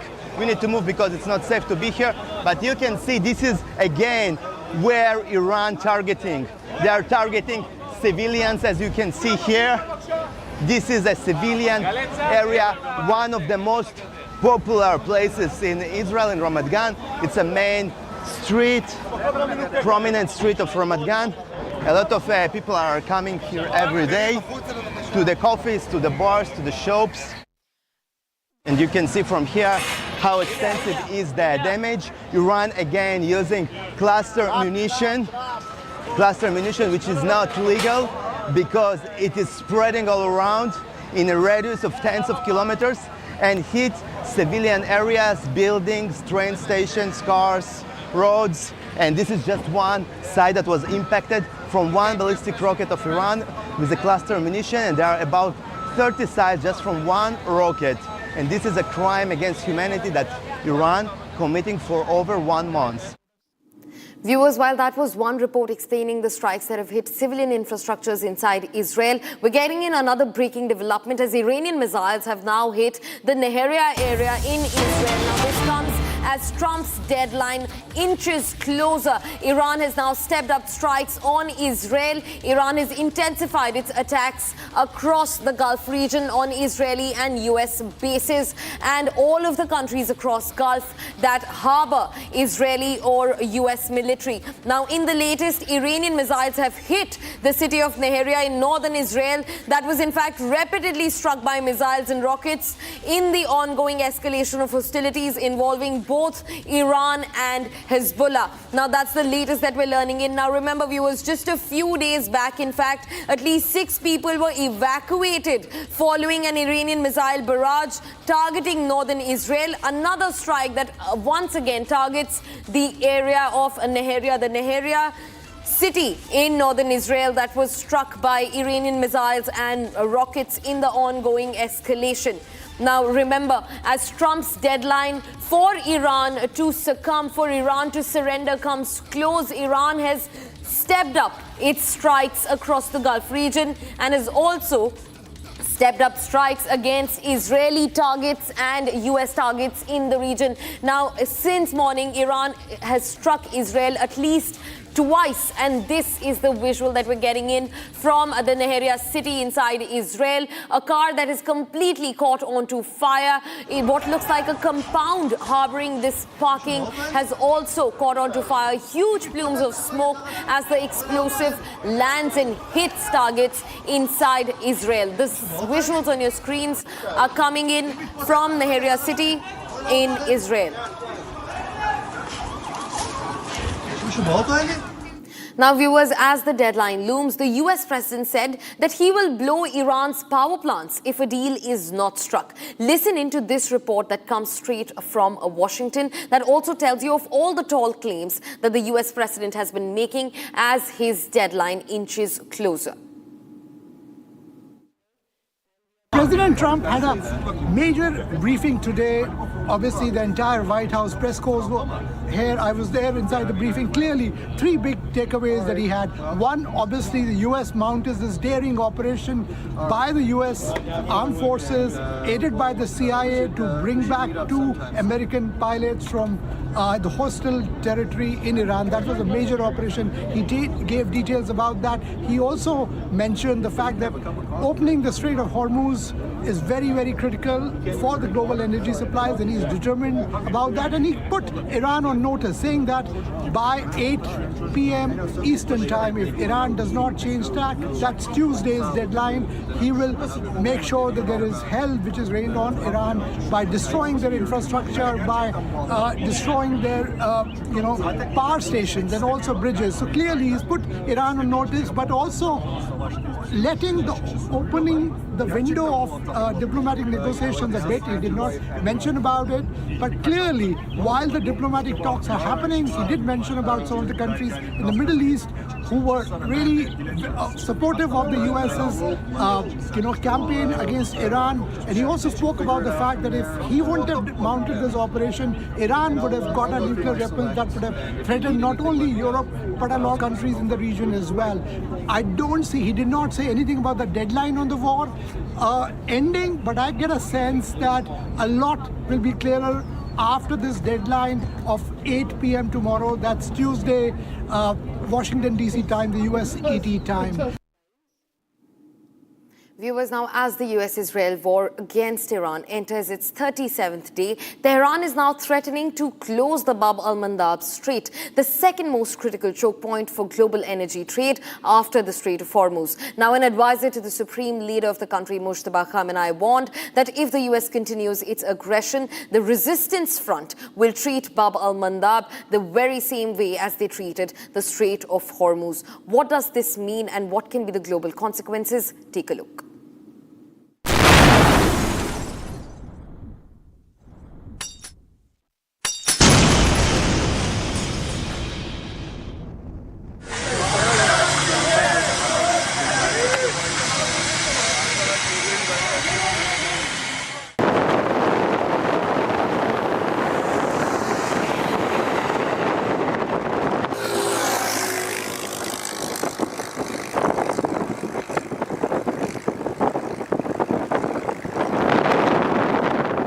After blocking the Strait of Hormuz, Iran is now threatening to shut down another critical global choke point, the Bab al-Mandab Strait.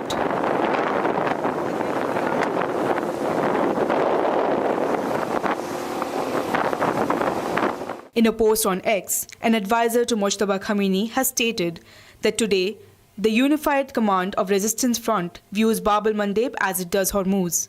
If the White House dares to repeat its foolish mistakes, it will soon realize that the flow of global energy and trade can be disrupted with a single move.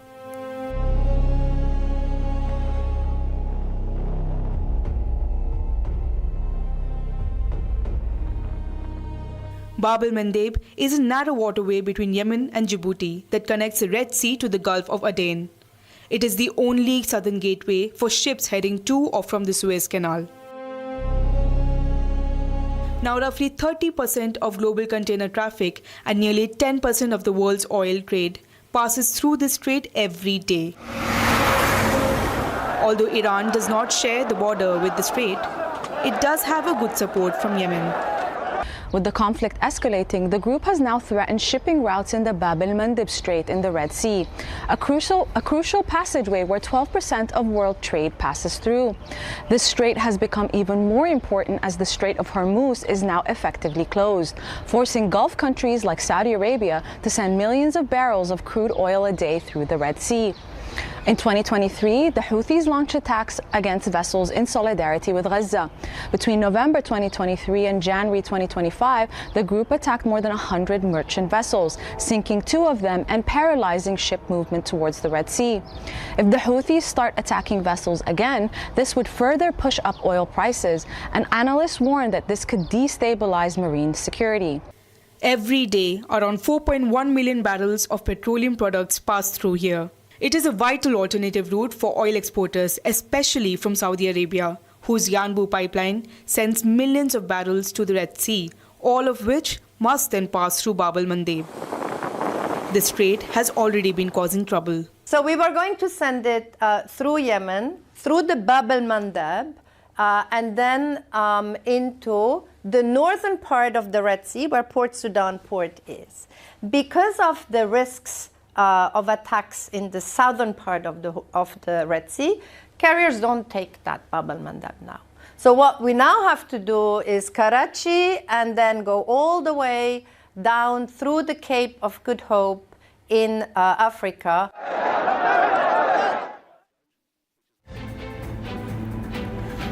Viewers, and on the other side, Amit Shah drives the BJP campaign in Assam by addressing 3 rallies, as today is the last day for the final pitch in the state that goes to polls on the 9th of April. थोड़े में ज्यादा स्वाद ये हित तो है इसकी खास बात। वाओ मामा क्या स्वाद है? अरे मेरे राजा सबका राजा आरती और मसाला केसरिया से मन जोगी हुआ रे दिल झूमे देखो मतवारा हुआ रे केसरिया से मन जोगी हुआ। हर पल मनाओ केसरी त्योहार। विमल बोलो जुबान केसरी। चमकी चाट से क्या बना है? आलू चाट या फ्रूट चाट, स्वाद बनाए चमकी चाट। क्या बात है? स्वादिष्ट पकोड़े और फरसान, अरे चमकी चाट है इसकी जान। असली स्वाद सिर्फ चमकी चाट।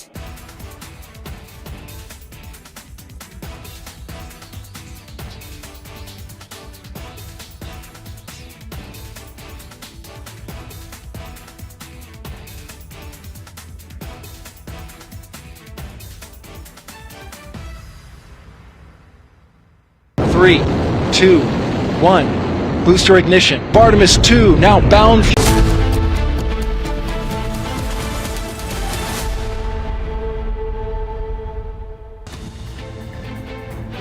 Assam police raids Pawan Khera's Delhi residence after FIR by Himanta Biswa Sarma's wife. जानते तो थे तब क्यों आपने डाला? आप तो पूछना चाहिए था पहले। पागल है क्या ये लोग?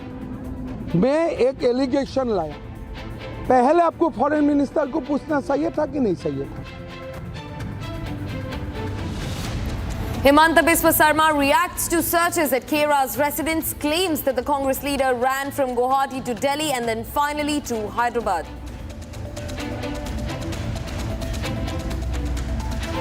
Amit Shah drives the BJP campaign in Assam by addressing 3 rallies, as today is the last day for the final pitch in the poll-bound state.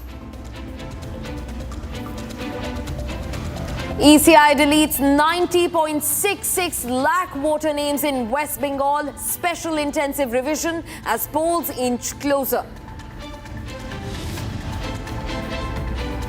MK Stalin's nomination papers have been accepted by returning officer in Kolathur constituency.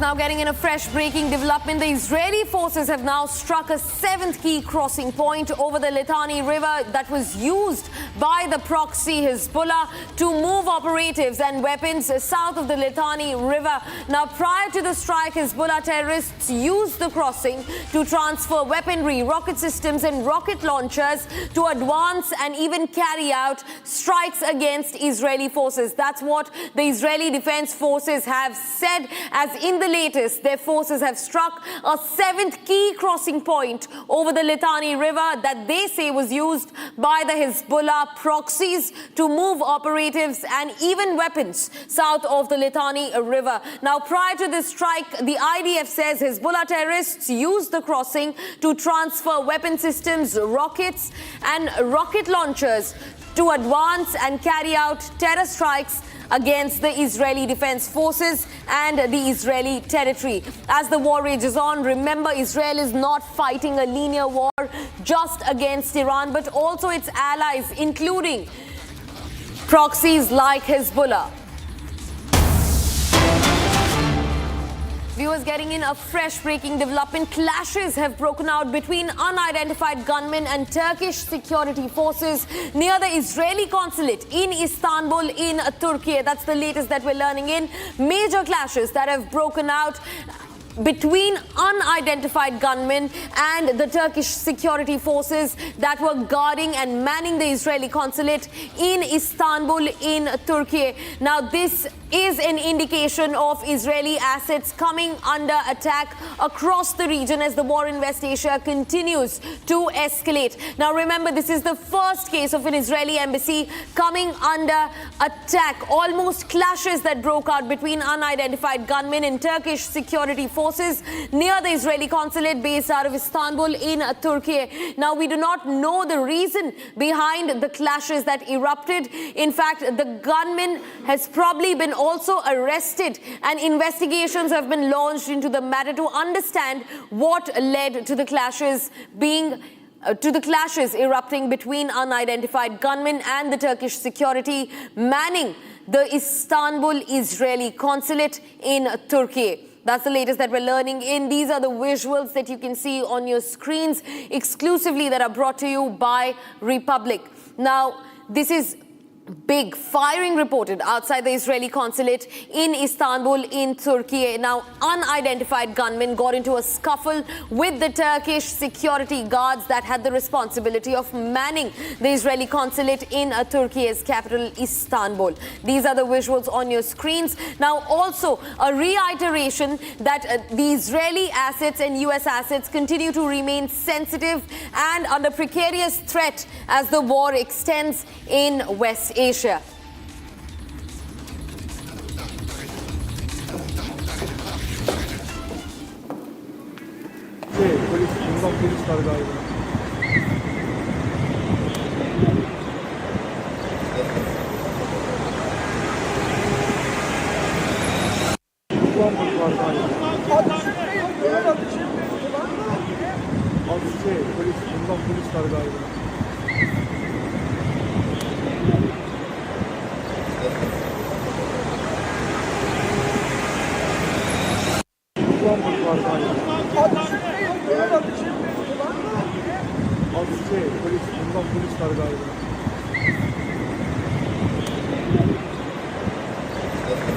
Getting this breaking news development with live pictures coming in from Istanbul, and clashes are reported between unidentified gunmen and Turkish security forces outside or near the Israeli consulate. And remember, Ankara is the capital of Turkey and Istanbul is their biggest city. And we have these pictures coming in of a gunfight happening. Let's go to Shawan for more on this from the newsroom. Shawan, are you hearing that the gunfight is on? These are live pictures or deferred live pictures? And is this an active scene of shooting going on in Istanbul outside of the Israeli consulate? Well, in fact, Abhishek, the Turkish media has been reporting that around 2:30 this afternoon, that is the India time, is when this gunfight has actually taken place. This is at the Israeli consulate in Istanbul. We are being told by way of what the Turkish media is basically reporting that at least 3 gunmen have been eliminated. In fact, there is no official statement that has been issued by the Turkish authorities as yet, but Israelis have already indicated that they are in touch with Turkey to basically find out who the gunmen were. In fact, they had come in a vehicle and opened fire outside the consulate. In terms of number of injuries are concerned, that is not known at this point in time. This is just a preliminary information that has come in, and this is what Turkish media has reported so far. One, that the gunfire was reported outside the Israeli consulate, so no reports really coming in with regards to whether at all anything that has happened inside, whether at all they've been able to breach the security. That is not clear as of now. It just appears that the firing has taken place outside the consulate. The second important point is that the number of people who were involved, at least 3 people were present. In fact, all 3 have been gunned down is what we are picking up. And in terms of injuries, we are given to understand a Turkish security force individual has been reported injured, and there is nothing with regards to the consulate staff, whether at all they have sustained any injuries. So far, there's no official word really coming in from the Israelis in Turkey, or for that matter, even from the Turkish authorities. This is by way of what the Turkish media has been reporting. Yeah, we're getting more pictures, in fact, Shawan, as we speak of this shootout that has happened in Istanbul. And it seems that police was proactive, that police engaged with the shooters and shot them down. And these are pictures of earlier.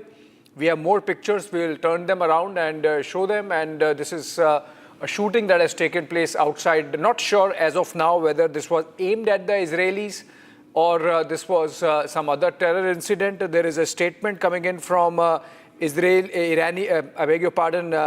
Turkish Minister of Justice, must be the law minister there, Akin Gurlek, and the statement says, Shawan, that upon the reports of gunfire sounds in the vicinity of the Israeli consulate located in the Besiktas district of Istanbul, the Istanbul Chief Public Prosecutor's Office has immediately initiated an investigation. So probe has been ordered. We can flash that. A probe has been ordered by the Turkish authorities, led by the Chief Public Prosecutor's Office of Istanbul. And the scope of the investigation, according to the Justice Minister, is to look into... Çok camları çıkmayın, çatışma var arkadaşlar. Şu ileride, ben polisleri görüyorum. Çok cama girme, çok cama girme. Ben anladım zaten çatışma çıktı. Ben anlamaz mıyım oğlum? Uzun namlulu silahlarla atış ediyoruz. Ben demedim mi sana? Okay, Shawan, if you go by this statement, the authorities are still not telling us or the public about the motivations, the angle, who carried out this attack, no responsibility taken. They have just ordered a probe. So it seems it's very preliminary, and even the Turkish authorities do not know who has carried out this attack or sought to disturb peace there in the vicinity of the Israeli consulate. Well, in fact, this incident has only happened around 2:30 India time, and as of now, if you go by what the Turkish media is reporting, all the 3 gunmen have already been eliminated. As far as their antecedents are concerned, that is not known. Perhaps it's going to take a little bit more time. All that we can confirm is that earlier this month is when an alert was basically issued by the Israelis as far as their embassies are concerned, and Turkey happened to be one of them. There are several other countries in which they've put their embassies on alert, particularly given the fact that there is a growing threat against Israeli diplomats in these very countries, and what is largely seen is not extremely friendly countries for Israelis, and that is the reason why the threat perception has only gone up. Now, as far as the background of these gunmen are concerned, that is not known. We can only confirm this is what we know so far. One, the incident happened little after 2:30 this afternoon. 3 gunmen had come in a car, is what we are being told, and the firing has taken place outside the Israeli embassy. In terms of number of injuries, all that we can confirm is that a Turkish security force personnel has sustained injuries. There is no report so far with regards to whether at all any Israeli staff members or diplomats have sustained any injuries or not. That is not clear at this point in time. Okay, I think we have more pictures, if we can turn them around, of the incident that has happened in Istanbul and a shootout happening.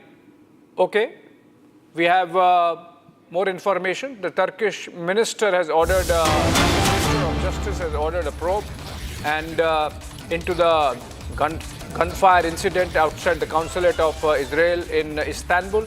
The minister has said that under the coordination of our Chief Public Prosecutor's Office, in collaboration with relevant law enforcement units, the work is ongoing for the purpose of fully elucidating the incident, and the investigation is being conducted meticulously and in a multifaceted manner, respectfully announced to the public. Very limited information there, Shawan, still from the statement.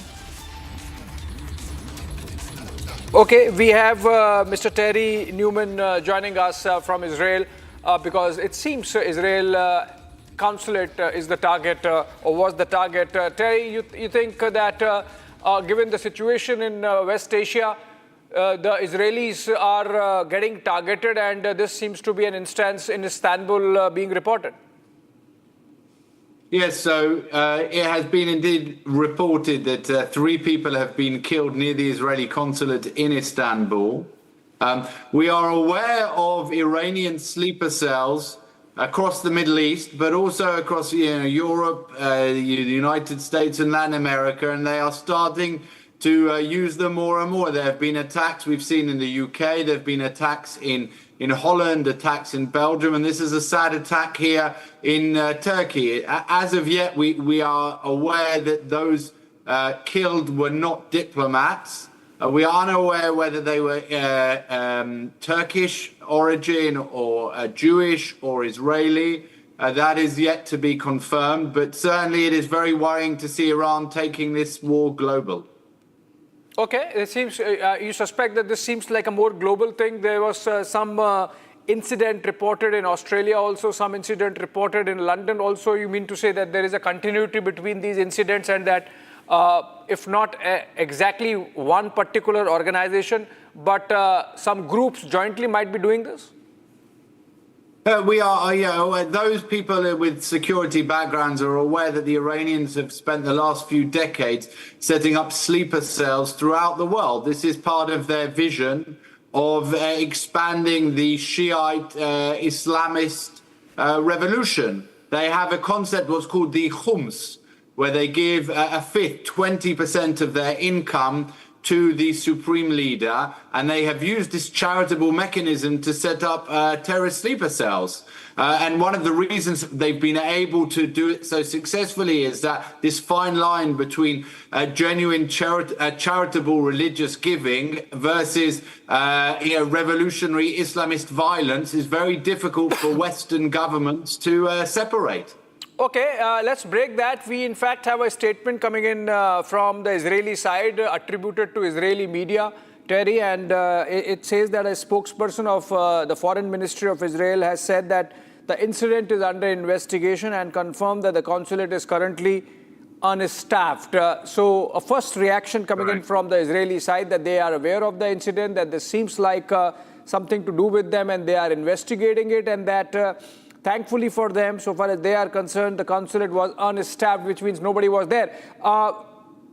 Terry, last question before we let you go. First reaction coming in from the Israeli side, and which says that the consulate was not staffed. Do you think this is because of the present ongoing situation? As a preemptive measure, as a preemptive security measure, the Israeli consulate has already been evacuated? President Erdogan of Turkey has made it very clear that he is downgrading relations between Israel and the state of Turkey.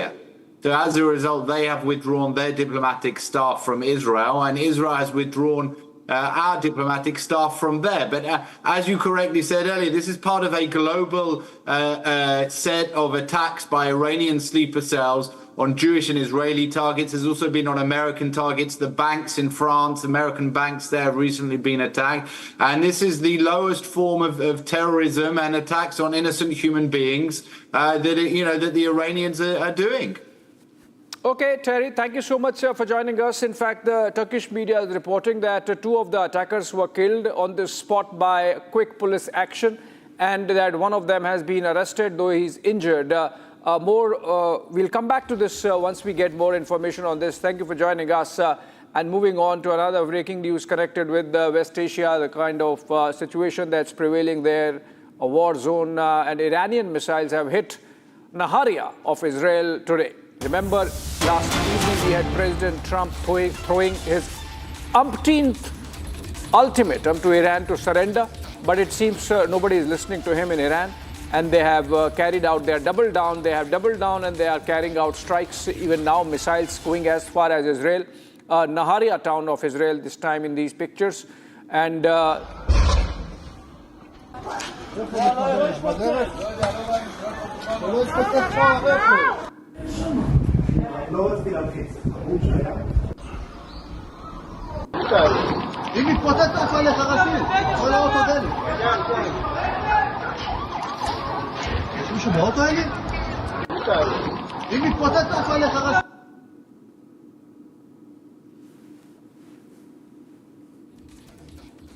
okay, those were some Nats from Naharia town where Iran has carried out a strike, doubling down clearly and escalating its attacks, not blinking to President Trump. Moving on, staying with this, IRGC, the Islamic Revolutionary Guard Corps of Iran, has released a statement saying we will deal with the infrastructure of the US and its partners in such a way that the US and its allies will be deprived of the region's oil and gas for years.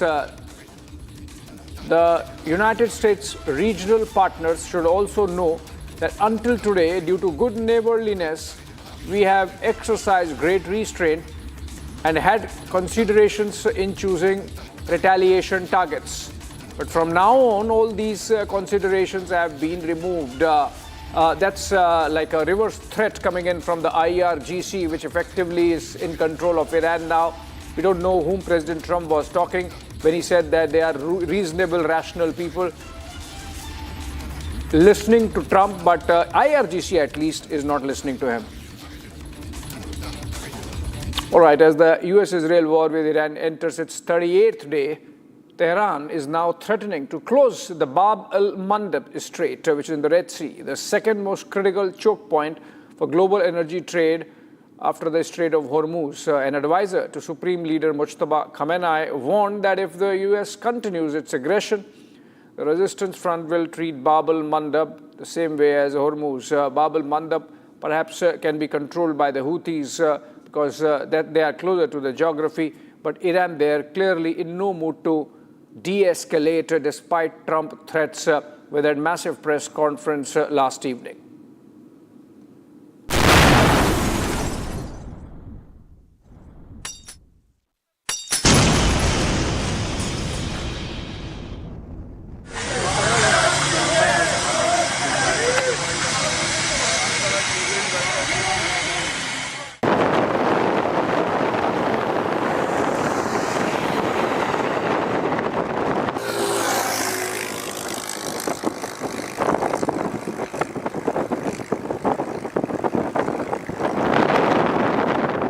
After blocking the Strait of Hormuz, Iran is now threatening to shut down another critical global choke point, the Bab el-Mandeb Strait.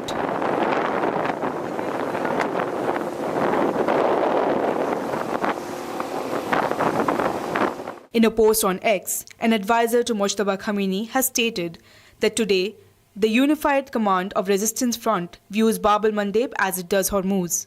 If the White House dares to repeat its foolish mistakes, it will soon realize that the flow of global energy and trade can be disrupted with a single move.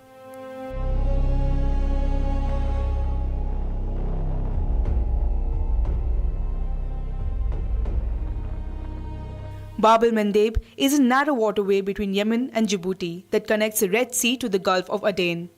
It is the only southern gateway for ships heading to or from the Suez Canal. Now, roughly 30% of global container traffic and nearly 10% of the world's oil trade passes through this strait every day. Although Iran does not share the border with the strait, it does have a good support from Yemen.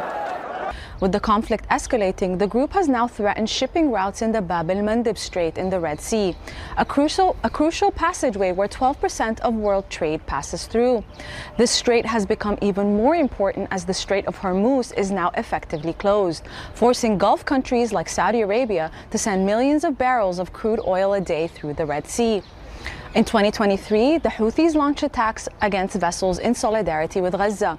Between November 2023 and January 2025, the group attacked more than 100 merchant vessels, sinking 2 of them and paralyzing ship movement towards the Red Sea. If the Houthis start attacking vessels again, this would further push up oil prices, and analysts warn that this could destabilize marine security.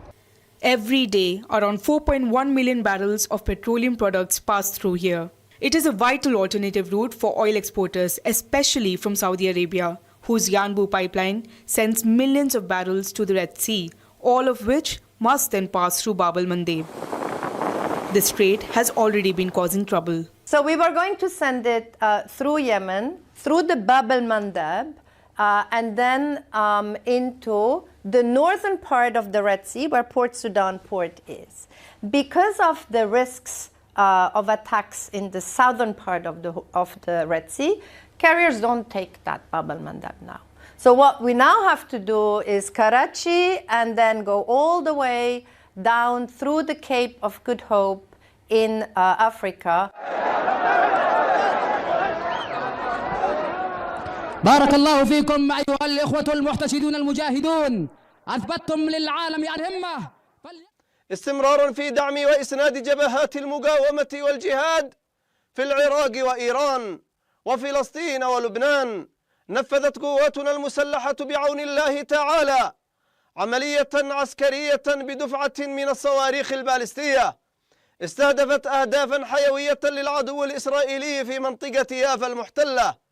وقد جاءت هذه العملية بالاشتراك مع الإخوة المجاهدين في إيران وحزب الله في لبنان، وحققت أهدافها بنجاح بفضل الله. I want to thank everybody for being here on the 200th day in office. This is 200 days already. Time flies, but we have a country that's the hottest country right now. ترامپ یک شخصیت متزلزل، متوهم با مجموعه تناقضات هست. جامعه ایران معمولاً به حرفهای ترامپ اعتنایی نمی کند، چون باور دارد که ایشان فاقد تعادل شخصیتی و رفتاری و کلامی است و هر لحظه با یک موضوع متناقضی مواجه میشیم.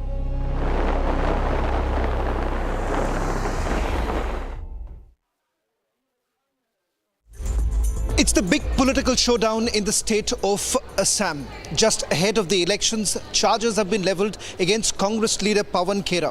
We get you all the details tonight on The Verdict.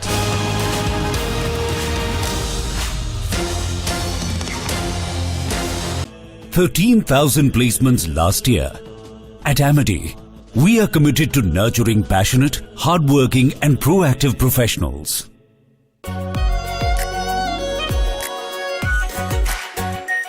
Our pure Shahi Paneer Masala. Delicious, healthy, every day. 3, 2, 1. Booster ignition. Artemis 2 now bound for the moon. Humanity's next great voyage begins.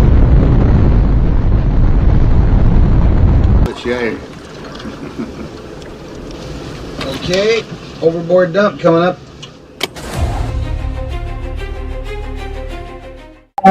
Actually, there is always a redundant chain of excretion systems available on the Artemis. Okay, it is not just the main chain, and it's a redundant chain is also available.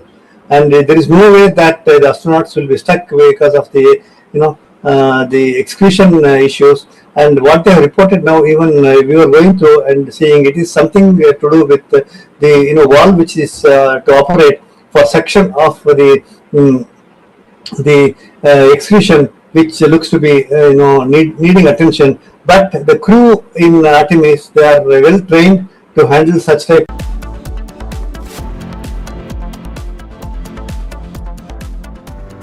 Pure सूजी pasta उबालो मिलाओ और खाओ 8 minute में तैयार क्या taste है सबका राजा R pure masala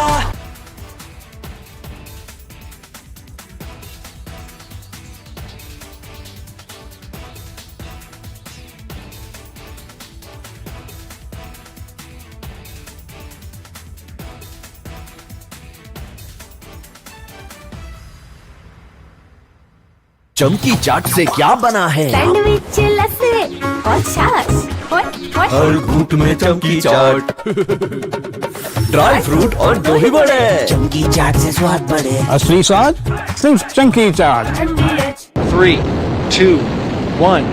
Booster ignition. Artemis 2 now bound for the moon.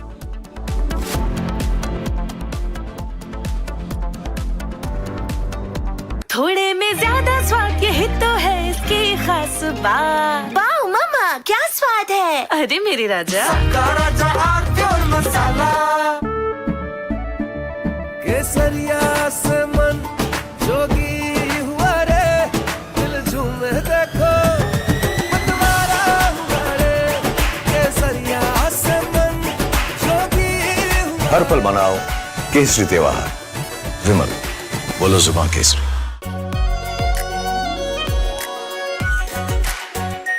Are pure shahi paneer masala delicious healthy everyday 3, 2, 1.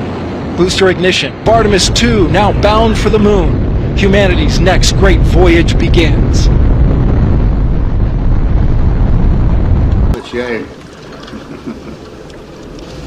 Okay, overboard dump coming up.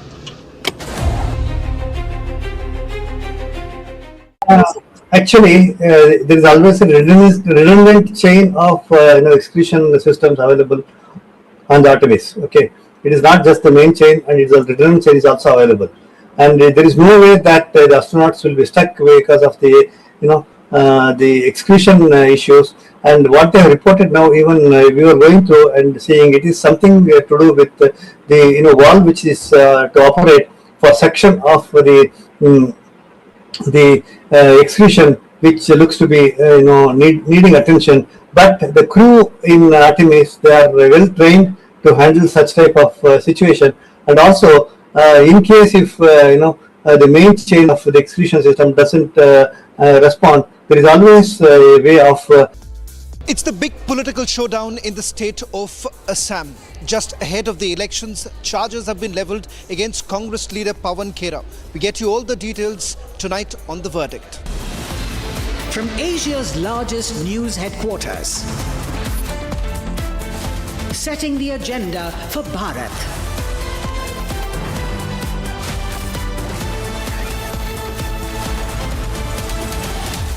You're watching Republic.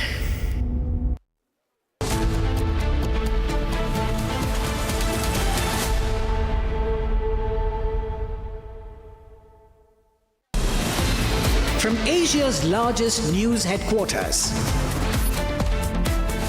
setting the agenda for Bharat.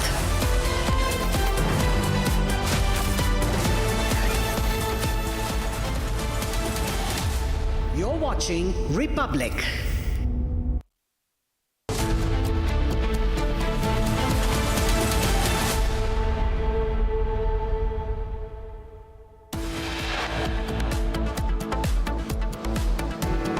Hemanta calls Pawan Khera's allegations against him and his family false and fabricated, accuses the Congress of distorting images using AI.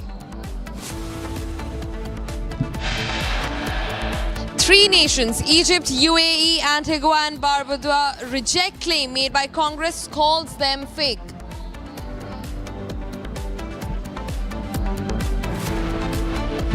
Assam police conduct searches at Pawan Khera's Delhi residence after Himanta Biswa Sarma's wife files FIR against him. Khera now not to be seen at home.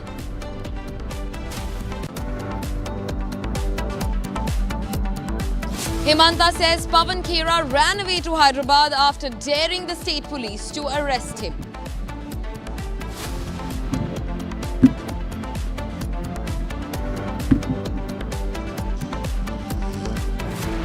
Over 90 lakh voters deleted in West Bengal as EC releases final supplementary list.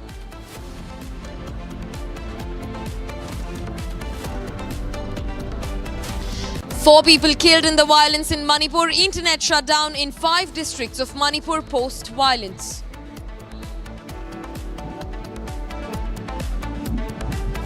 Iran asks people to rally at power plants, form human chains as Trump deadline nears.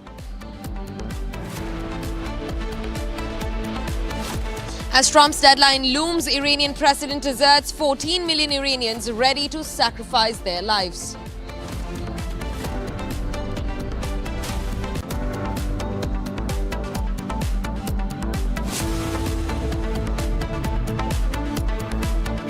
We were starting first with a story that comes in straight from Assam, and now Congress leader Pawan Khera was tracked down by the Assam police in his Delhi residence. However, he was nowhere to be found, and this controversy erupted after Assam's Chief Minister Himanta Biswa Sarma, in fact his wife, levelled allegations against him of saying false things about her and about her holding 3 passports at least from multiple countries including the UAE and Egypt. Now Assam police searched the Delhi residence of Congress leader Pawan Khera following an FIR that was lodged by Assam Chief Minister Himanta Biswa Sarma's wife Riniki Bhuya Sarma amid an ongoing political controversy over allegations related to the latter holding multiple passports including of countries like Egypt and the UAE. Now the development comes after Khera, who heads the Congress media department, alleged that Sharma's wife held 3 passports of UAE, Egypt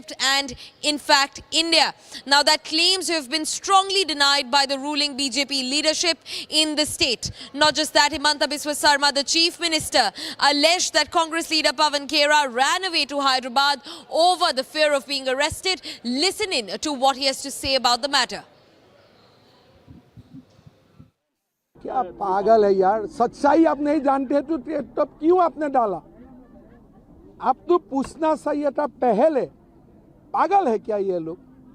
मैं एक allegation लाया, पहले आपको foreign minister को पूछना चाहिए था कि नहीं चाहिए था कि ये एलिगेशन हमको मिला है, सार्वजनिक करने का पहले आप थोड़ा हेल्प कीजिए।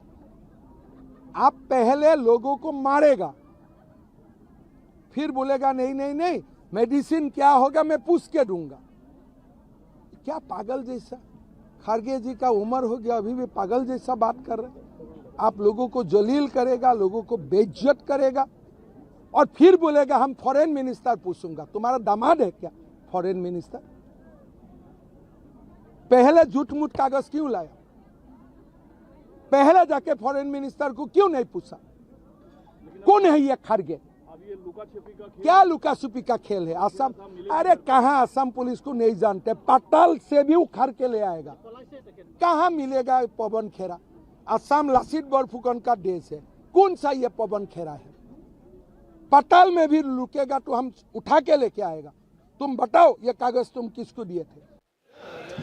Viewers, in fact, not just that. The Chief Minister Himanta Biswa Sarma's wife, Riniki Bhuya Sarma, also exclusively spoke to Republic. She spoke to my colleague Aniruddha. She in fact gives a lowdown on everything that's been happening with Pawan Khera and has said that justice will be served and that law will take its own due course. Listen in.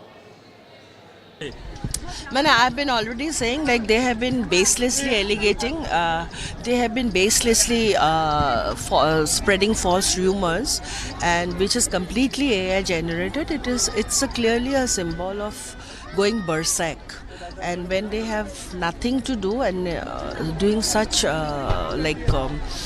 false things like AI generated, it is actually a big time fraud. Which they should not do it in any people. Ma'am, you have also filed a police complaint. Can you say what are the charges that you have placed? Mane, I have gone all the cognizable offences because it is a very bad thing which they have done it. It is clearly showing the violation. So like if I have been, I'm an Indian citizen, right? We don't have a dual citizenship.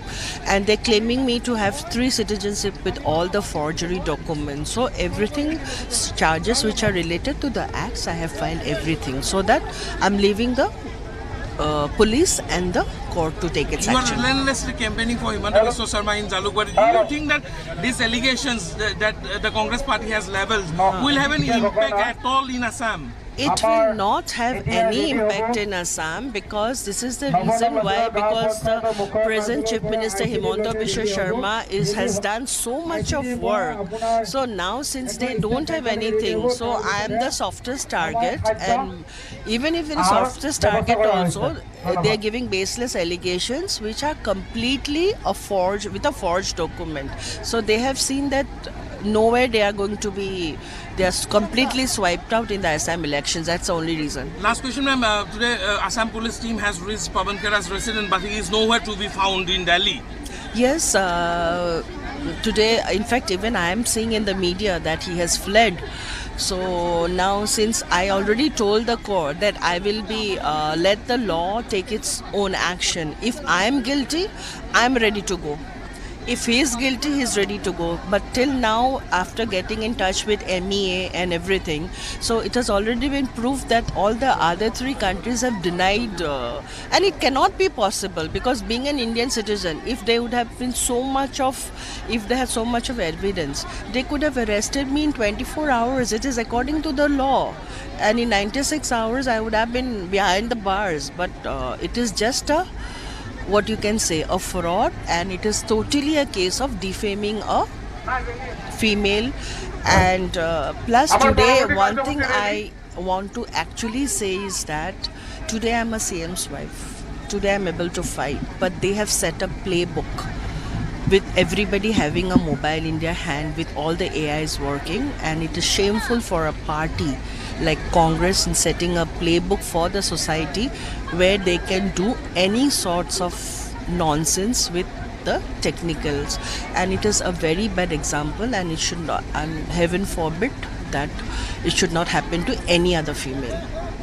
Thank you. This was Riniki Bhuya Sarma, Chief Minister Dr. Himanta Biswa Sarma's wife, reacting to the allegations leveled by the Congress party's spokesperson Pawan Khera. She has said that these allegations are totally baseless, false and fabricated, and that the Congress party has resorted to AI and Photoshop as far as the forging of the documents are concerned, and the law will take its course in the due course of time.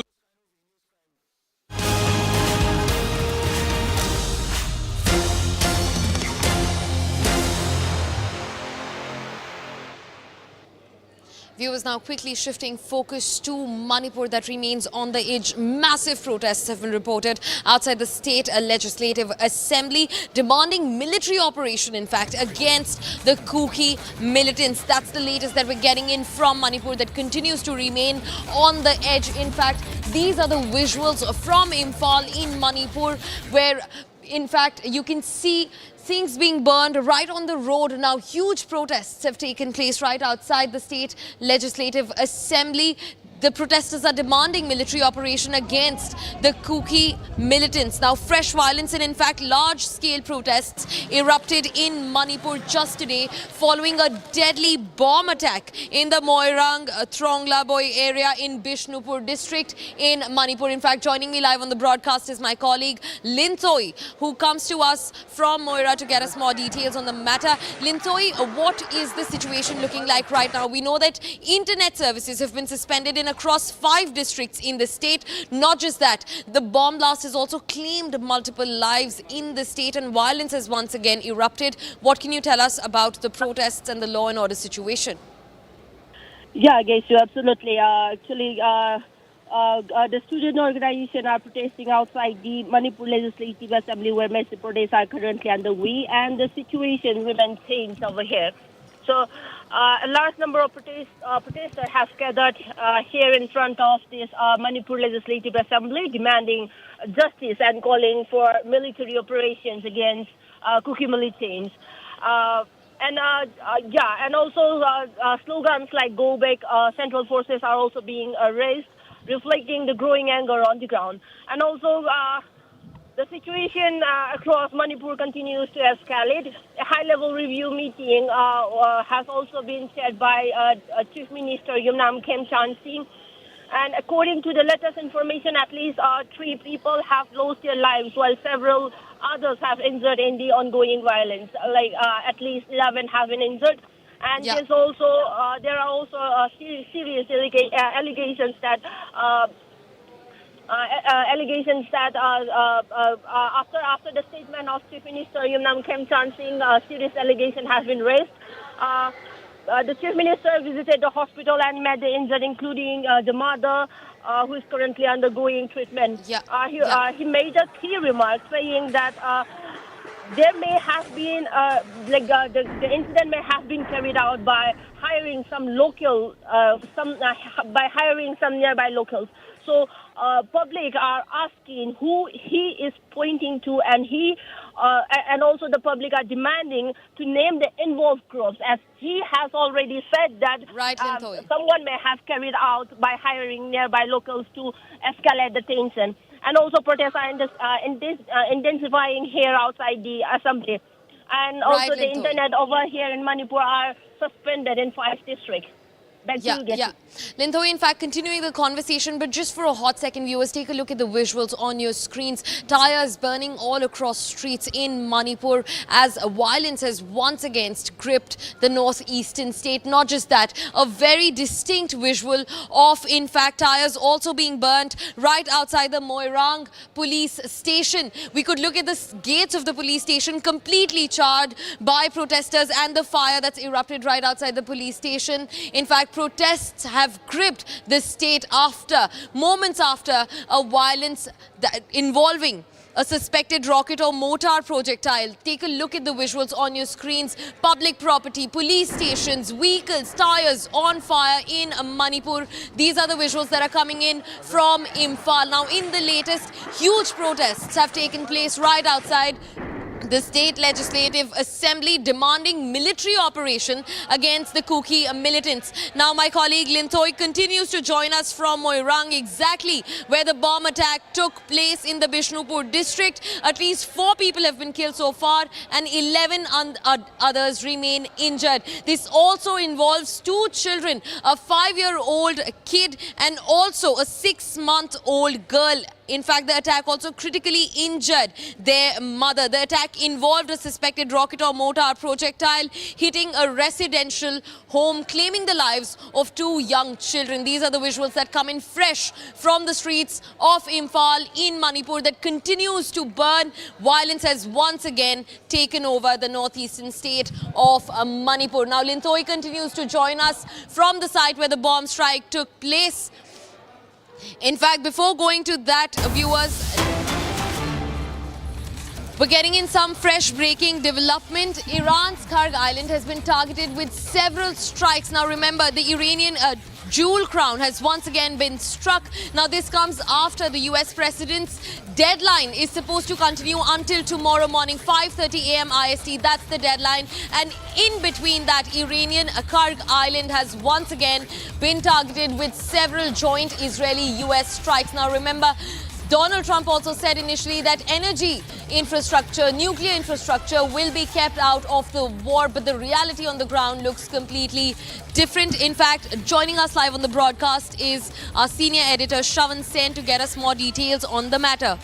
Well, in fact, there are now reports suggesting that Karg Island, as you pointed out, the jewel crown of Iran, has now been targeted. In fact, while there is no official word really coming in from the US forces, now, in fact, various Western media outlets are reporting that there have been multiple strikes that have taken place. Now, it does fall in line with the kind of deployment that has been done by the US forces. This also comes a little less than 24 hours after the Secretary of War, Pete Hegseth, had indicated that today the volume of attack would certainly intensify. This comes just before the 48-hour deadline that has been imposed by President Trump. Now, from the time the war has actually begun, there have been numerous deadlines that have been imposed by President Trump. But this time, it seems that he's also running out of options, and there is perhaps some amount of desperation that we are really looking at. Right now, with Karg being targeted, it would effectively be through the multiple deployments that have been done by the 82nd Airborne Division.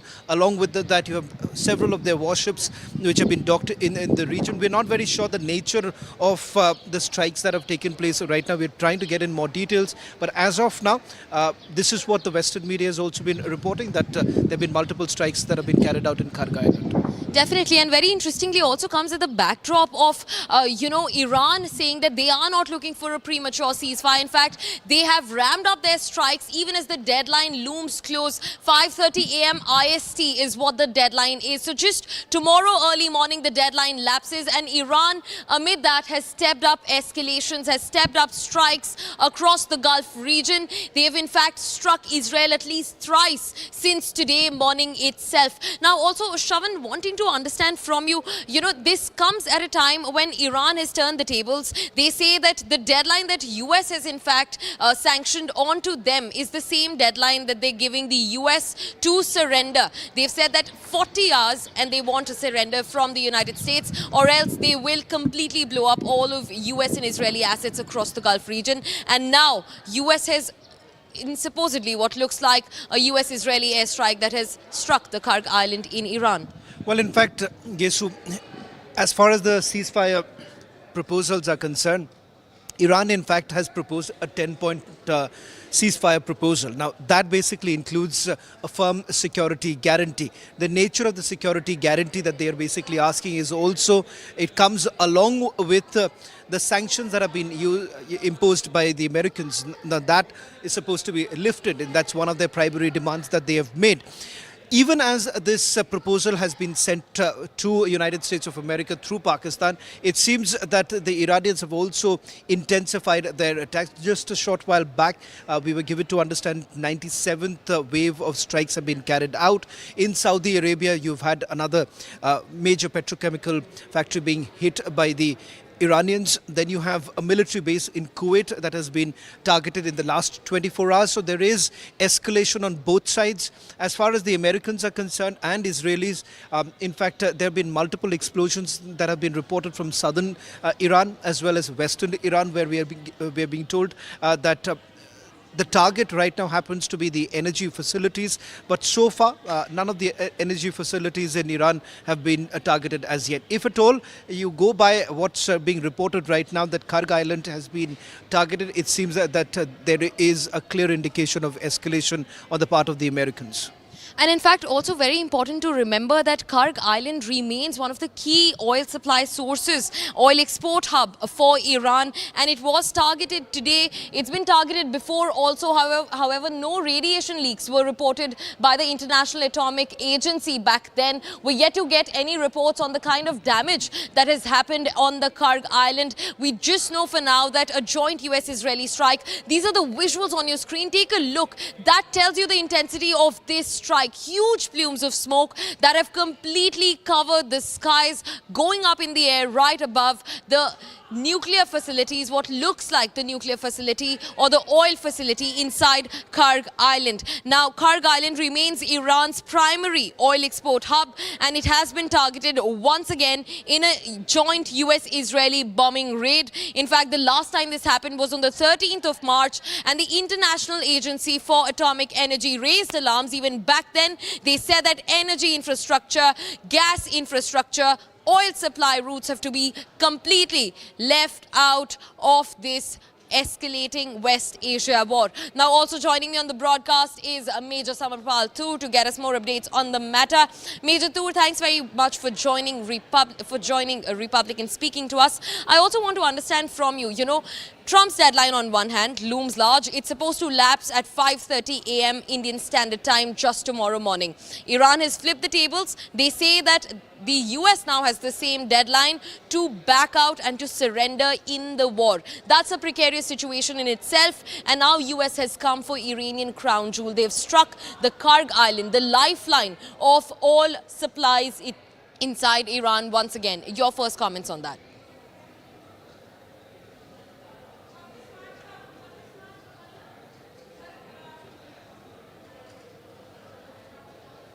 I think we may have lost some connection with Major Samar Partoor, who I'm given to understand continues joining us on the broadcast. Major Toor, thanks very much for speaking to Republic. I want to understand from you, a deadline that we're eyeing at. The world eyes the deadline that Trump has set for the war to be finished. He says that in case Iran refuses to come to table by then for talks, then this will be complete obliteration. Meanwhile, Iran has said that they are not looking for talks at all and that the US must surrender in the same time frame as Trump's deadline. And in the latest, US has now ramped up attacks on Iran, Karg Island being one of the key structures that have come under strikes. Your first comments on this? You see, Karg Island has been a cash cow for Iran for a number of years.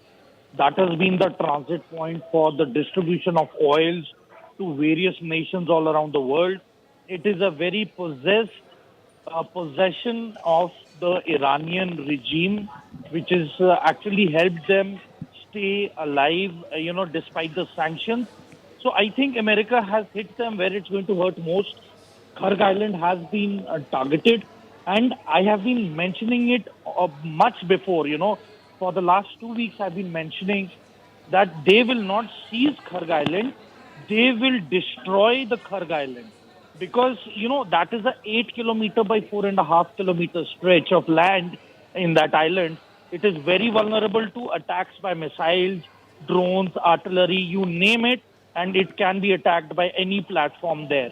So I think it is best that the Americans have actually hit it, destroyed it, and I think that is the wisest way ahead, to hit the Iranians where it's going to hurt them most. Right. So, Major Toor, also you're suggesting that this is a move that comes in tandem with the Trump administration, the US and Israeli military now ramping up pressure on Iran to surrender, to stop their aggression in the region. So, while that is happening, Iran on the other side has also made it clear that the more of their energy structures that come under attack, they will also give it right back by striking water and electricity and energy infrastructure across the Gulf region. So, what can this mean for the larger region? This is a clear indication. Karg Island being struck is a major escalation in the war, especially at a time when the deadlines are inching closer. You see, if you look at the pattern of attacks being carried out by Iran, it is amply clear that Iran is losing out on the momentum. The quantity of their missiles is there, but the launching platforms have been destroyed. Until date, 330 launching platforms have been destroyed, and there is a speculation that just about 130 more missile launch platforms are left, and that is one of the major reasons why they have lost out on the frequency of firing missiles towards the Americans, the GCC countries, and on Israel. So you see, it's just a matter of time when they are going to, cripple down. They are going to implode with pressure, and there is going to be a ground offensive also, which is going to happen after a few weeks. Right, Major. So I think this is just the initial preliminary phase. I think the worst is yet to come. If IRGC is not willing to come onto the table and open up Hormuz, and there will be a change of real leadership, if these things will not happen, then it will be made to happen. And that will take time.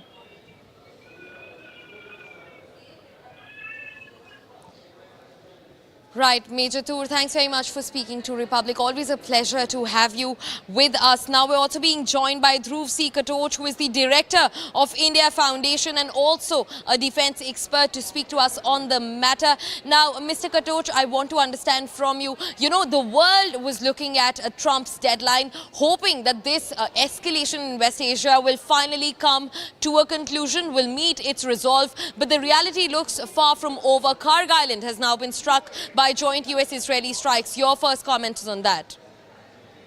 Thank you. Firstly, the conditions which have been put by President Trump on Iran, there was no way Iran was going to accept it. Yeah. So as far as, if anybody had the thought that because President Trump has given that deadline by 8 p.m. or something today, it'll be Iran will buckle down, that obviously wouldn't have happened. That is one.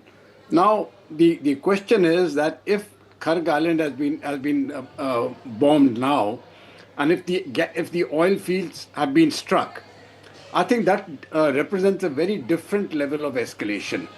And my fear is that Iran may now retaliate on Aramco oil fields of Saudi Arabia and on the other oil assets.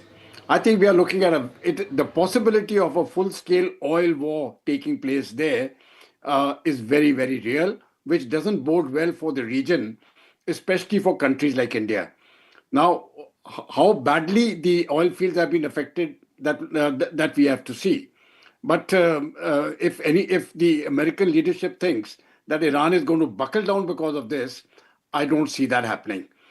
If the attacks continue and the oil fields are destroyed, I am certain that there will be a counterattack on the oil resources in the Arab world, in Saudi Arabia, in Kuwait, and in other places, including Iraq. And I think that is going to be disastrous for everybody. I don't see a land invasion coming in. That will be disastrous for the Americans also. So we'll have to await the developments. But I think this is not a good development. It is a very, very escalatory measure, which I hope sense prevails and everybody keeps cool from now onwards. I completely agree with you, sir. And the larger question here, we've seen a lot of ballistic missiles that have been exchanged. We saw Iran launched the series of ballistic missiles. We also saw casualties were also being reported. This will also have a global economic impact. Very frankly, my only fear is the global economic impact. These people, they can keep fighting and throwing missiles at each other. It doesn't really affect us. It is their war. But the impact of that war has now become economic. It is hitting at the energy resources, which is going to hit the global south very hard. The Americans will also suffer, not to that extent. They've got their own oil. The Russians have got their own oil. The oil prices are going to rise dramatically. We were talking about $150 Brent, per barrel of Brent crude. That could very well touch 200. But even worse, it may not be available. If this oil war carries on, and if Iran retaliates in a similar fashion to what the Americans have done, I think there is no end to it. Iranians will hold on. They'll be ruined, but they will ruin others with them. So I think it devolves on countries like India, the BRICS, or even Western Europe, to put pressure on the Americans and tell them to stop. Otherwise, we really don't know which way this war will go. I agree with you. I agree with you, Major General Katoch. And I also want to ask you one more question here. It's clear from a military standpoint how vulnerable Kharg Island currently is. Also, then the larger impact that you're saying on oil and also the naval defenses that needed to protect it. Could this drag into other regional players being involved or even global players, given how critical the Strait of Hormuz is? No, you see, the Strait of Hormuz is already closed. So as far as the other global players are concerned, they're already stuck, right? So everybody wants the Strait of Hormuz to open. But a military action is not going to open, especially in this manner. In fact, the very fact that Kharg Island has been attacked will ensure that the Strait of Hormuz remains closed for a longer time. Now, for the Americans to open it, they will have to put in their troops. It is possible, yes, their troops can come in and they can capture the island. It will be expensive, but they can do it. Holding on to that island, I'm afraid, is going to be a totally different kettle of fish. It will extend the Americans to an extent they would not like, and it will force a situation like Afghanistan or Vietnam onto the Americans, forcing them to leave in a very disreputable manner at a later stage.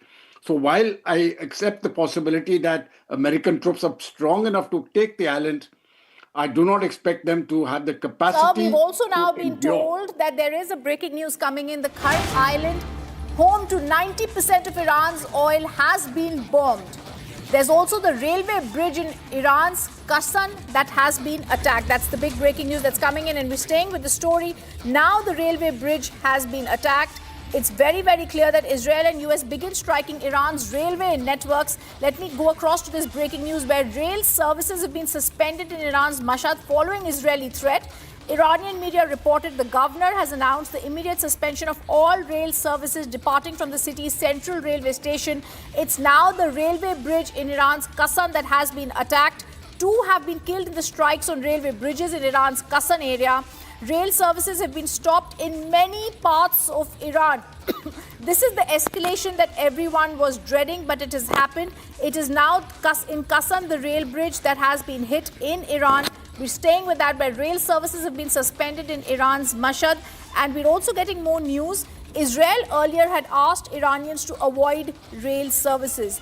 This is the big breaking news. This is the train station that is located. It's a specialized train service launched by in Kisan, and it's very, very clear that now this is also being attacked, and this time once again this is being done by US and Israel. I also want to go across to Major General Dhruv Katoch, who's been joining us on the story. And sir, it's very, very clear they're not stopping. From every standpoint, this will be dragging on global players. Well, actually, yes. Actually, President Trump, I heard his address yesterday. It was about 1.5 hours long, which started sometime at 10:30 p.m. India time, 10:40 India time, and finished by about 12. And he made it very clear in that address that he is going to bomb them to the Stone Age, is the word which he used. Now, I thought that was rhetoric, but if he really means it, then it is a very, very severe escalation. And I won't be surprised if now other players move in. If the Chinese come in support of the Iranians and the Russians come in support of the Iranians, that possibility is there. At the moment, that support is restricted to intelligence, which itself is very powerful, but we don't know how this is going to go. It is a very, very serious escalation. And while those, as I mentioned in my initial remarks, while they can continue fighting, that doesn't really matter. The impact on the energy is going to be very, very severe. It is not restricted to the Strait of Hormuz. It will extend to every Gulf producing, every Arab country producing oil. And I think they will be the targets of Iran now. And in my view, they'll be legitimate targets, but all of us will suffer. Back to you. I agree. And then the question really is, how do you see this proceeding, sir? Do you see, like you said, none of us know what Donald Trump really has in his mind, but we are seeing the kind of escalation it's taken on today. There's a precautionary measure that is out to everyone in Iran not to be taking the scheduled trains. But this is also possibly going to be seen as the turning point in this West Asia war. Well, there's another way of looking at it. Possibly after doing it, Trump may actually announce a unilateral ceasefire and say that I have achieved my war objectives and get out. Now, should that happen, I think over a period of a month or two, things may stabilize. But if that doesn't happen, I'm afraid the consequences can be quite unpredictable. And while it won't be good for especially countries like India and the other Asian countries, I don't think the results are going to be beneficial to the United States also. There is enough pressure on the prices are rising dramatically there, and they will only get worse. So the consequences for everybody is going to be bad. But for India, I think it's going to be for India and other developing countries, we are going to feel the impact of a war which is of no concern to us, and in which we are not the party. And unfortunately, there is very little we can do to stop it at this moment, except getting all the global South and part of and the Western European countries on board and telling them to tell the President of the US to stop. I agree. Sir, I'd request you to stay with us. There's more breaking news now coming in. This is from the U.S. command. Now, the U.S. Navy fighter jets have taken off from USS Abraham Lincoln CVN-72 during Operation Epic Fury. We're getting you the more details about how this is going to be the escalation that we didn't want, but it's clearly coming. U.S. forces are continuing to conduct strikes against military targets inside of Iran. This has been released by the U.S. CENTCOM. U.S. Navy fighter jets have taken off from the USS Abraham Lincoln. This is very clear escalation, and the only question that now we really need to understand and ask is, what are going to be the larger implications, not only for US, Israel, Iran, but like we were asking Major General Dhruv Katoch, for the global South, for global powers, and for India.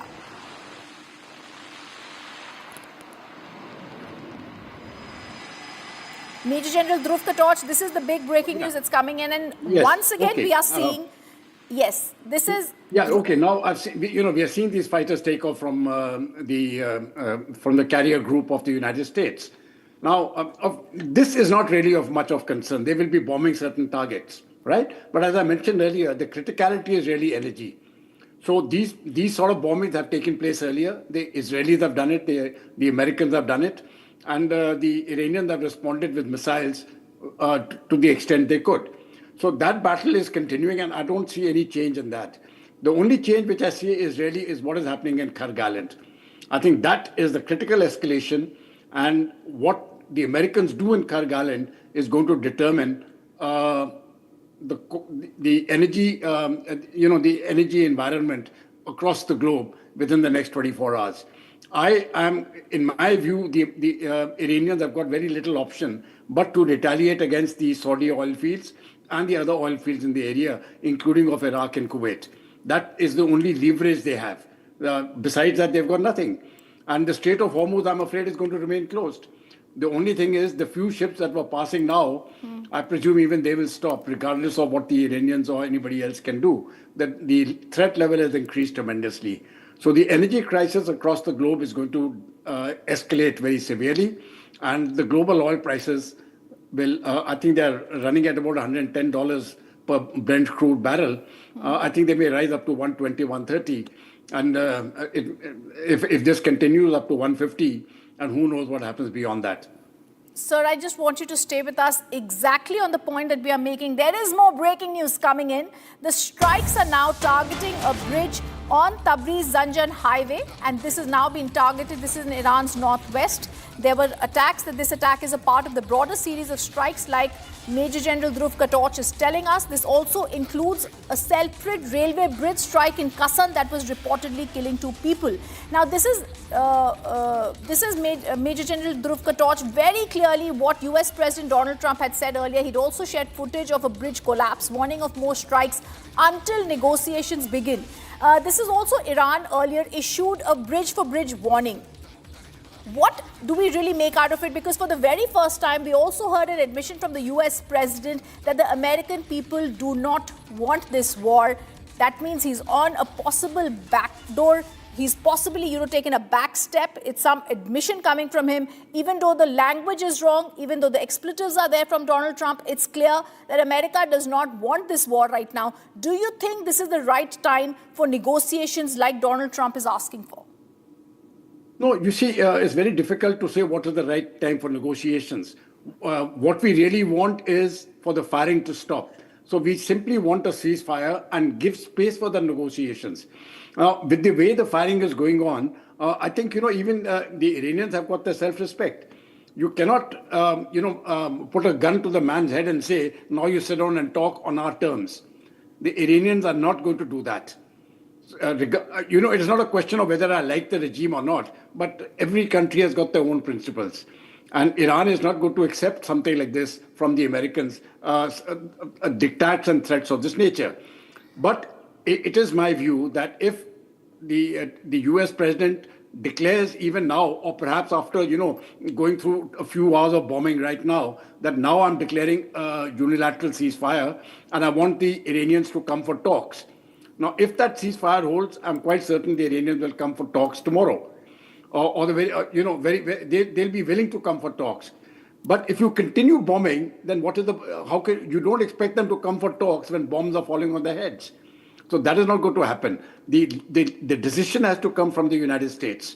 It is a unilateral decision on the part of the US president to stop this war. And then it will stop. Otherwise, I don't see any other way of it happening. The Americans still have a chance of retrieving the situation before it gets to a point by which even the Americans will not be able to control it. Yes. And we're also now being joined by retired Major General P.K. Sehgal. Retired Major General P.K. Sehgal, the same question here is going to be, at what point do you think this becomes so dangerous a threshold? There are attacks on nuclear facilities, there are being attacks on leadership targets, there are naval blockades. Even with prior warnings, does targeting railway networks risk blurring the lines between military and civilian infrastructure? I think what Donald Trump is doing is absolutely devastating the civilian infrastructure, which is criminal. In fact, devastating their power stations or their bridges or their universities or their research centers as well as nuclear installations, etc., is something which is not acceptable. And it will create a humanitarian crisis of unbelievable consequences. Under the circumstances, Iran will have no option but to do the same thing in the Gulf countries. And Iran has already gone on record to say that if Americans do this, they will devastate similar assets in the Gulf countries, and they will also blast out 15 American companies, which actually tantamount to strangulating the economic hold as far as the Middle East is concerned. It will have a very, very grievous implication on American economies. As it is, to give an example of it, they already devastated yesterday Oracle, their data bank, etc. And it takes crores and crores of rupees to put that in place, and it also takes years and years of effort to build it. Data centers are absolutely vital in the modern day environment, particularly for the IT and artificial intelligence. Under these circumstances, this sort of bombardment is not acceptable. Iran, under no circumstances, I repeat, under no circumstances will bow down. In the last 2,500 years of their history, they've never bowed down, and under no circumstances will they accept threats from America or from Israel. Like General Katoj was saying, it was America and Israel that started the war. It is for them, it is for Donald Trump to declare a unilateral ceasefire. If you recall, when the Chinese attacked India in 1962, after having achieved their so-called military and political aim, they declared a unilateral ceasefire, which India accepted. In the 71 war, when we had finished, liberated East Pakistan, now Bangladesh, we had declared a unilateral ceasefire as the West was concerned, and the Pakistanis accepted it. Similarly, if you know Operation Sindoor, you can start a war. The moment the DGMO of Pakistan appealed to India, begged India for a ceasefire, we accepted it. Under these circumstances, the move has to be initiated by America, and unless and until they do that, there is no way that Iranians are going to get pressurized and they're going to stop what they're doing. In fact, they're punishing Israel very, very strongly. Haifa, which is their main port, has been virtually been destroyed. Eilat has been destroyed to a very large extent. Tel Aviv has been bombed out of, in a very way, they suffered very grievously. Similarly, Jerusalem has been targeted time and again. As far as Houthis are concerned, they are threatening to close the Bab al-Mandeb. If they do so, then 30% of oil and gas and manufactured goods that transit through this area will not be able to do so, and that will be a huge, huge, huge problem for the rest of the world. As it is, whether you're a participant in this war or you're not a participant, each and every country is a loser, each and every country is suffering grievously. And there's a huge pressure that is being put on the American president, not only by the Gulf countries, not only by NATO, not only by the allies, but their own people. They're telling them loud and clear that this war must come to an end. If you remember, the chief of the army staff who's resigned, he's gone on a record to say that he resigned because of two reasons. Firstly, he advised Donald Trump that it was not in American interest to join this war to begin with. And secondly, they were wanting to put troops on ground as far as Khadag Island is concerned. And he said, under no circumstances, the chief of the army staff, I would accept thousands of body bags coming back. I would rather resign than to accept the body bags of my troops. Unfortunately, as far as Trump is concerned, he's surrounded by himself by yes men. In another press conference, he went on to say that at this point of time, Hegseth and Donald Trump wants admirals, wants air marshals, and wants chiefs, army chiefs, who will go by their agenda, and they will not give them the right type of advice that ought to be given by a military leader. I agree with you, and Major General Dhruv Katoch on exactly what Major General P.K. Sehgal has said. The larger picture is US also trying to playing power politics, trying to give a message here to Russia and China. Well, you see, China is certainly going to be impacted. For Russia, the impact is very little. In fact, it doesn't matter to Russia, because with the oil prices going up, Russia is finally getting the revenue for its oil. So it is, in a way, I think the one country which is actually being benefited is Russia. But for China, it is a very serious concern, because Venezuela was their source of oil. That has been stopped, and Iran was the second source. Now, China is getting squeezed, though of course they can still get oil from Russia. But this used to be the two primary sources which the Americans, I presume, they wanted to take over. So it is going to be a serious concern to the Chinese. But more importantly, when we are looking at the world this way, you cannot have unilateralism by which one country starts dictating to the rest of them, this is the way, it is my way or the highway. I totally agree with General Sehgal. He said it out very correctly. He's listed out the concerns very correctly, and I support that. The only way to stop the war is for President Trump to actually say he has achieved his objectives and stop. Otherwise, it is going to continue, and I don't think anybody is going to be the winner in this. It just depends on how badly people lose. Everybody is going to lose. The degree of losing or the degree of losses will be different to different people. For countries like India, we are going to be very seriously impacted, though we are not part of this war. I agree with you. I agree with you. There's one breaking news that's coming in, Major General Sehgal and Major General Dhruv Katoch. I'm just going to go across to that and back to you. There's more breaking news. Iran's Revolutionary Guards say if US crossed red lines, the response will be beyond the region. Iran is now warning of drastic response if US crosses the line. It is something very clear that Iran's Revolutionary Guards have said the response will go beyond the region. Going beyond the region clearly implies Major General Dhruv Katoch and Major General Sehgal that they will now be possibly targeting allies outside West Asia. They could also be a signal activation of Iran's global proxy networks rather than just regional groups. This is a clear escalation, a red line for Iran at this stage. It's direct US strikes targeting leadership or strategic infrastructure. How do we look at this, Major General Sehgal? First and foremost thing is they're very clearly indicating that they will now attack along with Houthis Bab el-Mandeb. The moment they attack Bab el-Mandeb, the crisis for the Western world as well as NATO, Europe, Asia, Global South will increase by an order of magnitude. It will be a devastation for manufactured goods as far as the trade is concerned. 10% of the world passes through Bab el-Mandeb, 20% oil and gas passes through this place, 45% of the world's fertilizer and urea comes from this area, 40 to 45% of the world's helium, which is an absolutely important ingredient for semiconductor institutions. Semiconductor industry comes from here. India's drug manufacture, we have the largest drug manufacturer in the world as far as generic medicine is concerned. Again, 40 to 45% of our raw material comes here. If this is stopped, the medicine prices the world over will go overboard. Similarly, the plastic industry world over, 40 to 45% raw material comes from here. So imagine the consequences for the rest of the world are going to be extremely grim, and the pressure on Donald Trump would be immense. Also, I'm very certain that Iranians living all over the world, in terms of their proxies, will also be activated.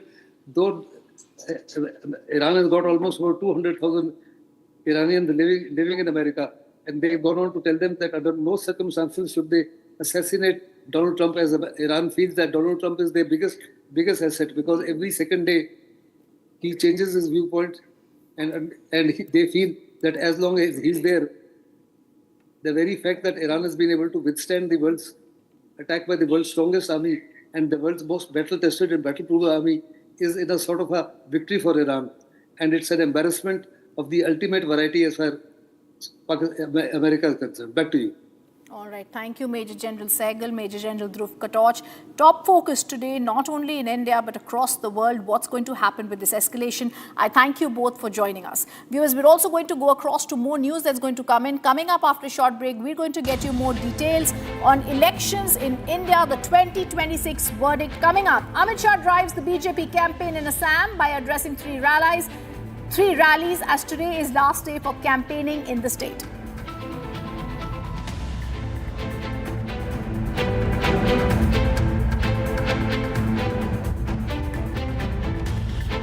Pure सूजी pasta उबालो मिलाओ और खाओ 8 minute में तैयार क्या taste है सबका राजा R pure masala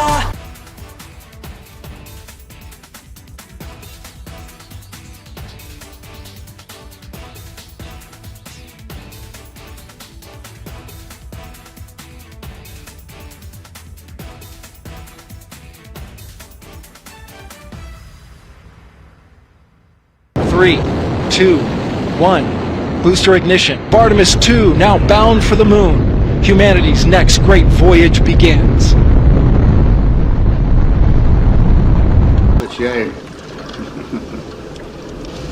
Okay, overboard dump coming up.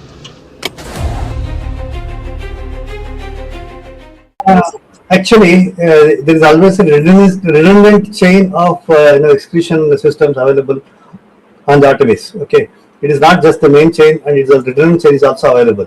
And there is no way that the astronauts will be stuck because of the the excretion issues. And what they have reported now, even we were going through and seeing, it is something to do with the valve which is to operate for section of the excretion, which looks to be needing attention. But the crew in Artemis, they are well trained to handle such type of situation. And also, in case if the main chain of the excretion system doesn't respond, there is always a way of redundant chain and the methodology for excretion. And I don't think this is a major issue, but I'm sure it will get sorted out. And of course, there is a redundant chain which can be conveniently operated. Good luck. Godspeed, Artemis 2. Let's go. And here we go.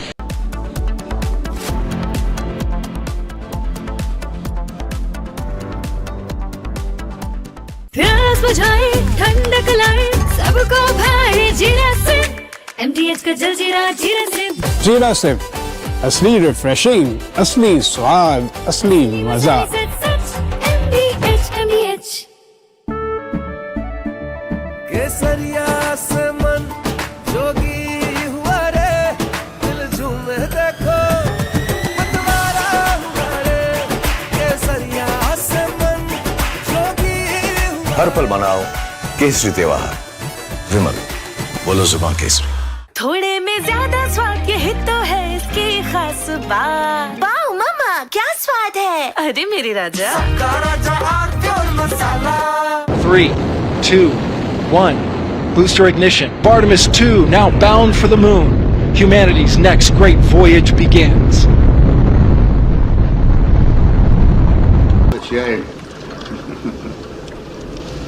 Okay, overboard dump coming up.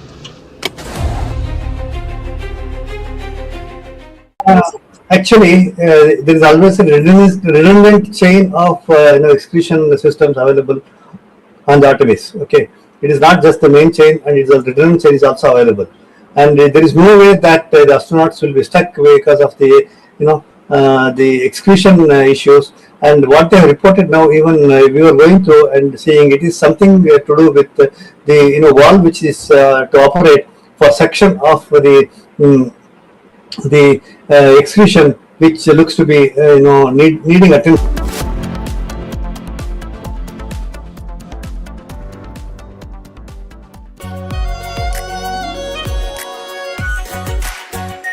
Are pure shahi paneer masala, delicious, healthy every day.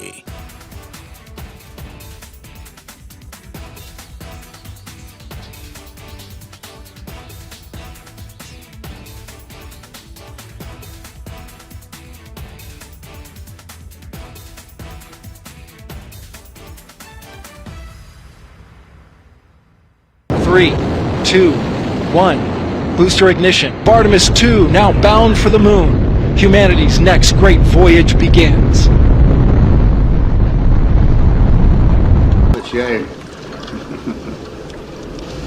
Okay, overboard dump coming up.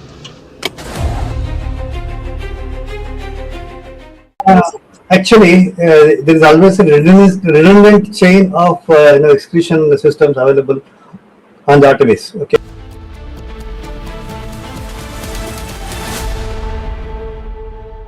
चमकी चाट से क्या बना है? Sandwich, लस्सी और छाछ और हर घूंट में चमकी चाट।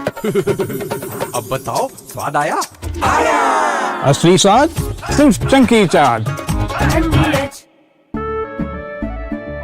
केसरिया से मन जोगी हुआ रे, दिल झूमे देखो मतवारा हुआ रे, केसरिया से मन जोगी हुआ। हर पल मनाओ केसरी त्योहार, विमल बोलो जुबान केसरी। आर प्योर सूजी पास्ता, उबालो मिलाओ और खाओ, 8 मिनट में तैयार। क्या टेस्ट है सबका राजा, R pure masala. 3, 2, 1. Booster ignition. Artemis 2 now bound for the moon. Humanity's next great voyage begins.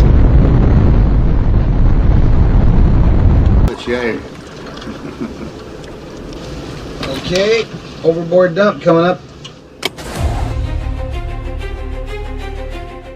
There is always a redundancy. From Asia's largest news headquarters, setting the agenda for Bharat.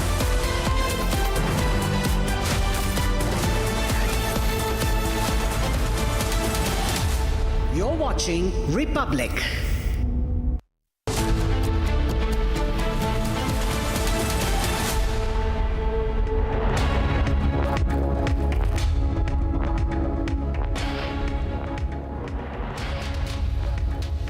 Hello viewers, a very good evening. We are live and we are breaking. I'm Shivangi Shukla getting you the latest here on India's #1 news network, Republic.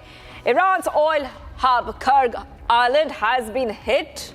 We are counting down to all the details and President Trump's deadline and ultimatum to Iran. Well, the clock has started kicking on that. So that as the clock ticks, we'll get you all the details and what is happening as the world is at war. But the headlines first. Let's get started.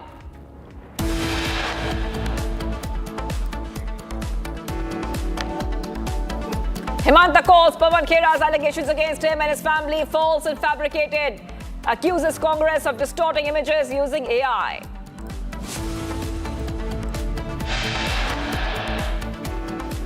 Three nations, Egypt, UAE, Antigua and Barbuda, reject claim made by Congress and calls them fake.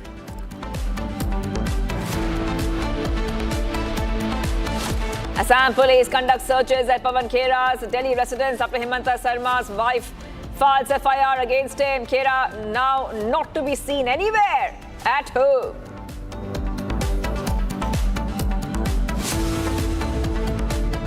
Himanta says Pawan Khera ran away to Hyderabad after daring the state police to arrest him.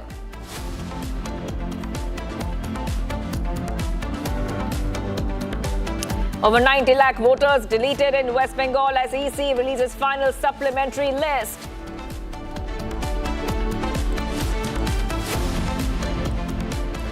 Four people killed in the violence in Manipur. Internet shut down in 5 districts of Manipur post-violence.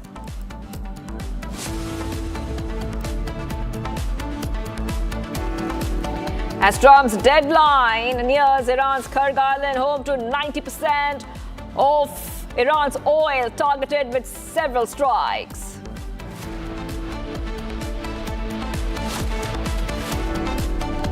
As Trump's deadline looms, Iran's president asserts 14 million Iranians are ready to sacrifice their lives.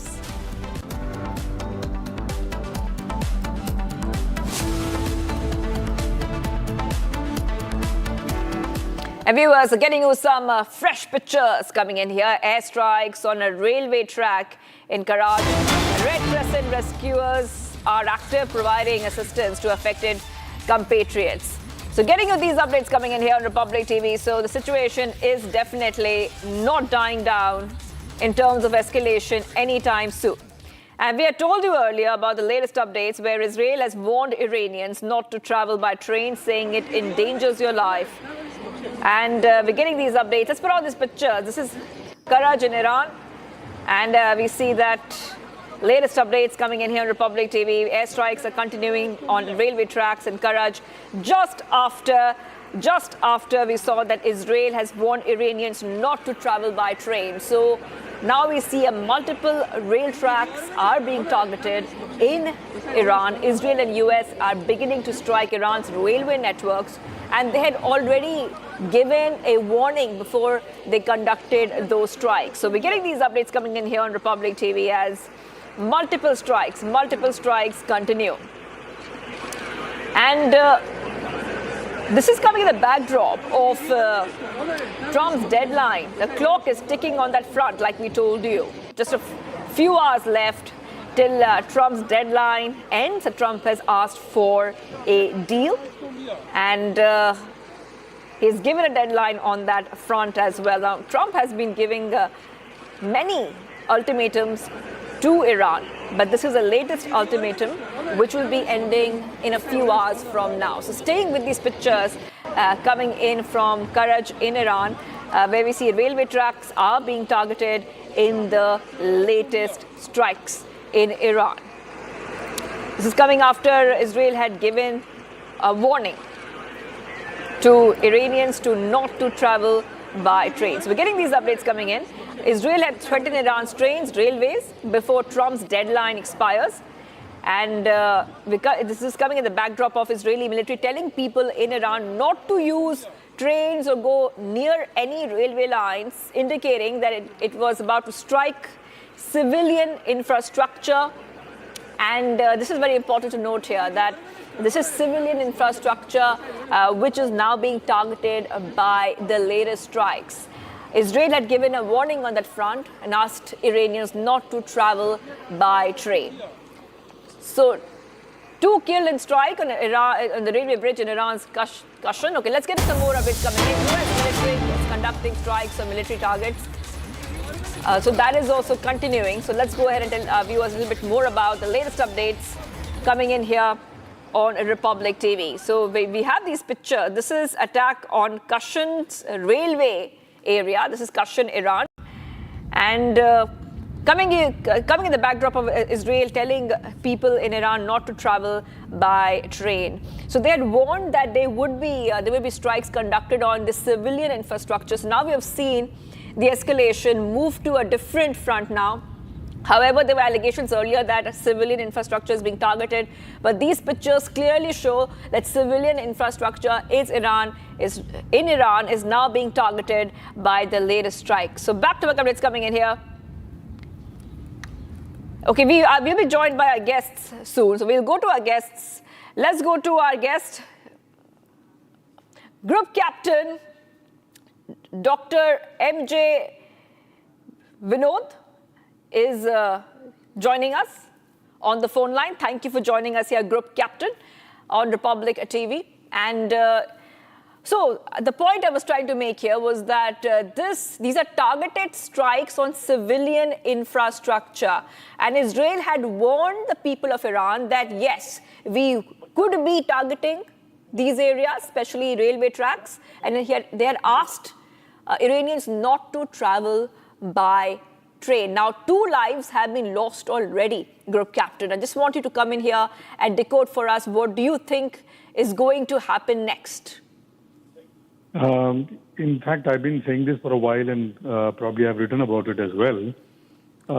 Main reason for targeting the train is actually not to target civilian infrastructure, but it is to target 3 things which is contributing to the war fighting effort of Iran. One, the Iran's missiles that are flying towards Israel. Not many people know is being launched by rail. So there are train bogies interspersed between civilian bogies, which looks like a civilian bogie, but actually is a missile launcher. And this is an old Russian technology, and with the help of Russia, they had it. Israelis know it. Americans know it. So whenever the missile needs to be fired, the train will stop. The missile will fire, and the train will continue to move. That is to attack that directly will call for a lot of civilian deaths. So therefore, what they are doing is they are targeting these infrastructures so that the trains don't move and they stop on their tracks and they don't have adequate range to fire. So they do something like shoot and scoot on the rail. And second is most of their weaponry that moves on the train. So it gets made somewhere else in the cave, and it moves out of the cave into the firing area in the dark night. And they use the train to take this to the firing locations and fire from there.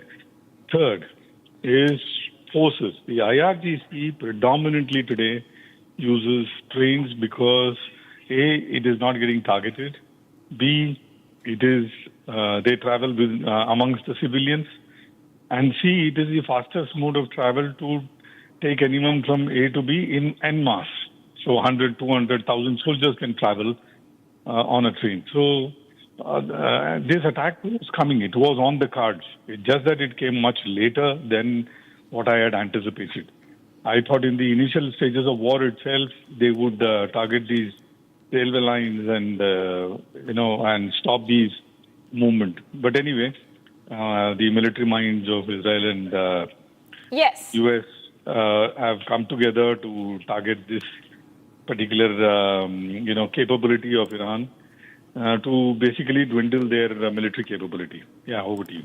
Okay, Group Captain, I really want you to hold on for a second. The aviation expert joining us here. I really want to get to our viewers some of the breaking updates. They're getting some more reports coming in of US military conducting strikes on military targets on Kharg Island. So we had told you about this big development. This is a big development because US has issued a deadline to reopen the Strait of Hormuz or face wider infrastructure bombing. And there's still some time left for that deadline to end. So we still have a few hours to go till that deadline ends. However, US military confirms strikes on Kharg Island. Kharg Island is Iran's strategic oil hub. It's being targeted in multiple strikes. And this is coming just before the deadline set by US President Trump to open the Strait of Hormuz. So there is a deadline, and the clock is ticking, by the way, towards that deadline. Iran, by the way, has said that they will continue fighting. They will continue fighting. So earlier we saw that now we see earlier that oil terminals were being avoided, but now we see a strategic oil hub being targeted. So oil infrastructure is being directly targeted. Let's go to Group Captain, who's joining us back. Group Captain Vinod, like we were discussing a short while back, we see that some hours are still left. It's not like the deadline is not too far away. We still have a couple of hours left. Why is Kharg Island being targeted right now? Because few hours are still left for the deadline to end. Yeah, but it is not at the deadline that they would strike, isn't it? Because at the deadline, the operations will start. So these operations that we are today talking about are the softening up operations so that Kharg Island is taken over. Whether they'll succeed or not, no one knows. How many body bags will get filled, no one knows. But unless Kharg Island is taken, Hormuz cannot be opened. So that is the bottom line. So when Trump, gave that 48 hours deadline, he knew what to do because his military people have already told him what to do, isn't it? So it is just a playbook getting executed as we speak because the main attack is yet to come. Yes. Group Captain, you said that the main attack is yet to come. So what do you think the main attack is? Where will they strike? Boots on the ground. I've been saying this for a while. Without the boots on the ground, you cannot take over Kharg Island. As simple as that.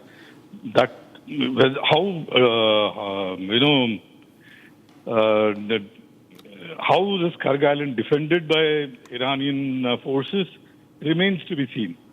How effective are they remains to be seen. Because what will happen is their logistic stamina will run out in no time because they will have to use what they already have in the island. They cannot rely on something coming from the mainland because mainland will be completely cut out and cut off by these American and Israeli forces. No doubt on that. How many people will fall remains to be seen. It is going to be, a bloodbath as I can see it. Right. Group Captain, hold on for a second. We're getting some more breaking news coming in. Let's go straight across to the next set of breaking news for our viewers. Iran releases 3-minute video of the attack on US bases and energy sites. Okay, there's a video which has come out, so we'll try to put that video, the new video which has been released. This is a video which has been released by Iran. So the couple of videos which have been released by Iran. So Iran has released 3-minute video on the attacks on US bases and energy sites. وأرسل عليهم طيرا أبابيل ترميهم بحجارة من سجيل بنام نامی مادر سادات بنام نامی الأئمة يا فاطمة الزهراء يا فاطمة الزهراء يا فاطمة الزهراء.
Breaking news coming in. Israel Air Force completed a wave of extensive strikes a short while ago, targeting dozens of infrastructures across Iran. Israel claims to target infrastructure across Iran. So the strikes are continuing, viewers, and we can see that the situation once again has become more tense in the last few hours. Israel is striking railway infrastructure in Iran. Trump has given Iran a deadline of 8 p.m. EDT Tuesday to reopen the Strait of Hormuz. And now we see that the latest update coming in is that the fresh wave of strikes across Iran. This is what Israel is saying. Kharg Island, which is the terminal for much of Iran's oil exports in the Gulf, has also been hit by several strikes. So simultaneous developments that we're tracking here on Republic TV. Just going back to the deadline, Trump had earlier said that he will take Iran back to the Stone Ages a few days ago, and once again has threatened to take out Iran in one night if it fails to make a deal before the deadline he set for Tehran to reopen the Strait of Hormuz, which is a critical global supply route. Group Captain DK Pandey is joining us. Thank you for joining us here, Group Captain. So, Trump's deadline for the deal is one that includes free flow of energy through the Gulf. So, free flow of energy through the Gulf. But from what we see and Iran's stance, it doesn't look like Iran is backing down anytime soon, is it? That's true, ma'am. The way things are going on, both are determined and rather adamant. And they are not looking for what is the requirement of the time, how global order is getting disturbed, how supply chain is getting disturbed. All these factors both are ignoring. Now the point is the type of attack which United States and Israel both are planning. What is the objective? Are they going to achieve their objective, what they have set? The objectives are very clearly defined. They wanted to stop this missile development program, enrichment of uranium, and regime change, all those things. So I'm really surprised why they are. What is the basic objective of whole operations which are being conducted from last 2-3 days? And one time we are given the ultimatum. Now ultimatum has been at least wait for the ultimatum and the time limit. Let them think, because I believe backdoor communication is still on. And because definitely the type of warnings which has been given to Iran from Israel as well as United States, they are also scared what is going to happen, because finally, all said and done, although they are encountering all the possible attacks, but humankind is suffering there. There is no doubt about this. Although that is secondary, because they think that what is in their destiny they will face, they will encounter, and they are warriors as far as their DNA is concerned. But point is, these things are okay till a certain limit. But you have to draw a line, means up to what? What is the objective? And how long? If you're not achieving anything, both countries are not achieving anything. Both sides, I will say. So it is only both are continuing attack only for political gains, nothing else. So I'm I'm really surprised by how this the time when everybody is looking for the enhancement of the quality of life, the enhancement of the climate change, other things. So all those things we are trying to resolve. These two adversaries are going for the. Just see, he's saying, "I will put you in a stone age." What is objective? Okay, what will gain? So these are all flimsy objectives, which is only for, rather I will say it is a part of the ego satisfaction, nothing else. And if they both can sit, like India has always told everything that no solution is possible on battlefield. You will have to come on the negotiation table, talk, diplomacy, dialogue and diplomacy. These are the 2 Ds which will get you the proper solution of the any dispute between two parties. So we have to see what extent they can go and what are the losses, because the whole world is suffering. Just see the underdeveloping countries, how they are struggling for their energy requirements, as well as food supply chain is also getting disturbed. So I don't know what is the objective, why they are what they are looking for. United Nations totally defunct. They are not able to do anything. So, but they have these. I will say it is Donald Trump's policies which is making these international bodies which are supposed to be there to Group Captain, I really wanted to hold on for a second. The Group Captain, coming back to you, getting some more breaking news. Let's go to the next set of breaking news we're getting for our viewers. Iran's army launched drone strikes on Israel's petrochemical facilities. Iranian army conducts targeted drone strikes on the petrochemical industries near Dimona, as well as US military bases in UAE and Kuwait in the retaliatory operations. So retaliatory operations are continuing. Petrochemical industries near Dimona are being targeted and strikes are continuing here. Big updates coming in here. Getting some more breaking news coming in. Let's go to the next set of breaking news. Stated by the IRGC, from now on, certain considerations regarding good neighborliness and self-restraint have ended. We will deal with the infrastructure of the United States and its partners in Persian Gulf in such a way that they will be deprived of the region's oil and gas for years. IRGC statement after US attack on Kharg Island. So a short while back, we told you that the latest update is that Kharg Island, Iran's strategic oil hub, was targeted in multiple strikes lately. And now the IRGC statement is out on that. Okay, let's go to Group Captain. DK Pandey is joining us on the phone line. Back with us, Group Captain. Now, what we see here is the IRGC statement after US attack on Kharg Island. And Iran knows that it's holding an ace card, that is Strait of Hormuz. And this is exactly the warning that they've given the world.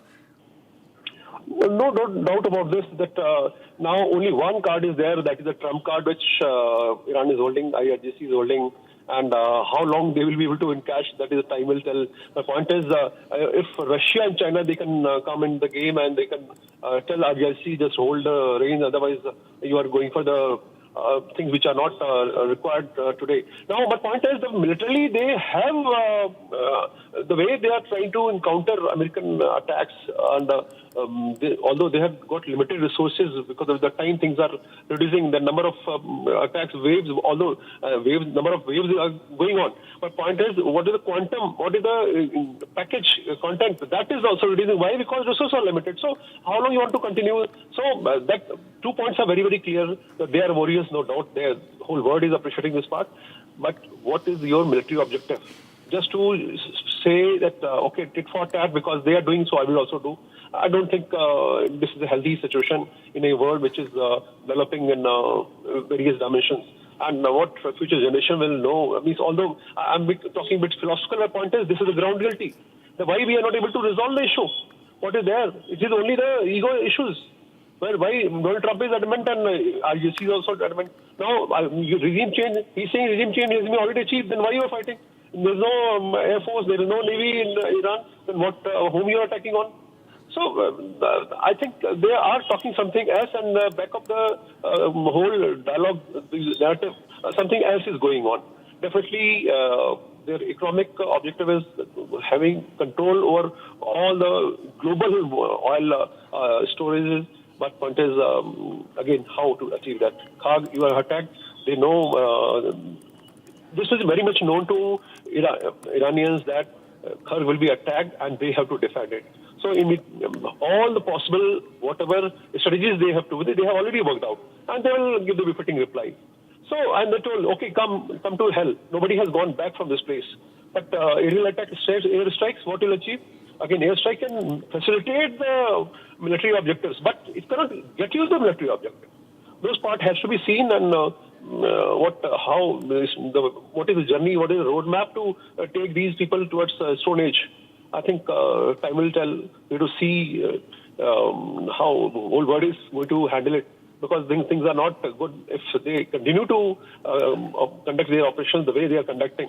I think economically everybody is going to try. Yes, I'm getting some more breaking news coming in, Group Captain. I want to tell our viewers a little bit more about what we are getting in for our viewers. We're getting some breaking news coming in. Peace plan being pushed by Pakistan, rejected by Iran and the US. The peace plan pushed by Pakistan has been rejected by Iran and the US.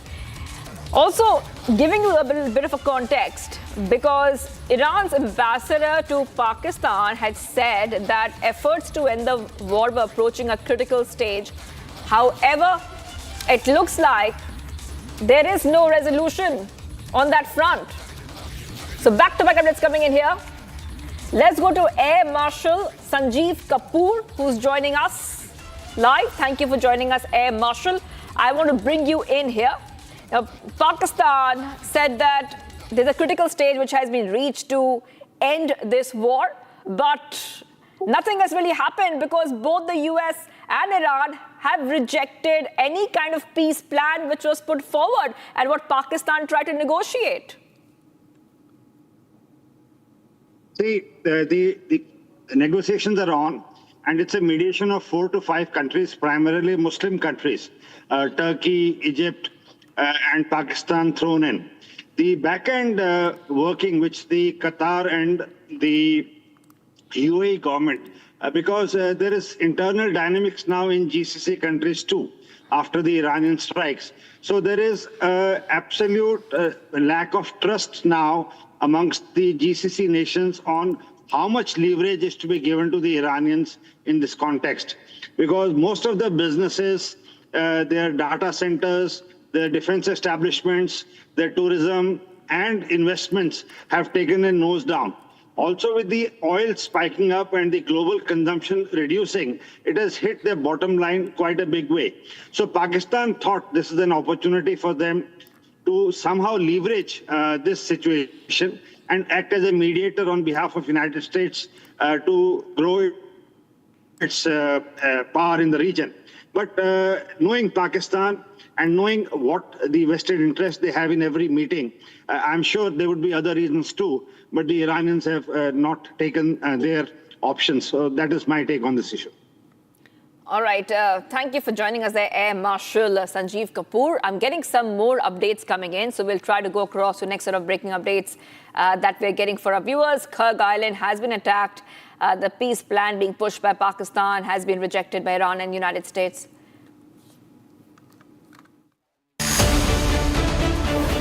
Congress fakery and fabrication. 3 nations reject Congress claim. Congress peddled AI images, debating tonight at 8 p.m. Presenting by Zoho Business Software, trusted by 15 crore users. Co-powered by IIHM International Institute of Hotel Management. Join International Institute of Hotel Management. Call 983-10-50,000. चमकी चाट से क्या बना है? आलू चाट या fruit चाट? स्वाद बढ़ाए चमकी चाट। क्या बात है? स्वादिष्ट पकोड़े और फरसान, अरे चमकी चाट है इसकी जान। असली स्वाद सिर्फ चमकी चाट।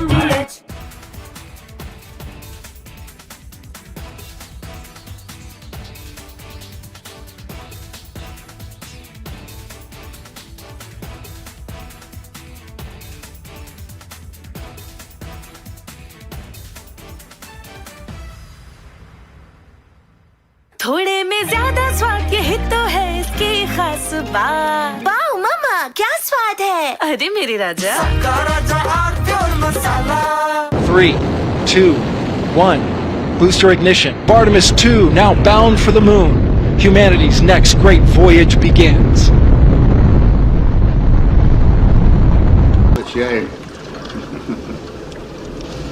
Okay, overboard dump coming up.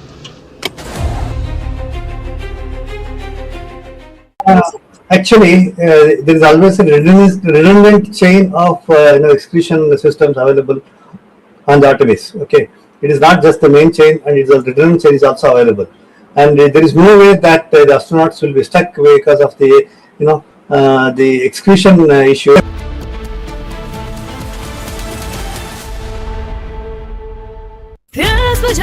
ठंडक लाए सबको भाई जीरा से MTH का जलजीरा जीरा से जीरा से असली रिफ्रेशिंग, असली स्वाद, असली मजा।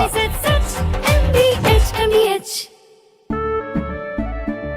केसरिया से मन जोगी हुआ रे, दिल झूमे देखो मतवारा हुआ रे, केसरिया से मन जोगी हुआ। हर पल मनाओ केसरी त्योहार। विमल, बोलो जुबान Kesari.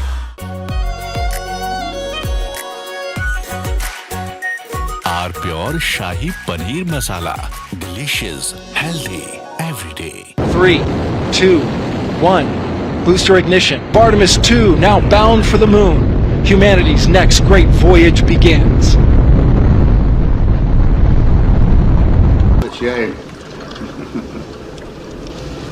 Okay, overboard dump coming up.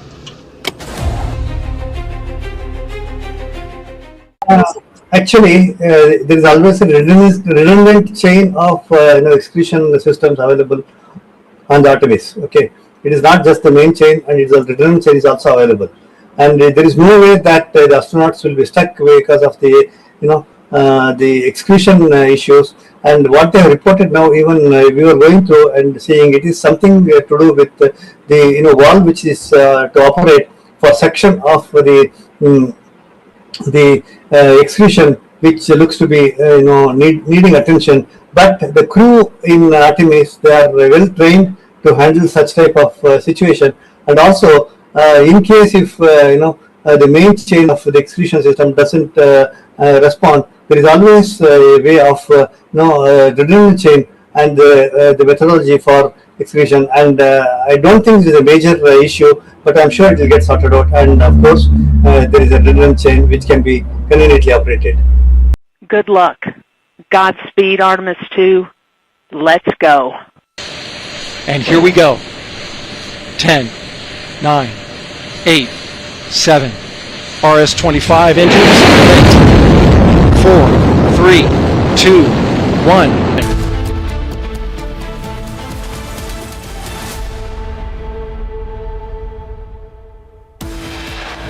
US begins strikes against Iran even before deadline ends, targets Kharg Island.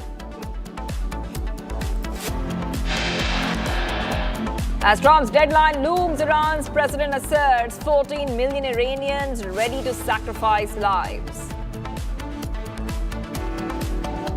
Himanta calls Pawan Khera's allegations against him and his family false and fabricated, accuses Congress of distorting images using AI. Three nations, Egypt, UAE and Antigua and Barbuda, reject claim made by Congress, calls them fake.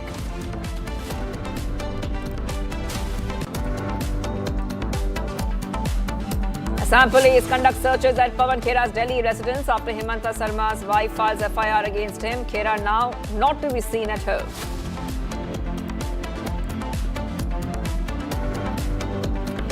Himanta says Pawan Khera ran away to Hyderabad after daring the state police to arrest him.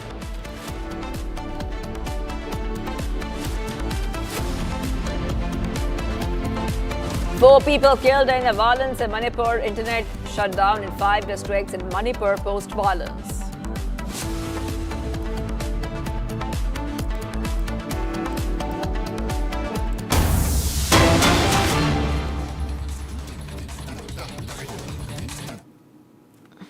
Kérném, hogy kommentálja Zelenszkij elnök úr fenyegetéseit, amit Magyarország, illetve személyesen Orbán Viktor miniszterelnök felé intézett. Köszönöm szépen. Okay. Beszéltünk az orosz-ukrán háborúról, ami egy fájdalmas téma. Végül is két keresztény ország háborújáról beszélünk.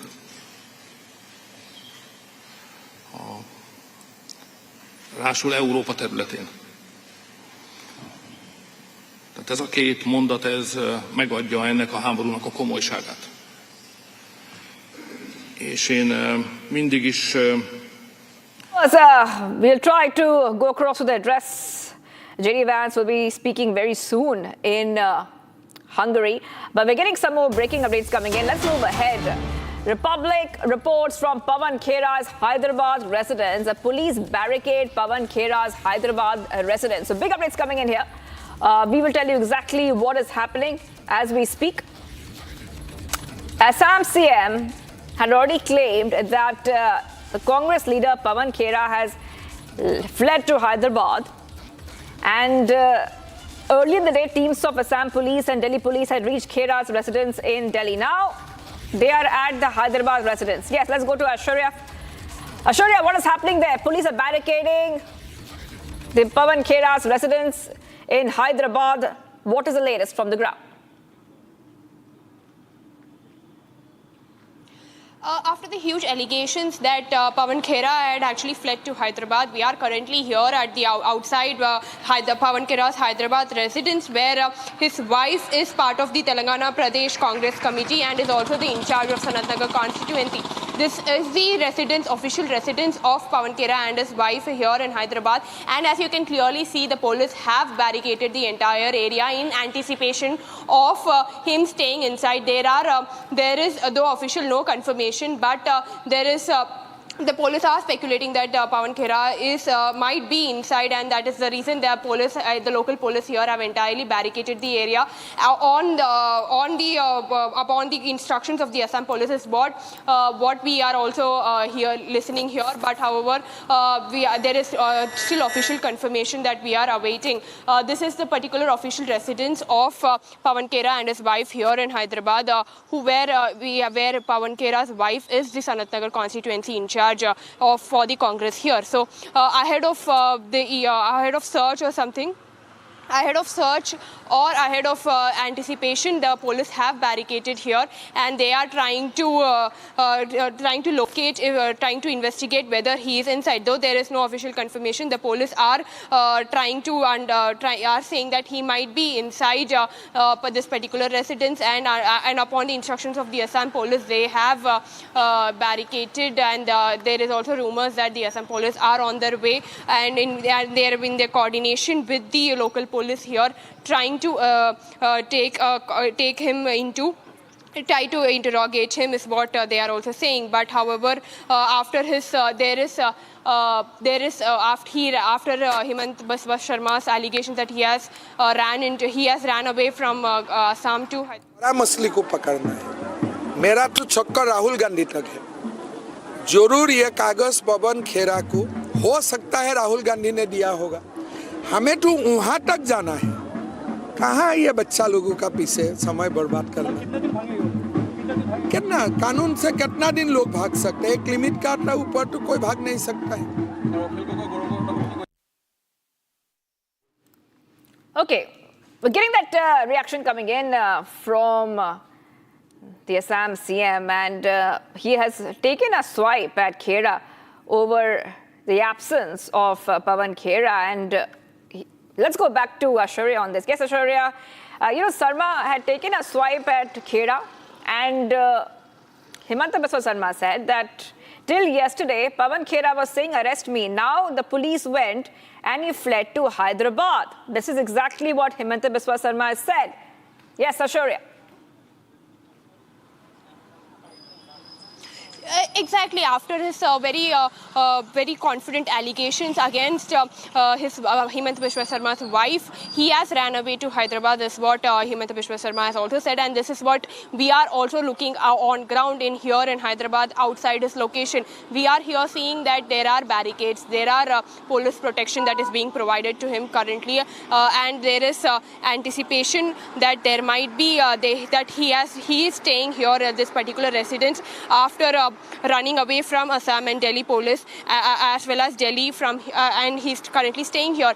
As I've already said, this is the official residence of him and his wife, where his wife is the Sanat Nagar constituency in charge for the Congress, Telangana Congress committee here. So as you can see that after his very confident allegations, he fled away to Hyderabad, and that is what the allegation that Himant Biswa Sarma also laid against Pawan Khera, and that is what we are also looking here on ground, that there is there's no official confirmation, but there is speculation that he is particularly staying at this particular residence here in Hyderabad.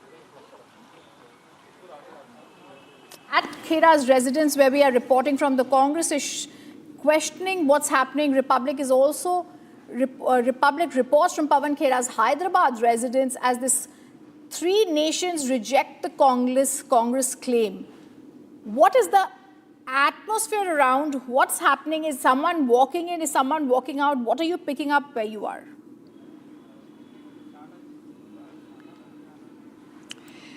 Currently, there's only heavy security that is being provided outside this residence, and there have been barricaded, and there is officially nobody entering in or entering out because of the heavy police protection that they have that is being currently provided.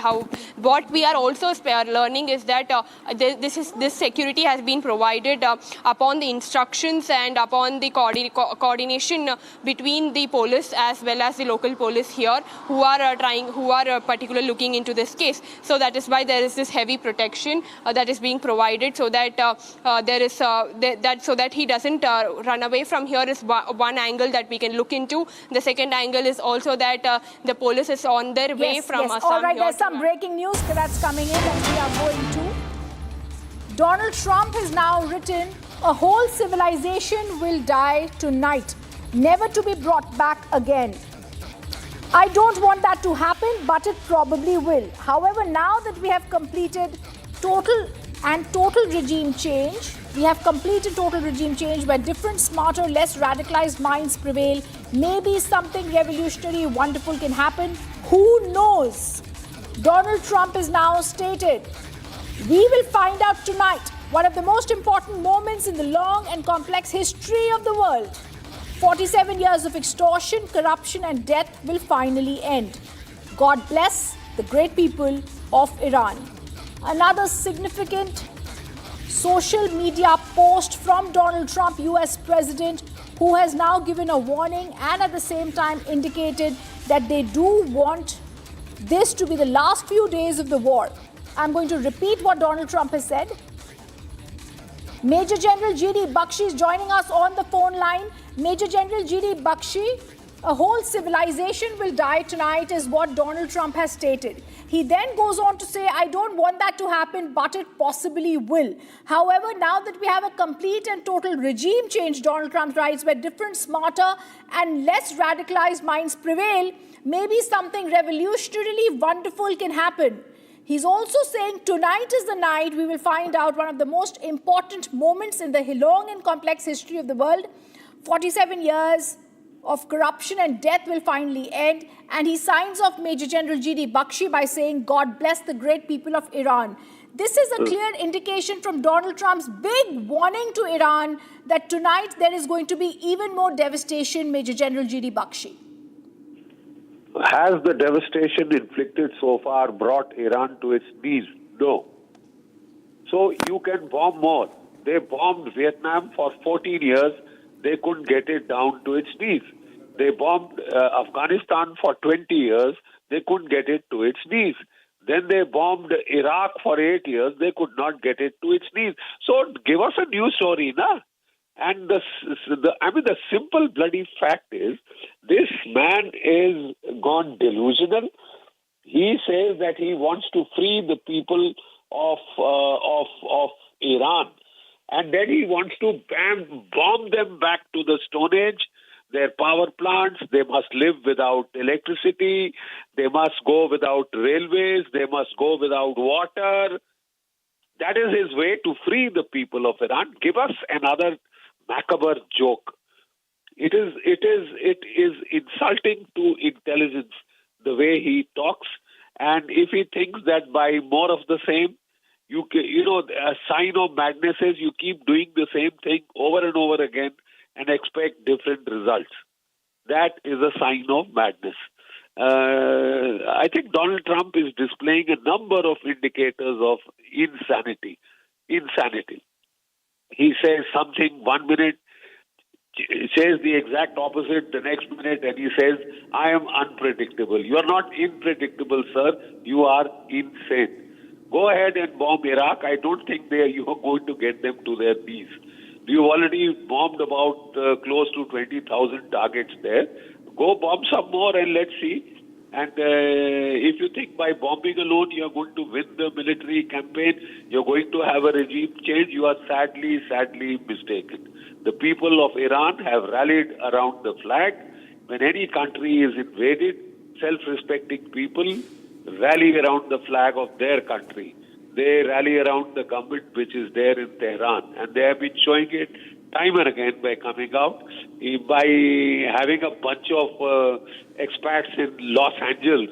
You can't say they are the people of Iran. And if you really want a regime change, sir, you will have to put boots on the ground. In getting 2 pilots out, we've seen the degree of difficulty they have faced. We have seen how they have lost about 5-6 aircraft in that one rescue operation. It's a good thing that you were able to get your pilot, but it gives you a degree of difficulty, an indication of the degree of difficulty that you will encounter in ground operations. And if you think that you can win over Iran with just 15 to 20,000 boots on the ground, you are a damn sight mistaken. The simple fact is, Gulf War 1, you deployed 700,000 troops. Gulf War 2, 350,000 troops. Right? So if you think that by 15,000 troops tokenism, you will be able to overthrow the regime of Iran, good luck to you. You are going to end up with a fair amount of pretty heavy casualties. You have not listened to your generals who were offering you very sane, professional military advice. You feel you are a great born conquistador, you are a great crusader. The simple fact is, sir, that when it came your time to fight, you were missing. You dodged the draft in Vietnam. Now at the age of 80 plus, you want to fight. You want to get others to fight and die for your country. I mean, that's good.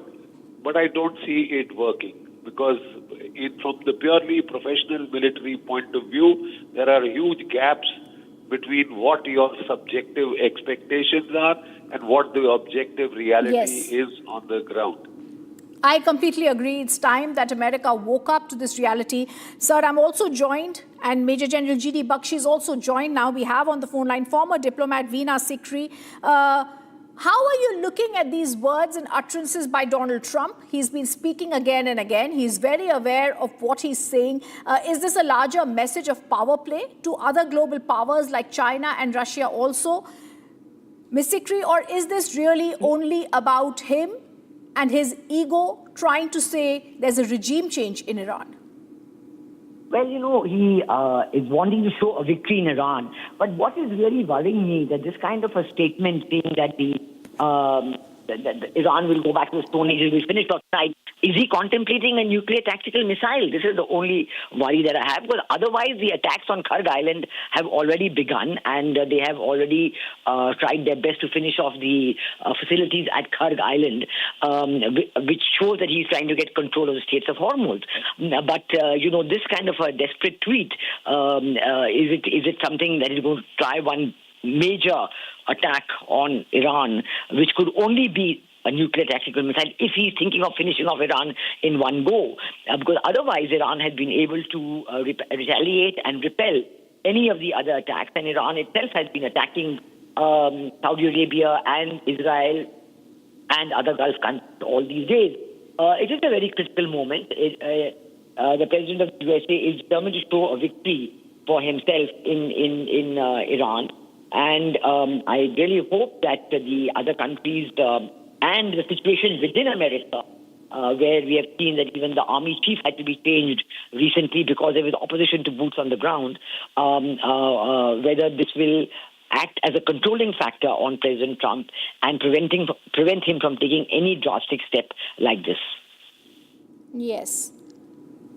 All right. Thank you for that analysis, ma'am. I'm also going to go across. We're getting more breaking news. This time it's from Budapest, where J.D. Vance, U.S. Vice President, is present. The situation in Iran is going to continue to be very, very bad, and frankly, it will probably get worse. And so what the president has asked his entire team to do, particularly Steve Witkoff and Jared Kushner, is to figure out what are the contours of a potential deal. What are they willing to do? Because militarily, it frankly doesn't matter one way or the other to us. It's fundamentally a question of what does this look like afterwards, and that has been what the negotiations have been focused on.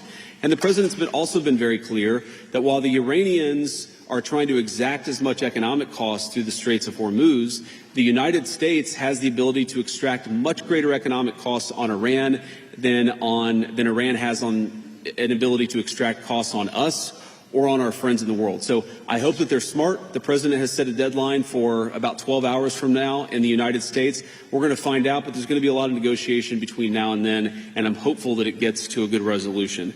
You know, the second question you asked about, is God on our side? Is God on, whose side? I think my attitude towards military conflict has always been to pray that we're on God's side.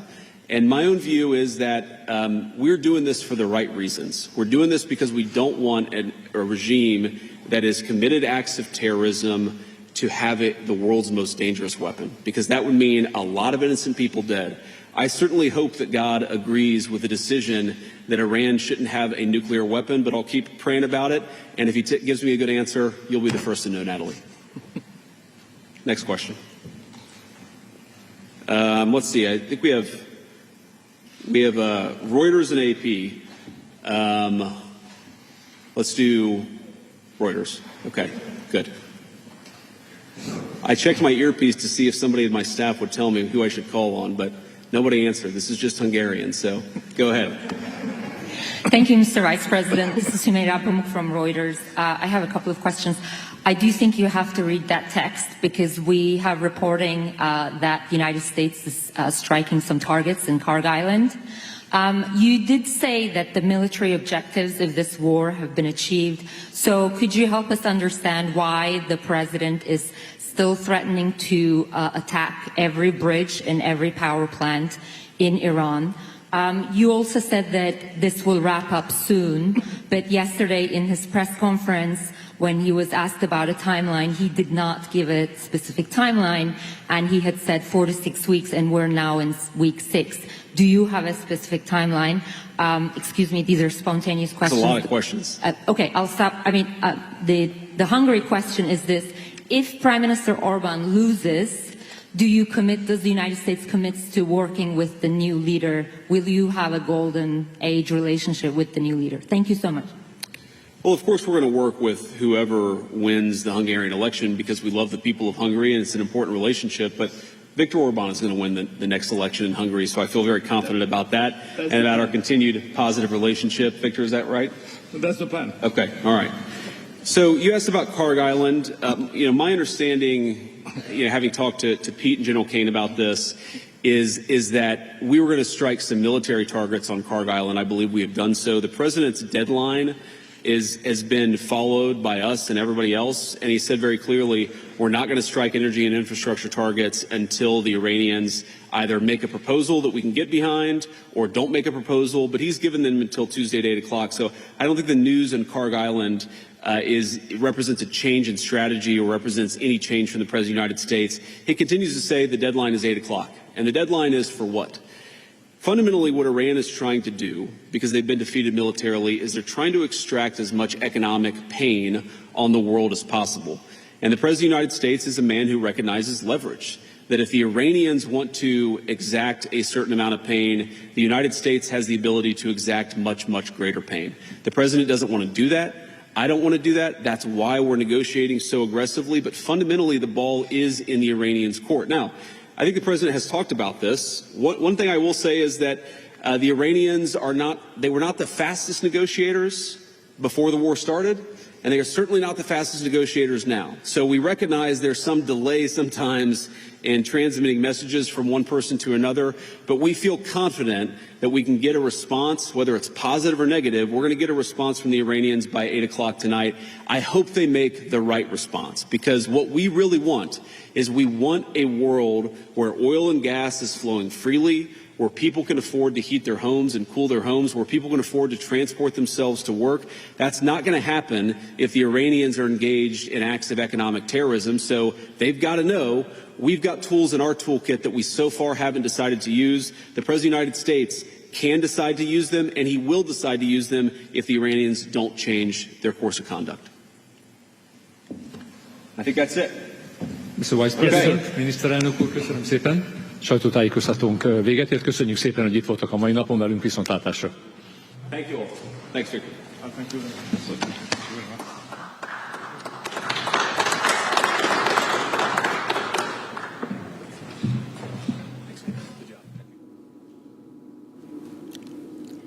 J.D. Vance there responding to the attack on the Karg Island, saying it's a change in strategy.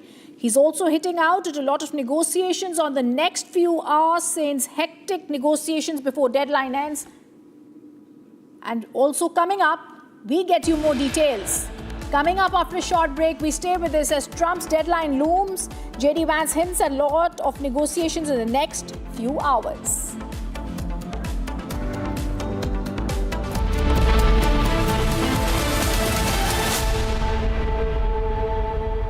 चमकी चाट से क्या बना है? Sandwich लस्सी और छाछ हर घूंट में चमकी चाट ड्राई फ्रूट और दही बड़े चमकी चाट से स्वाद बढ़े असली स्वाद सिर्फ चमकी चाट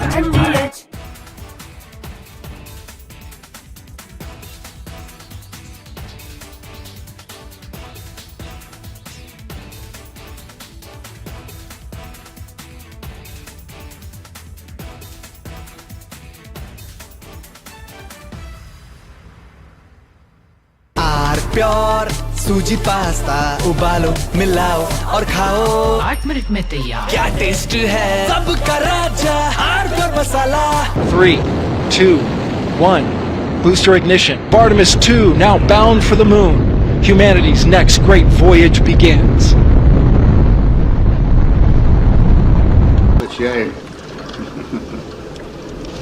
Okay, overboard dump coming up.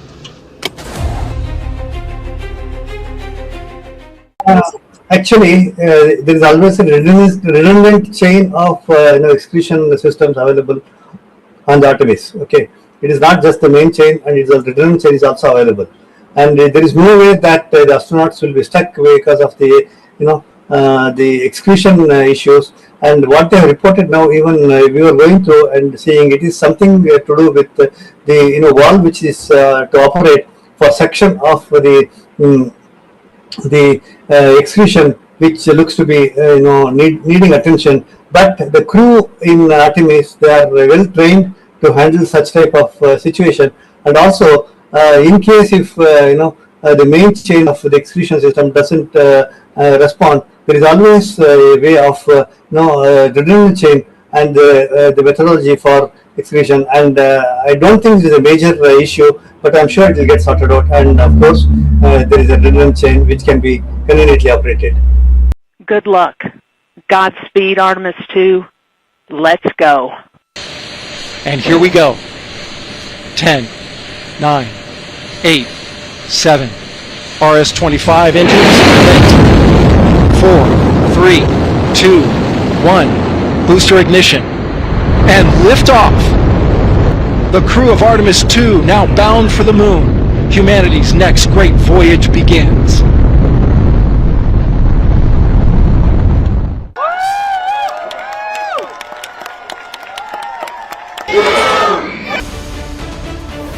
Congress fakery and fabrication. Three nations reject Congress claim. Congress peddled AI images, debating tonight at 8 p.m. Presenting by Zoho Business Software, trusted by 15 crore users. Co-powered by IIHM International Institute of Hotel Management.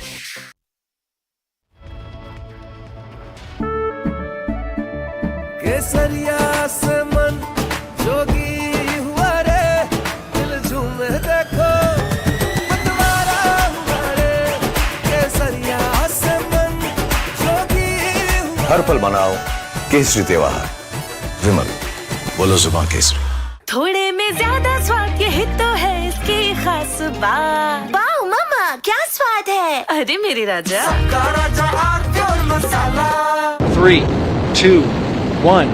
Booster ignition. Artemis 2 now bound for the moon. Humanity's next great voyage begins.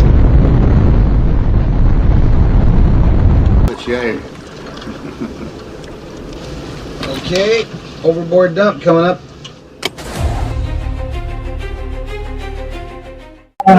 Actually, there is always a redundant chain of excretion systems available on the Artemis. Okay, it is not just the main chain, and it is a redundant chain is also available.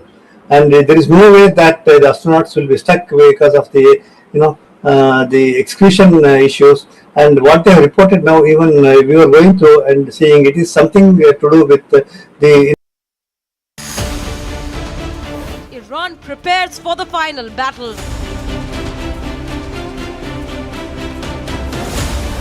$14 million versus Trump's deadline.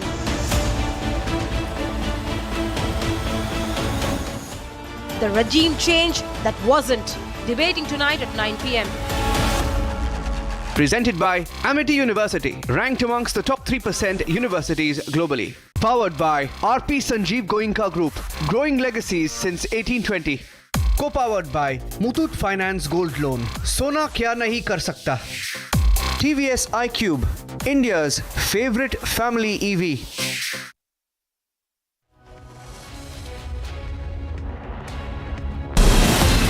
From Asia's largest news headquarters, setting the agenda for Bharat.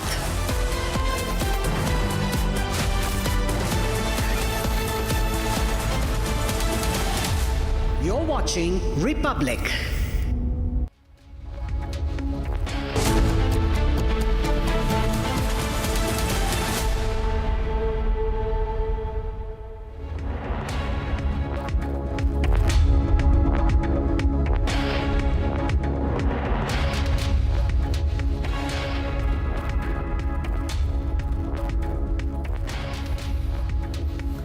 It's 11 hours to go for the deadline to come to an end. President Trump has already hinted what could come our way.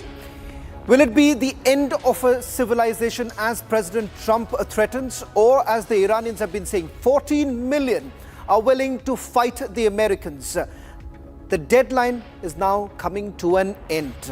But President Trump, on the one hand, continues with his threatening messages. On the other, his deputy, the vice president, has said that there could be negotiations. All this and much more, but first let me take you through the headlines we're tracking at this hour. Well, in fact, we're straight going to some breaking news now coming in. President Trump has now once again threatened, saying that a whole civilization will die tonight. 11 hours to go.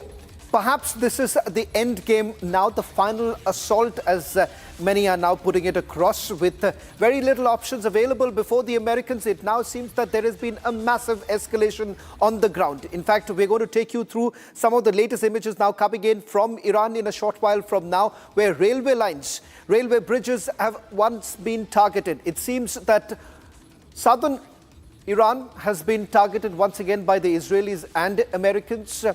On the other hand, there has also been yet another escalation from the Iranian side, with the 97th wave of strikes being carried out. Gulf countries yet again being targeted by the Iranians, Saudi Arabia being the latest country that has been hit.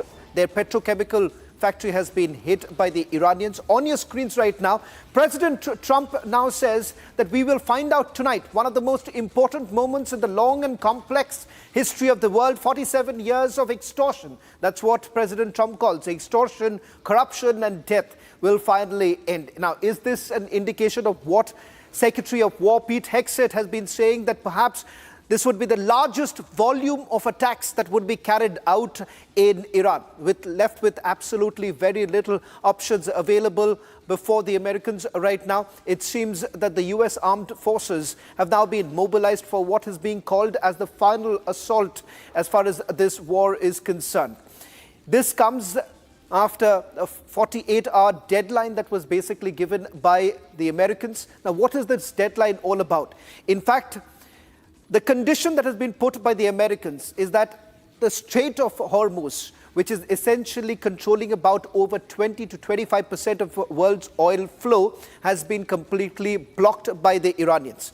President Trump has now threatened that Iranians should open up the Strait of Hormuz, or he's going to continue with the bombings. Now, this time, what is being seen as yet another threat coming in from President Trump. Not the first time since the war has begun. At least multiple times President Trump has made several such deadlines, never to follow those deadlines. But it now seems that just to up the ante, you have President Trump putting a message just before the deadline is supposed to end.